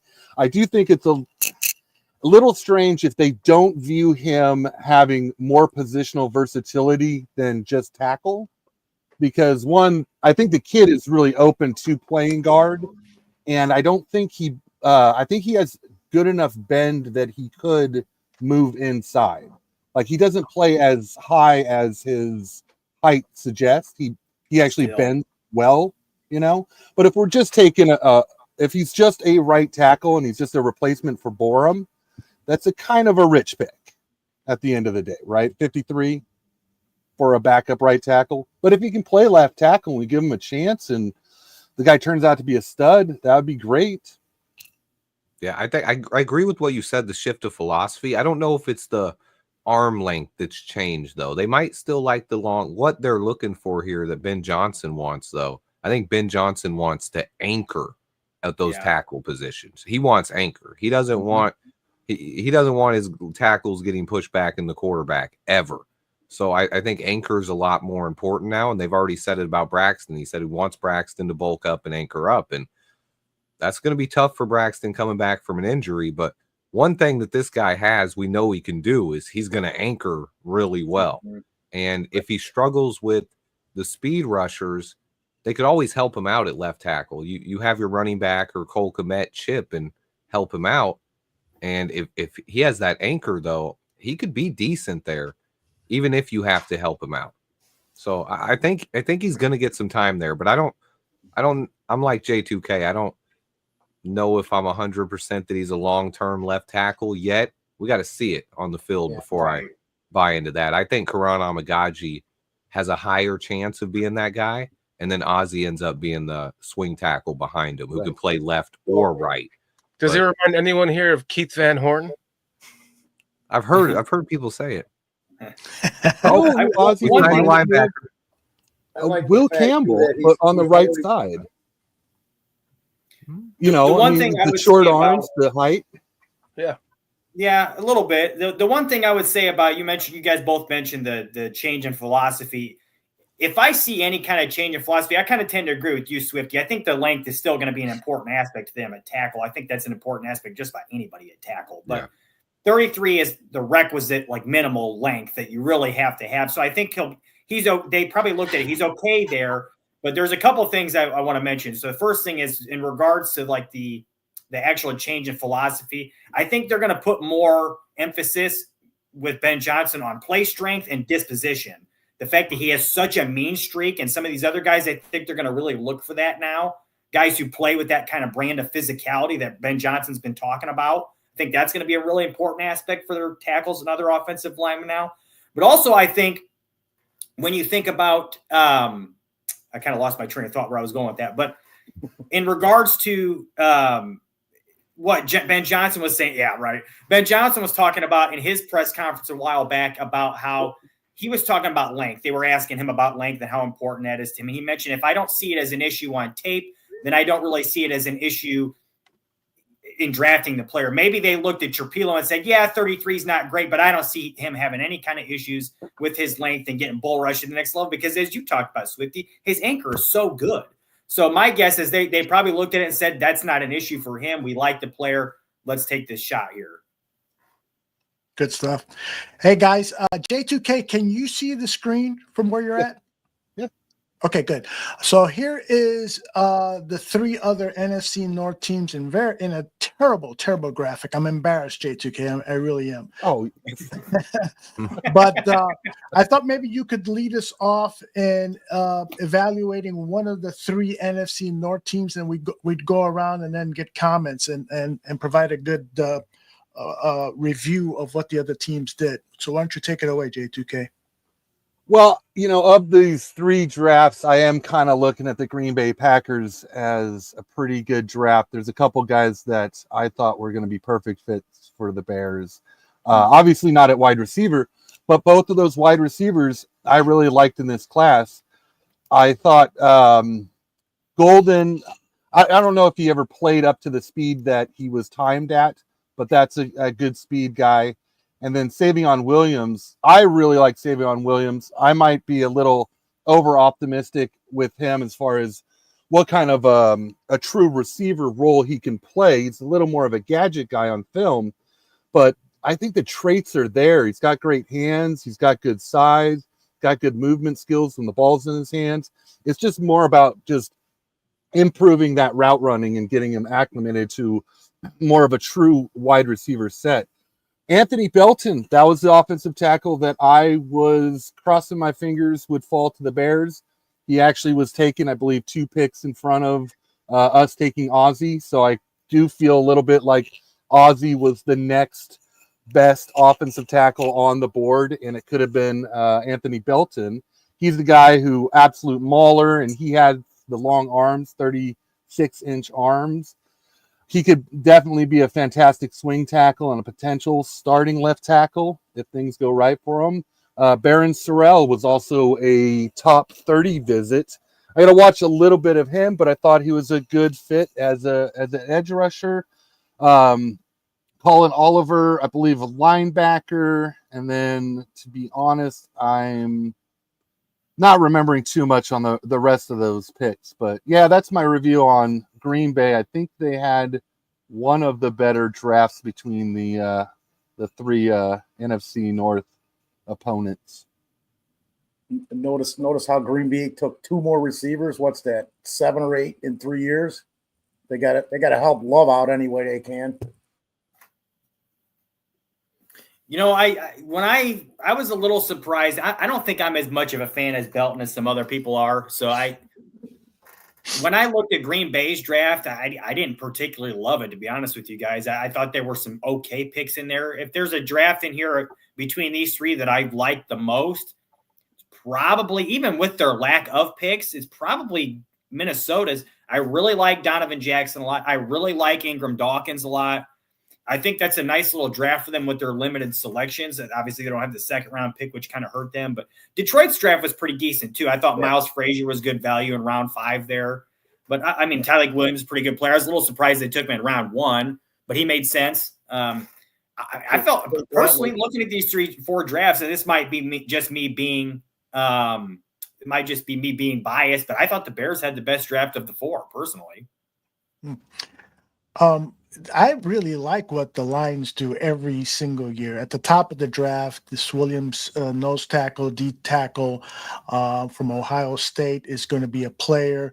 The Lions have had injury problems with their defensive tackle, so this will help them. Tate Ratledge, tough interior offensive lineman, has a mullet, so you got to love him. Isaac Tesla, Danny Shimon's been touting him.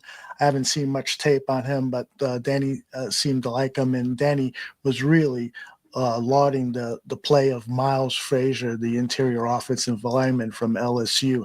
So again, the Brad Holmes knows what he's doing. Swifty, what do you think? Yeah, I'm with you on the Lions draft. I am a really big fan of Tyleik Williams. I like both the players the Lions and Vikings got in the first round. Donovan Jackson and Tyleik Williams. Those were guys I really wanted in round 2. Tyleik Williams, a really good run stuffer. And Tate Ratledge, other than Tyler Booker, he was my top-rated guard in the draft. Miles Frazier's another good guard. Ahmad Hassanein, the guy from Boise State, he was the only other player on Boise State that was worth a damn at all other than Ashton Genty. He's a good player. I think he's like the first Egyptian-born player ever drafted in the NFL. He's a cool story. Cool. Tesla was overdrafted, but if they like him and he fits a role there, he is a player I liked. He's a good player. So their draft is probably second best. Packers, I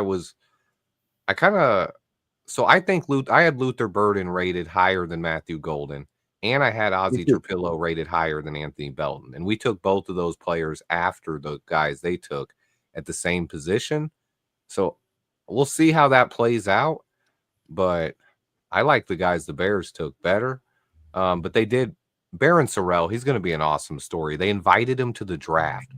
First ever guy invited to the draft for day 3. And then it's in Green Bay, and they draft him in Green Bay. And he goes around the whole place, just everybody loving him and cheering him on. So it's crazy, man. That was some pretty good video there.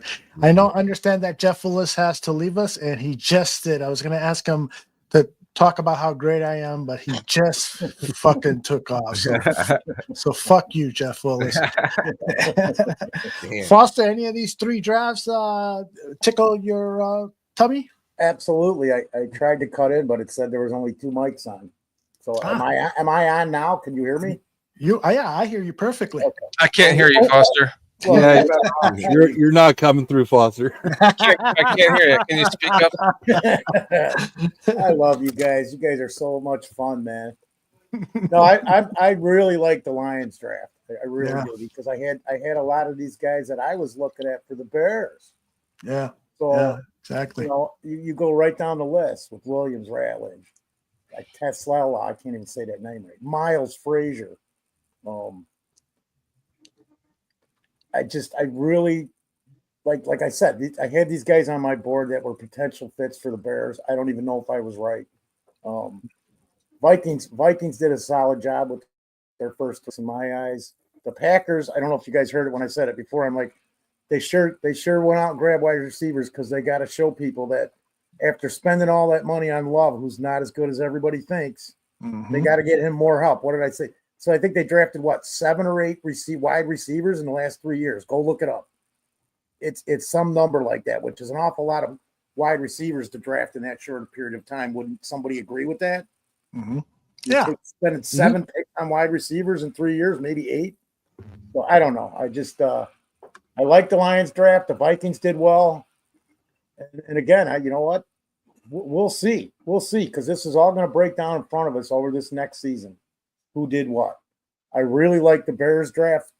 So I'm going to take the Bears draft because they're my favorite, even though there's a couple players that I'm going to have to go look at where we took them. But I think J2K, once I get a good night's sleep, man, every player we broke down during the draft for the Bears, it didn't matter what I thought or what I thought I saw coming in. Once I saw their interviews and watched some of the footage, I got to go find out more, because I'm not the draft expert here, man. I've been watching this stuff for a long time, and I probably didn't delve into it as deep. But I would go Bears, Lions, Vikings, Packers, and that's the way the division should end up when it's done, right?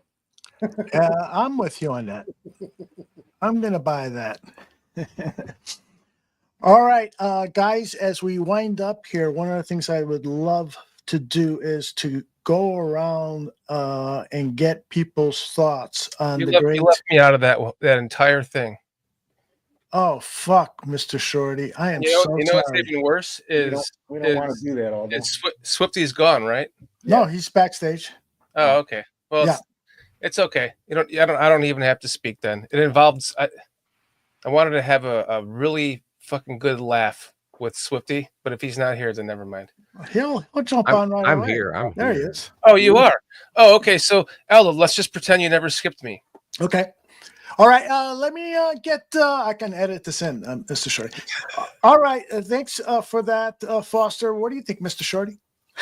Well, I'd like to say, in honor of like the first time I ever spoke words with Swifty was on the Barroom Network for the show you were doing called, what was it? It was like the game show thing. It was called "Fuck You, Shorty." What's the best part about this is I'm going to get the last, because he said everything that I wanted. Swifty Swifty said everything that I wanted to say, and then it got to me, and I just went, "Fuck you, Swifty." and so pretty much what you said, Swifty, was far more advanced than I could even get into because I didn't do that research that you did. But that is what I feel about this draft. So fuck you, Swifty. And it was funny because like a minute before that, you said "fuck you" to someone else, Aldo, and I was like, "Oh my god, it's perfect." Hopefully, he goes to me right now. I can go "fuck you, Swifty." Well, so no, I literally just, for me, I'll summarize it. I really like what the Lions did. The Packers had a lot of picks, and we had the same amount of picks, if I'm correct. We had that many picks. So I'm going Bears only because I know more than the Packers, but I worry about the Packers because they always somehow they don't go out and sign free agents. They don't trade for players. They draft, and somehow they're always good. That worries me. But I love this Lions draft, and the Vikings are like definitely last. Well, they didn't have the draft assets. They actually made a trade to acquire one other pick, I believe. But nonetheless, that's still a good team that's returning. What's going to be interesting about the Viking season is the J.J. McCarthy situation. Is he really going to be as promising a quarterback as some people think that he will be?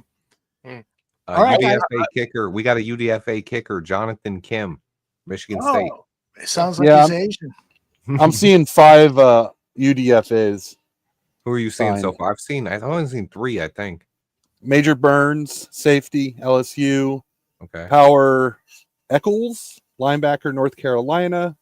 JP Richardson, wide receiver, TCU. Luke Elkin, long snapper, Iowa. And Jonathan Kim, kicker, Michigan State. Irish Bears Network. Karen's got him up. Okay.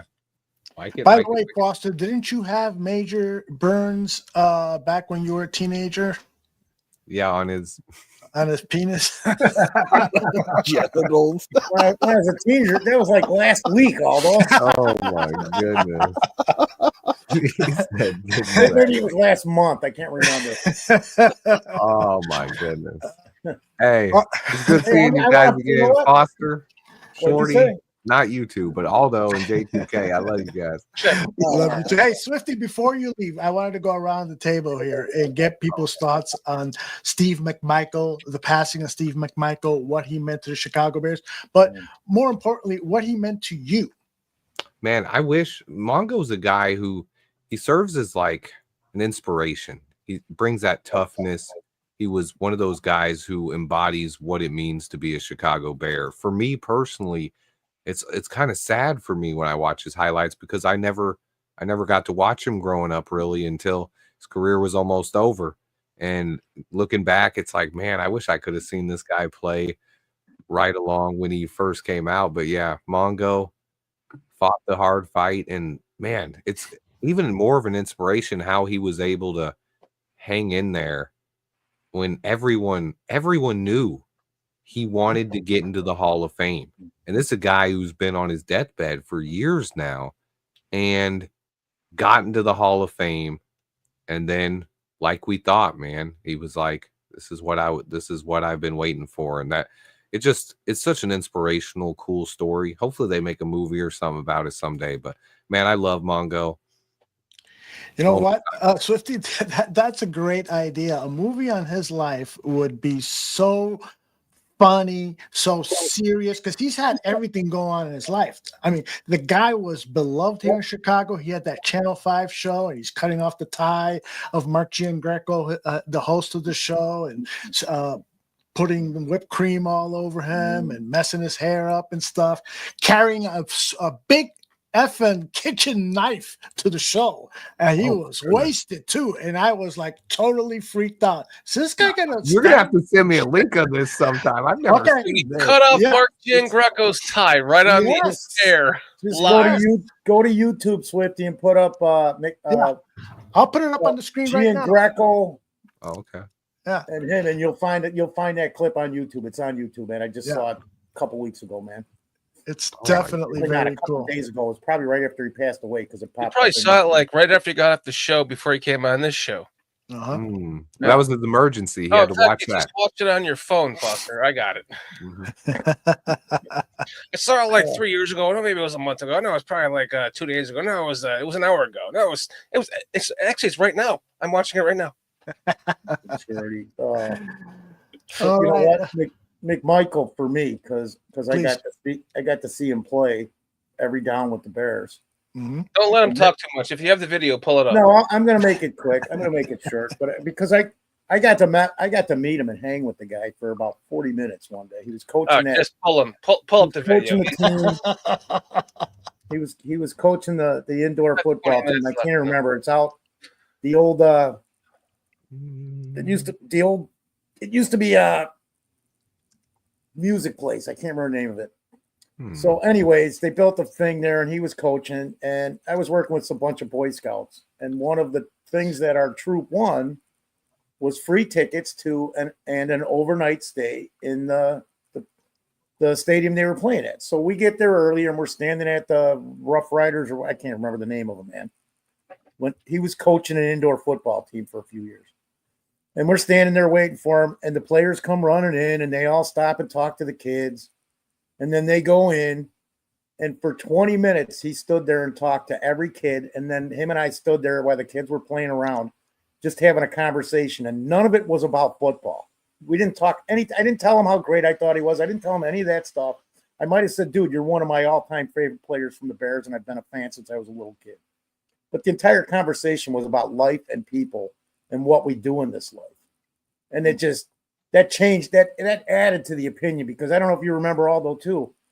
I forget what magazine he was in, but they had him out there on the ranch in Arkansas wearing his snakeskin boots with a shotgun.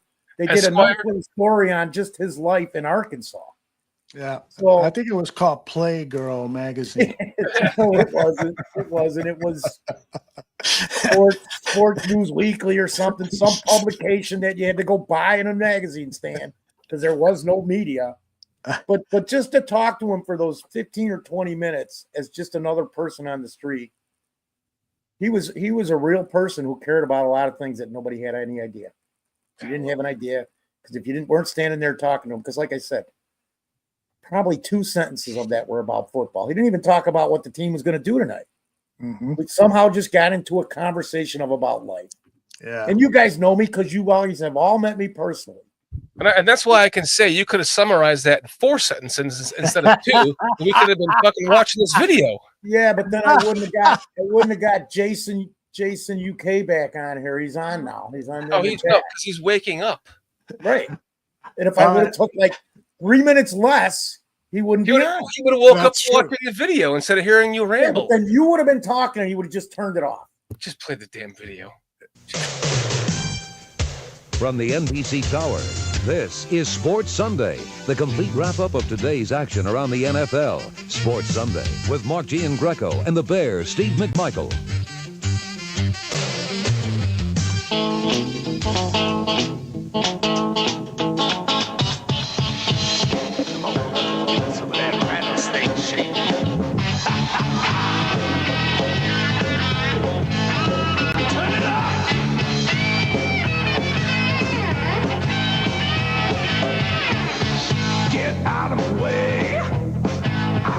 Something to say. Get out of my face. Don't try to take my place. Come on, pass the tip. I don't want to hear no lip. My work is done. Now it's time to have some fun. I get 200 times a day. The bread snaps on my toes. No one can tell me what to do. Because it's my show, that's right. Because it's my show, yes it is. It's my show. Hi everybody, welcome again to Sports Sunday. Yours truly and Porky. Mark, have you ever seen the movie Deliverance? You've got a pretty mouth. You gotta pretty that's that guy couldn't be any more real. Now, the show lasted only one season because there was a lot of controversy behind it, and so when he left, he spray painted something on the walls of NBC. I mean, what a character! So a movie idea on him would be fantastic. When he just reached over and cut off Mark Giangreco's tie, it was just the egg on the head. I mean, just so many things that he did to him. And I know a thing or two about Mark Giangreco, so I don't particularly care for him. But okay, yeah, I can't say nothing, but I don't want to end up in court. Yeah, literally. Again. Wow. J2K, you saw him play, right? The energy. No, actually, I was a little too young for it, and okay. I'm jealous that I didn't get to experience all this stuff that people a little older than me got to experience. Because I mean, just what a wonderful character he was, and to have that not only the football chapter of his life, but all of that. I also know he was in wrestling and stuff like that. I mean, to see all that and see what a interesting creative character he is would have been fantastic. And I'm so glad that he got to see himself go into the Hall of Fame. That's just really solidified it for me that he had one of the most memorable lives you could possibly have as a human being. Yeah. He looked like just a legend, man. He looked like a rock star and a guy you want to be around. And I wonder if J2K saw what I saw in that video. Because when I'm like, bro, they don't build defensive. Like, he was just a monster of a man. Like the neck on that guy. But he was like a slim waist and legs down, but he was just a monster up top, and he had like a lower center of gravity that just anchored him, and just he was special. And he was better than Howie Long. Yep. His stats were better. He should have gone to the Hall of Fame. They could put most of that team in the Hall of Fame. That's why that's the coast bias, because you guys people laugh when I say this, but there's been a coast bias. Is that all those sushi alarm? Yeah, that's him. Like, I got to go to bed. Sushi alarm. Well, my wife is asking me, "Do you want me to order now?" I said, yes. "Fucking hey." You're like, yes, I'm hungry. Look, I love you guys. I'm gonna get out of here. J2K, I love you, man. I wish I could see your face. Yeah, soon, man. I love you guys.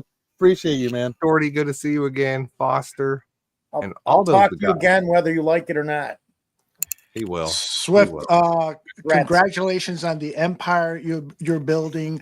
When you do get the rights to the Bears preseason games, I wonder if you wouldn't mind if I could do some sideline reporting for at least one game before I die. Okay?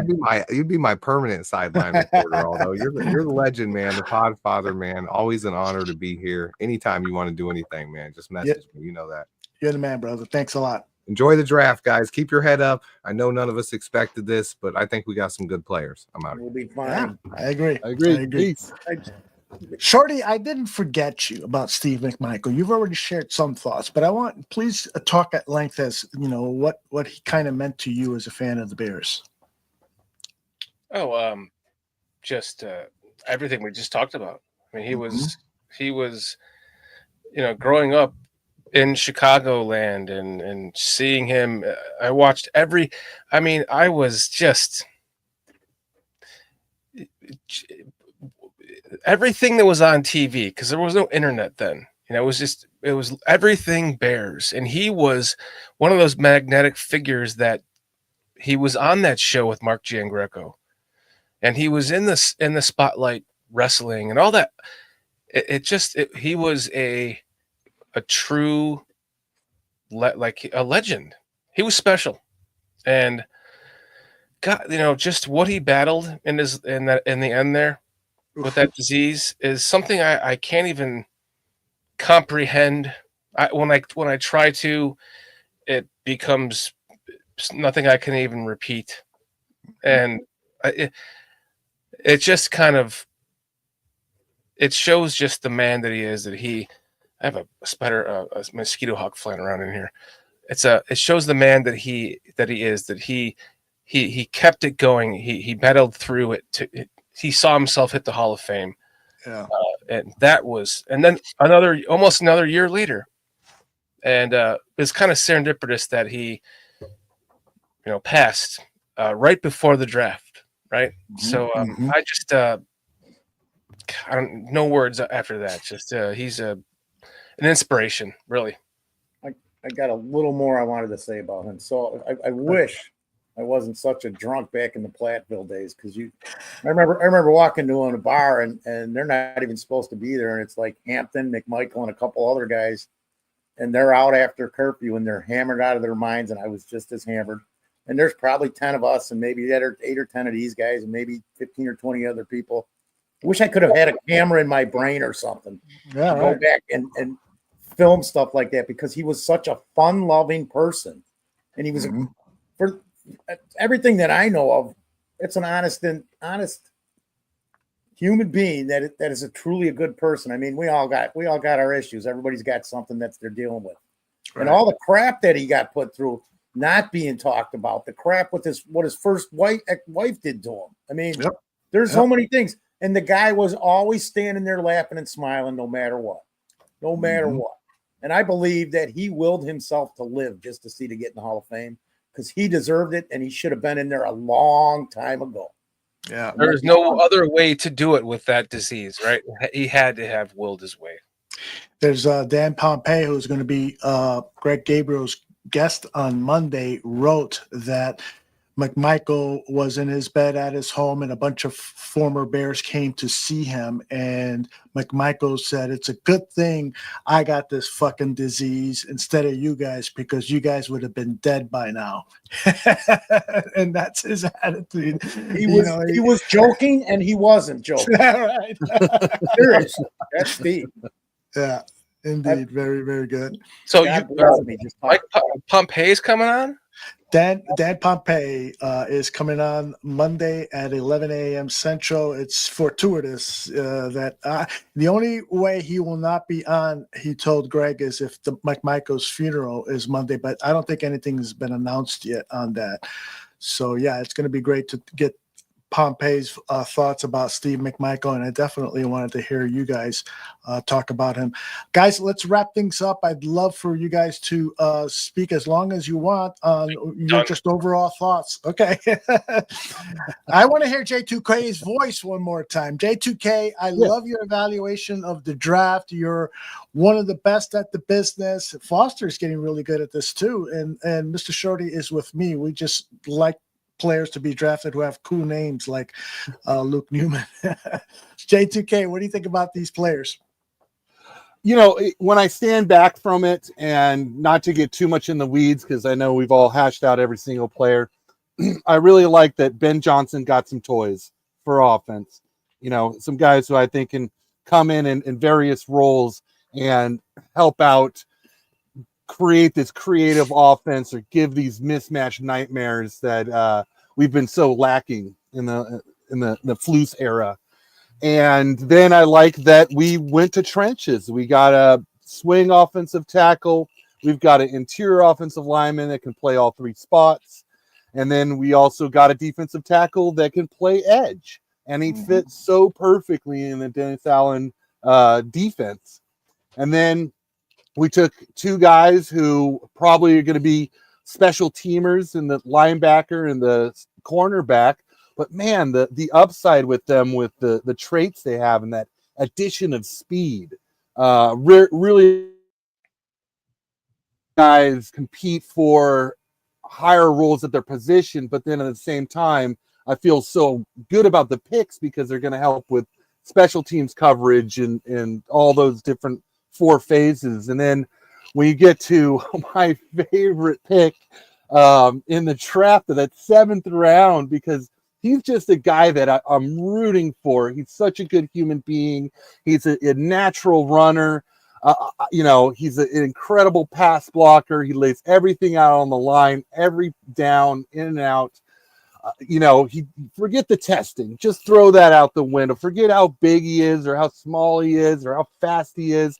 The guy is a football player, and he's a pure running back. So I'm really happy with this draft. It didn't go as my mocks have gone, but, that's why the Bears scouts are the Bears scouts, and you know, I'm just a hang out with you guys in the chat scout. You're Don't more overestimate valuable yourself. than that. J2 is a great Italian evaluator because he was Yeah. on this stuff. When we didn't get excited for a pick, he's like, "Hey guys, you don't understand. You got to look at this. I've had Loveland on my board. He was the 7th pick in the draft. We got him at 10. So it's the pretty voice cool. of reasoning. Look at this. We got BCP on the Barroom tonight. Yeah, I love it. I've walked a shorty off of a ledge every year. About 4 this season. But it came down to the end. Like I ended the show with this, and you weren't there, Foster. Was like that. It's this pick was like he's that the 20-yard zone running back that we need because he hits that hole hard and quick. He can find a tiny hole to run through, and he can penetrate that tiny hole quickly. Pause. And then but here seriously, he gets through that 20-yard zone for him is perfect, and that's what we need to complement Swift. Swift is better in a different range. Like he almost seems to slow down. He doesn't just hit that hole like this kid does, and he makes up for that. So as much as we were sitting there the whole time complaining about not drafting a running back, I think this perfectly complements that running back that we already have, and I'm excited to see what they do with Roshan and then maybe a UDFA or Ian Wheeler in the future. So I totally agree with you on that, and just summarize it. The whole draft kind of started to make sense for me, and I'm happy with it too. We've got one last aspect, and then I'm going to shut up. So, we're going to find out how good this coaching staff is, because if you go back and you look at these picks, every one of these coaches has got a little project to deal with. Every one of them. True. So we're going to see how good they are. Man, I had a great ending line, and I fucking blew it. Jeez, man. But we're going to find out how good these coaches are. It was going to be funny. Now I can't even remember. But I'm going to buy you a my last notepad. thing was they each got a chore. Now we're really going to see if this coaching. Oh, I know. If this coaching staff is as good and everything is what I think it should be. But I got to remember, Foster shouldn't believe everything that he thinks. And I'm fucking Foster covers. Love you guys and good night. Thank you. Love you too. Very quickly, all I want to say is that I am really, really happy that one of my wishes for this draft has come true. And that is I wished that this team would get nastier.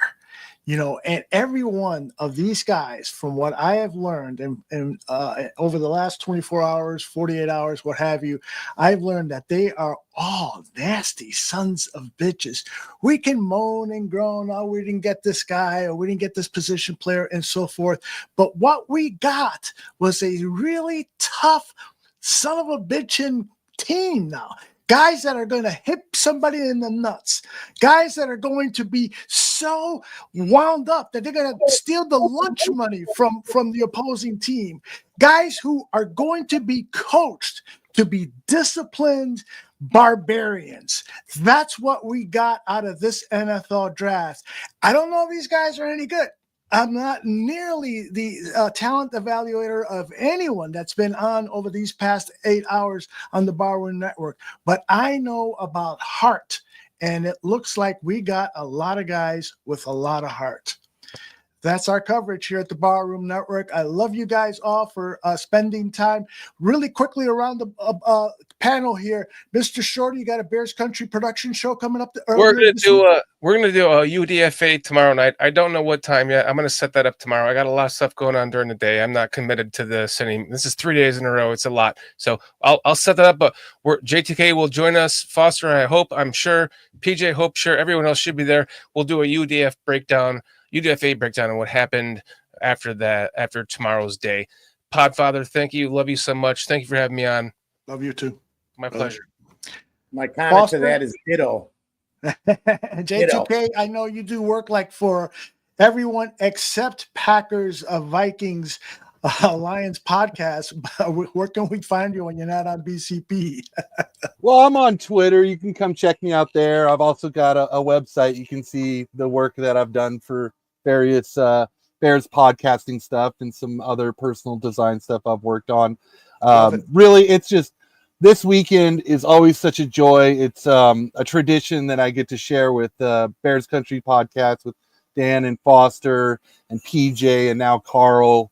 And it's something that, before BCP, it was the Barroom. I was always here for the Barroom. So, I miss being there for every pick and every moment and talking with you, Aldo, and everybody else on the show, and Danny Shimmons and Tooch and just everybody. So, having to kind of split myself into two different places is a little tough, but I'm so glad that I got to come on just for a few minutes at the end of the draft with you, Aldo, and just kind of share my final thoughts and stuff. So I really appreciate it, and all the kind words from everybody. This is something I just enjoy doing, and it's such a joy to share something I enjoy doing with other people that appreciate it and are interested in it. So it's just, for me, it's just this whole thing. This Bears community is just a big family, and I'm happy to be a part of it. Well said, brother. Well said. All right. For everyone, J2K's in the mountains working on cloning himself for that fact. you gotta J2K. You gotta post on your social media account, like a map as to where you are, because aren't you constantly moving from? I am. Yeah. So I do travel, and I actually have a beaker on his phone. I saw him in Antarctica last. Shorty's tracking me. So no, I do travel around, and I'm fortunate enough to do so because I've got a freelance graphic design career that I'm able to do this with and stuff. But just for everybody out there, on the real life stuff, I am going to be eventually switching back to a non-nomadic lifestyle, and I really look forward to being live with you guys in person, having a nice setup, being, doing all this stuff for real. So you guys can all see me, we can hang out and have a little more of that personal side of me shared with y'all. But I just don't get internet service good enough to stream with you guys. Well, I know that feeling. All right, for Foster, Mr. Shorty, J2K, and the almost dozen other people who have been with us today, thank you all very much for watching, and we'll see you soon. Bye-bye. Take care.